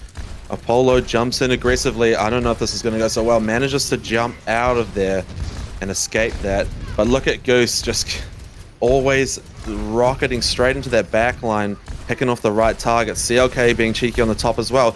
Could catch someone out if he's in the right position. Manages to just get away from Cry there for a moment. They're doing a good job of holding it off so far. Here's Apollo trying to disrupt. Gets boot back out of it again. Doomfist with a good punch into the front line. But look, the card already more than halfway there. The pause come out though. Ball's coming through. Looks like we got some more technical issues there. Even now, they've kind of pushed it through rather uncontested. So, yeah, Could even if they stop now, you got plenty of time. And look at the ultimate charges we have already here. Paula's very close to the primal range. Nom Cheese, Mariash, and Goose. Nom Cheese is closest to her Valkyrie there as well. So it'll be, yeah, we'll have to sit back and find out. Looks like we are readying back up though. Pause is about to be finished. And there we go. All right, here we go. Back into the fight. They're just forced to go back a little bit. Distressed from that pause, perhaps. And here it is, the aggression. Goose gets found. Cry with a good shot onto them. So CLK is going to have to make good use of it. Goose gets res though, straight back into the fight. Can they hit up Cry? Manages to hit a direct shot, but that Mercy pocket keeps him in. There it is. A great shot onto Imperial. Huge stuff. The Primal Rage disrupting a lot. Cry finds 2. Rusty to get CLK as well. Oh man, a lot of traded kills here. There's not many players left to fight. Oh, Cryoxic, no! Onto the barrier kills them. And then it is down to May to hold this, but the freeze is not going to be enough. I don't think they're going to get that. Is going to find them, and that will be the end of that. There we go. For this game, Vitak 2-2 fanboys are your winners. Fantastic match here. Very sticky. You think that these teams be playing together for years because that was an incredible showing. And I honestly have not seen Far play as strong as Goose in a long time, if ever, to be honest. Goose was just, she was absolutely killing it. Yeah, very consistent. Almost uncontested throughout the whole map, which was incredible. So, very good job, fanboys there. Really, I don't really know what else to say there. I was a bit taken aback by that, to be honest. Yeah, it's like you say, they do seem like they, like the kind of team that have, or they almost feel like they've been playing together for years already. But just having been put together tonight, that just shows you their skill level in terms of being able to adapt and their good communication and team skill. So some great stuff. I love that we've seen Widow 1v1s. We've got Farah, Pharmacy, hot 1v1s. We're getting just about every mirror we could want, really. All right, well, the next game's going to be the final. It's going to be our team from... it's going to be Team 7 from Group B and Fanboys, I believe, from Group A. They're going to go head-to-head. Is this semi-final? I believe this will be the final, even. I'll have to get a redo on that to see if there's a semi-final or a grand final there. Well, there's a best of 5 as well, the grand final. Yeah, I think this will be the grand final. It's still a best of 3 from my knowledge. Okay, we'll go take a quick break and we'll be back shortly. Just to do our details, but we'll be back soon with the finals matches. So please don't go anywhere. I'll be back in a moment.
Yeah, what's up with it?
Yeah, win it.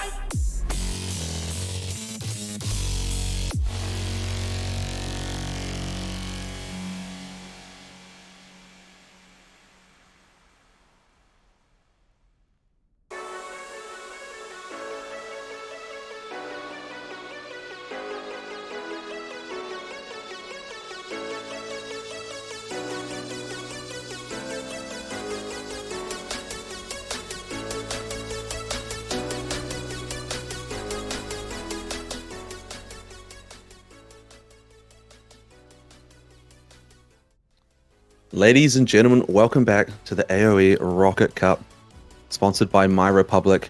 My friend had to leave, Sandshark has left, so it's just going to be me to finish up as we do this final match for tonight. It is the grand final, Fanboys versus Team 7. We just watched Fanboys in the last match popping off, and we've seen some great play from Team 7 earlier on, so we're looking for a great game here.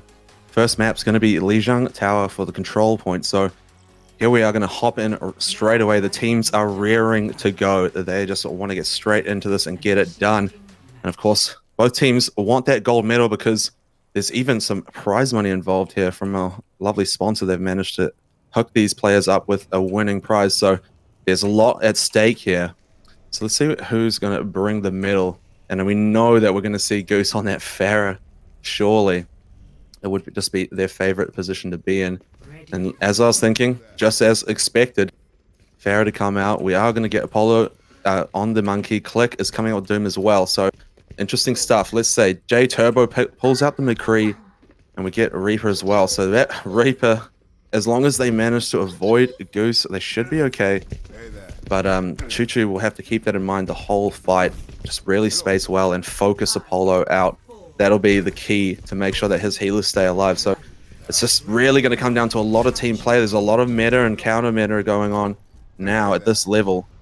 So here we are, two teams. Off they go, straight onto the point. A lot of aggression come out. Apollo gets straight onto the roof there. Here we are. They roll in. Fanboys aggressing on that objective early. Some great stuff. Here it is, the shield to come on. Warzone getting aggressive with the hammer, and in the background, Turbo finding CLK. Apollo goes down too. That's huge play. They find the other tank as well. And that's just going to be surely the objective for them. Goose trying their hardest to output a damage. Finds 2 kills, actually. Finds Choo Choo. And our friend Art Wolf over there in the corner. There goes her Mercy pocket, though. And drops the pain. Wow, finds Warzone, but gets taken out. Oblivious cleaning up nicely. CLK rejoining the fight there, comes in and deals with Oblivious, and they manage to steal back the conversion there. Wow, that's some huge play by Fanboy to take that back after it looked like a losing start. Great stuff there. They even managed to stagger our Lucio friend over here, so here we are. Looks like Oblivious pretty close to ult, Artwolf as well, so they do have that ult advantage even after losing the fight. Apollo doing some great work there up on the high ground. Devo drops in with him to make sure he's got the backup he needs, but let's see if they can find it. They're actually forced back in. CLK finding a great kill onto their McCree means that they have not got the pressure they want, and so unfortunately Lucio, he gets caught out of the room with the rest of his team leaving, means he goes down as well. Let's just look at this pressure here. 40% on the board for Fanboys as they just keep pushing them straight back through that main lane. They just have not got the pressure they need to. There it is. Some aggression coming. CLK uppercuts Reaper into the Meteor Strike. The High Noon to come out. But is it going to find anything there? No, gets shut down instead. That's brutal. Goose finding Choo Choo as well. So the DPS has just been completely shut down. And Fanboys just popping off. Goose just keeps on that aggression. That's a 4K. Is that the 5th, I should say, even? Wow, she's just really killing it there. Amazing stuff, as expected. And they just got to figure out how to deal with this. Surely they need to switch some DPS around to get rid of that. There's the Echo. That might do it. But since Goose has ult in hand again for this next fight, they have to be very wary. There she is, getting up into the high ground. Echo trying her hardest to harass her, but doesn't get what they're looking for. There's the ult, the combo. Nicely done. Goose managing to output enough to get rid of the Reinhardt in the front line, but Apollo as well to deal with them. Look, there's just so much pressure for them to get onto the point. Team 7 just struggling to even get to the objective. There's the time. They actually can't even touch. Wow, Echo missing it by a millimeter. Absolutely great play to come out from Fanboys there as they just held them back at that spawn point of that choke for so long, just so much time burnt. All right, well, we're on to the second point now. And let's see if the teams mix it up a little bit. I know that J Turbo brought out that Echo to try and deal with Goose. But it went okay, I might say. But man, a hit scan, I feel like that might just be a better option. Try and get rid of Mercy, try and then get rid of Goose. CLK going to switch over to Tracer as well. So Doomfist, they're not feeling it anymore, I guess. Time to switch over. Let's see how that works out for them. I mean, Tracer could do a great job. Choo Choo, no. Wants to go onto the Doom here now, so mixing that up at the last second. Lots of damage to come out on Goose. The boot onto D.Va, but she does have her shift there to get back onto the point. CLK finding a good pick on the back line. Onto Choo Choo there. Nicely done. But the dominance, once again, they hold them off the point. Dominance on the point means a nice early capture. Warzone to fall there. He jumps in a bit prematurely, and unfortunately, they lose both their healers over on Team 7's side. Apollo, for some reason, gets caught up in that mix and falls down too, but it doesn't matter. The rest of this team holding on nicely. Absolutely great stuff. D.Va getting booped there. That's crazy. So much boot potential coming out. They're just environmental kills for days. And once again, look at this aggression onto the point. Just holding it so well, just stopping them early. Don't even let them anywhere near it. Ball now comes into that left-hand side. Puts some pressure on early in there. Manages to roll out. And now we have Echo reigning in pain. Look, they really have to make a play here. Team 7 need to make some moves here. They're taking a long time to move around that side. Fire Strike flies through to come out from Warzone. Some good stuff. Can they swing in onto the mix? Oblivious trying their hardest to keep the damage down. And Choo Choo liking the close range fight. CLK finds Artwolf. So with a healer down, it can be a real rough fight. There it is, CLK to find another. Choo Choo out of mix their D.Va, but it doesn't matter when they lose their second DPS. Farah there to Rain Pain. My god, finds two, finds the third, finds the fourth even. Oh my goodness. Goose, you are incredible. Someone needs to stop her. That is absolutely insane. Well, it happened as I asked for it. J Turbo with a single shot just puts her down. Wow, what an ult to come out from Goose there, just shutting down more than half the team there. And look, the pressure's just so intense. 77%. The Team 7 have to make a play. They have to get on quickly and try and hold it after that. 80 now on the board. Aggression to come in from that left-hand side of the point. There's the Diva Bomb to jump into amongst the team there. All shielded off nicely. Infinity finds a nice kill onto Oblivious with the boop. Of course, Goose to clean up Choo Choo.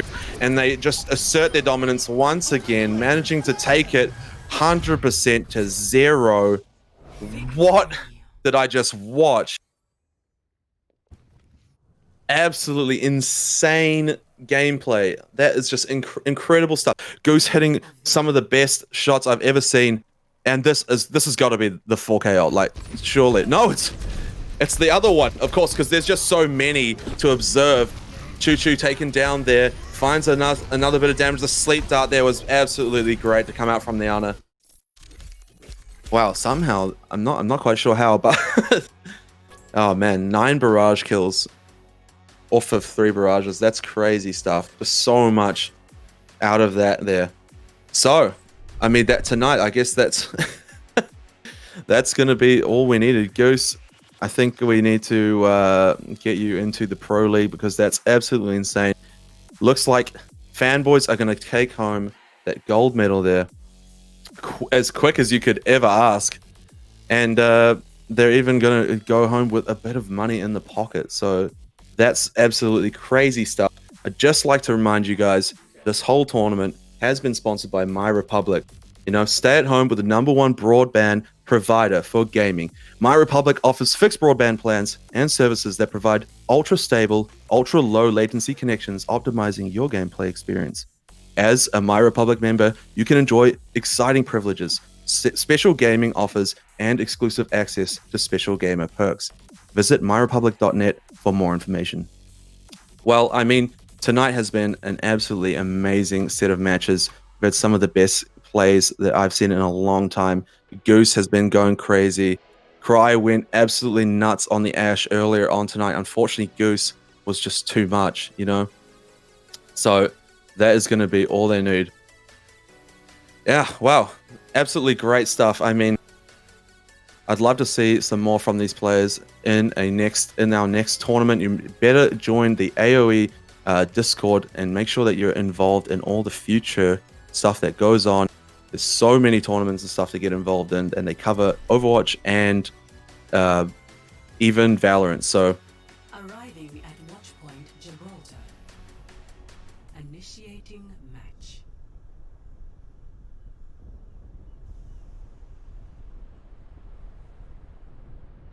yep. Here we go.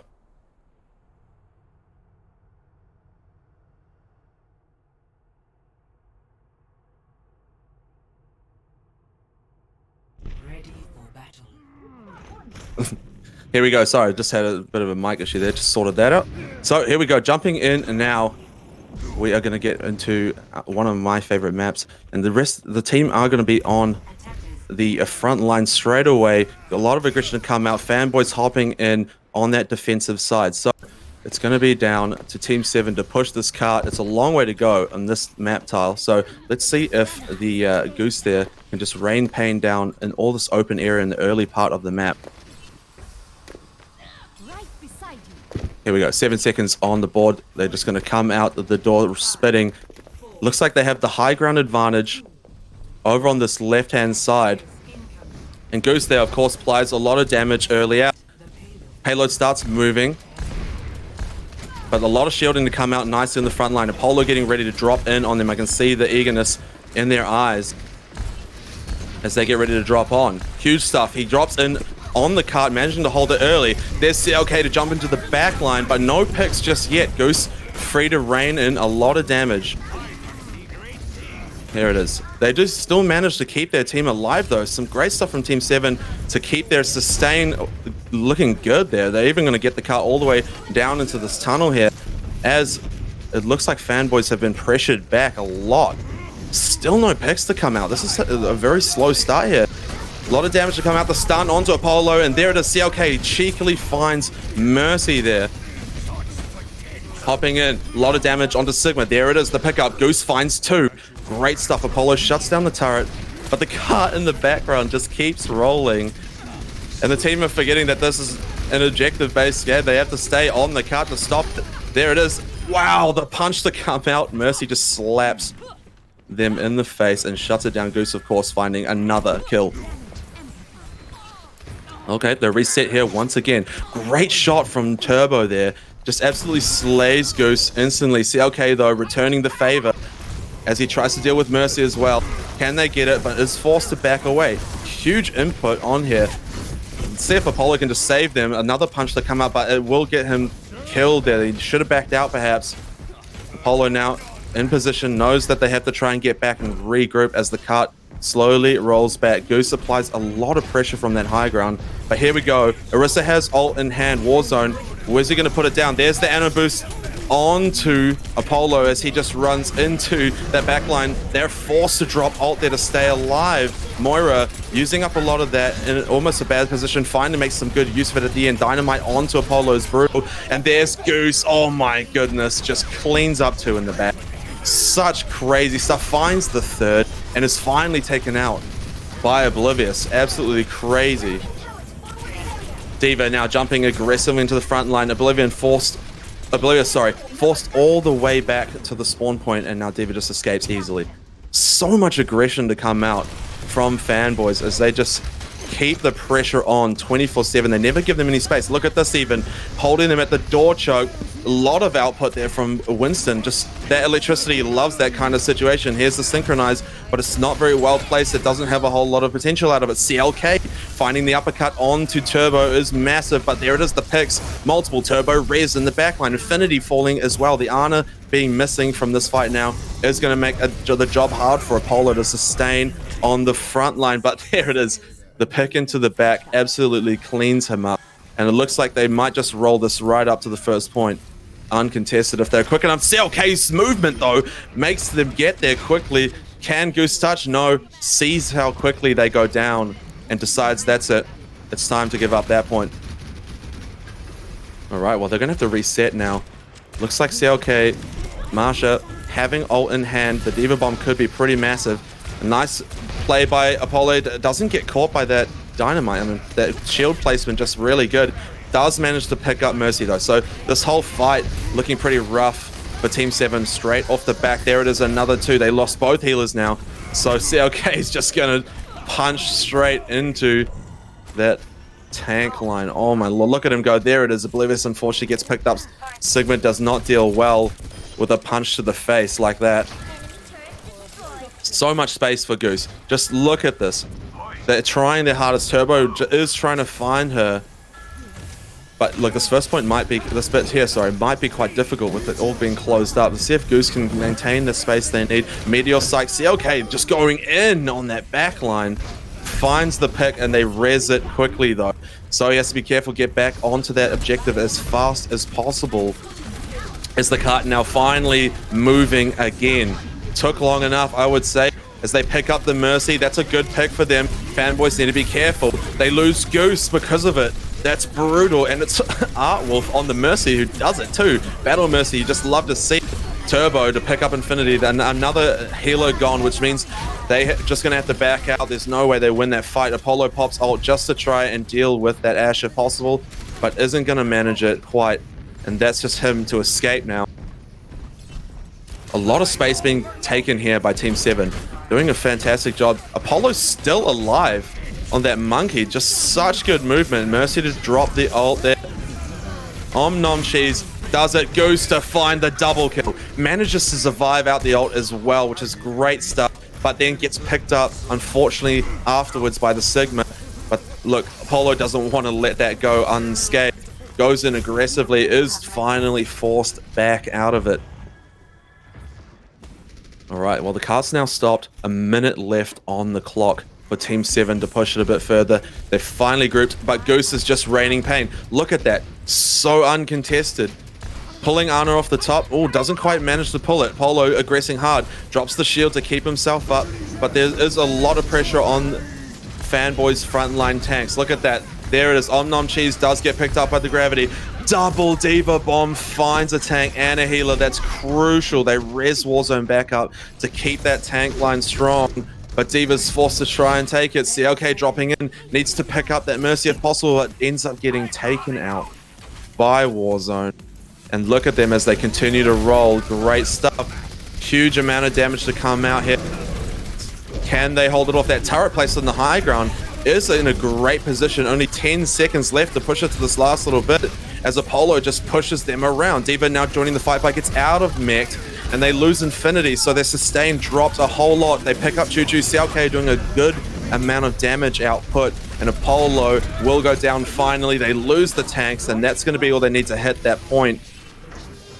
Wow, some great play by Team 7 there. Nom Cheese is going to be in a bad spot, gets caught out. That is an unfortunate spawn position that just deals to them. But here we go. They're going to get a lot of free space here as well from these staggered respawns. And Oblivious knows about it. They're getting straight in amongst it. Wants to try and put a bit of pressure on. It's good to have Jumbo up on the top there. Turbo, sorry, up on the top there. And there it is. CLK. Oh, he's just double stunned. There's just no way you can deal with anything. Choo Choo finds Infinity straight to the head. And the pressure is on Fanboys right now to try and push this back.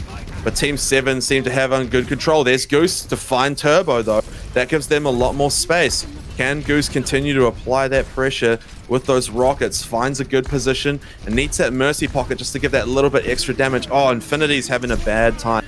Getting picked up again. They go for the res. Mercy gets away with it. Drops her ult.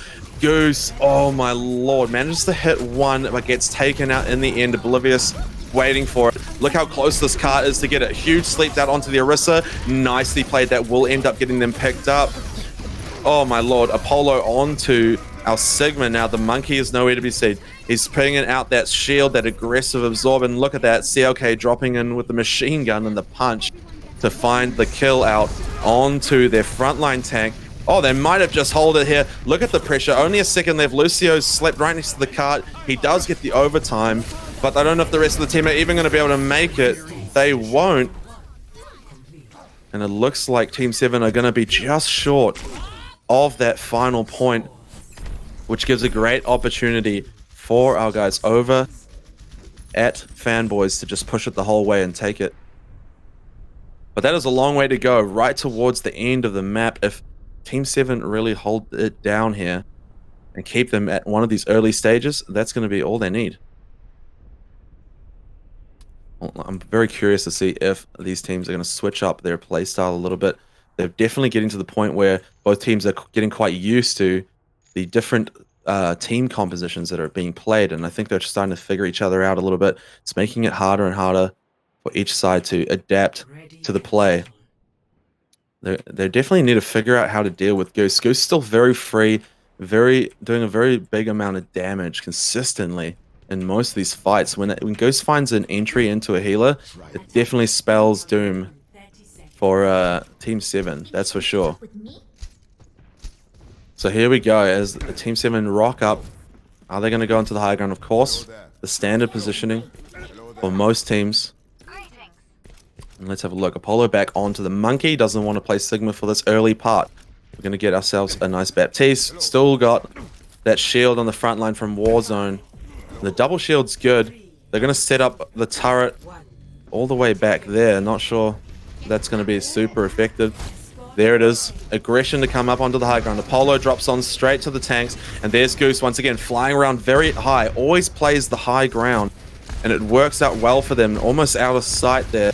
Good shielding to come out from Warzone. But he needs a hand there if he's going to be able to survive that. Apollo with the shield in the front as well. Keeps the tanks in good shape. Goose once again just raining down. Can Turbo find the shot as they peek around? But CLK makes sure that they're...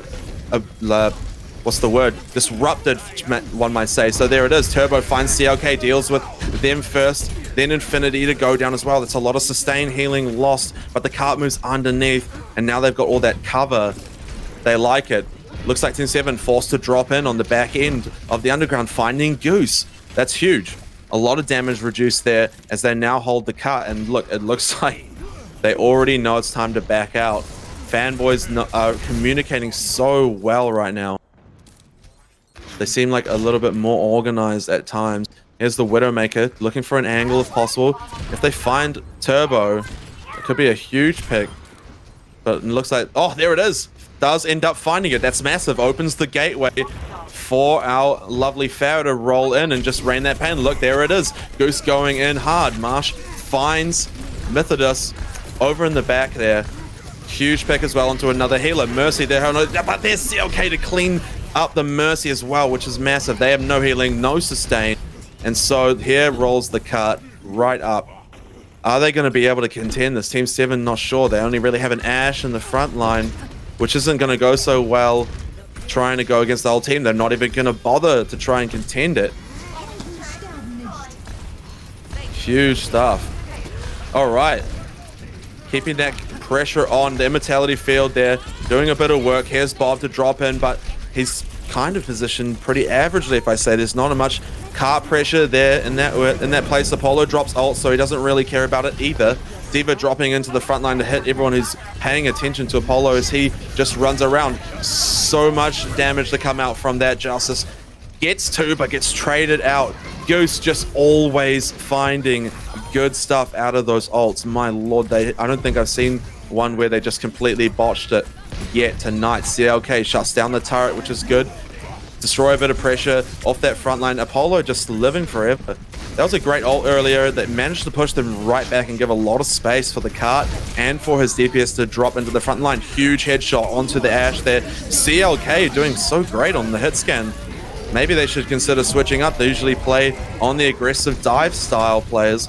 There it is. Turbo getting picked up. CLK unfortunately gets taken. Apollo to fall as well from the turret, which is just always a really horrible feeling. So it looks like Fanboys will back away and just regroup really quickly. Here it is, the Widowmaker going to go onto that left side, looking once again maybe for a Mercy headshot, or even just to take down Turbo once again. It's been working out so well so far. That cart slowly rolling down the hill. Someone forgot the handbrake. Warzone finds a great headshot onto Goose and shuts her out of it. The res to bring her back into the fight. There it is. CLK finds the headshot onto Ashe, which is absolutely crucial. But they res as well. Both teams back to full capacity.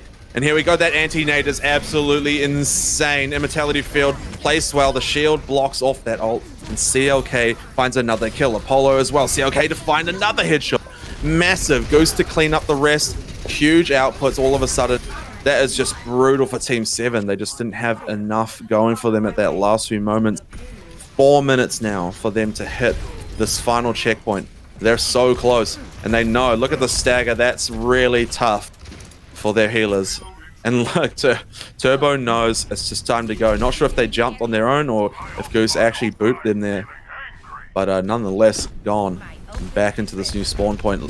Huge aggression from CLK. Look at that. Jumps into an aggressive position to try and get an early pick with a shot. The rest of the team there too. He finds it. Finds a second headshot. CLK, please. Just calm down. Leave some for the rest of us. Massive kill out into Oblivious from Apollo as well. And no one on the cart. They need to make sure that it keeps moving. Sleep onto Bob was well placed. Keeps him out. Warzone getting picked up as well. CLK is just absolutely crazy on that Widowmaker. Man, that's got to be hard to deal with at this point. Just so much pressure. You just don't even feel like you can move out. Look at this. They've quickly answered that doorway. They're literally just body blocking them. Anna boosted onto the monkey means reduced damage. They can't get through. Wow, Fanboys. Just absolutely insane. Play of the game. Yeah, well-earned play of the game here for CLK. Absolutely crazy headshots. Look at this. Boom. Into the head. And another. Oh my lord. And eventually, it was moments later, but does find Warzone as well. Oh, there's a great shot into Ashe too. Wow. 61% kill participation and 37 limbs for CLK there. Absolutely nuts. Goose popping off with 13,000 damage. Insane stuff.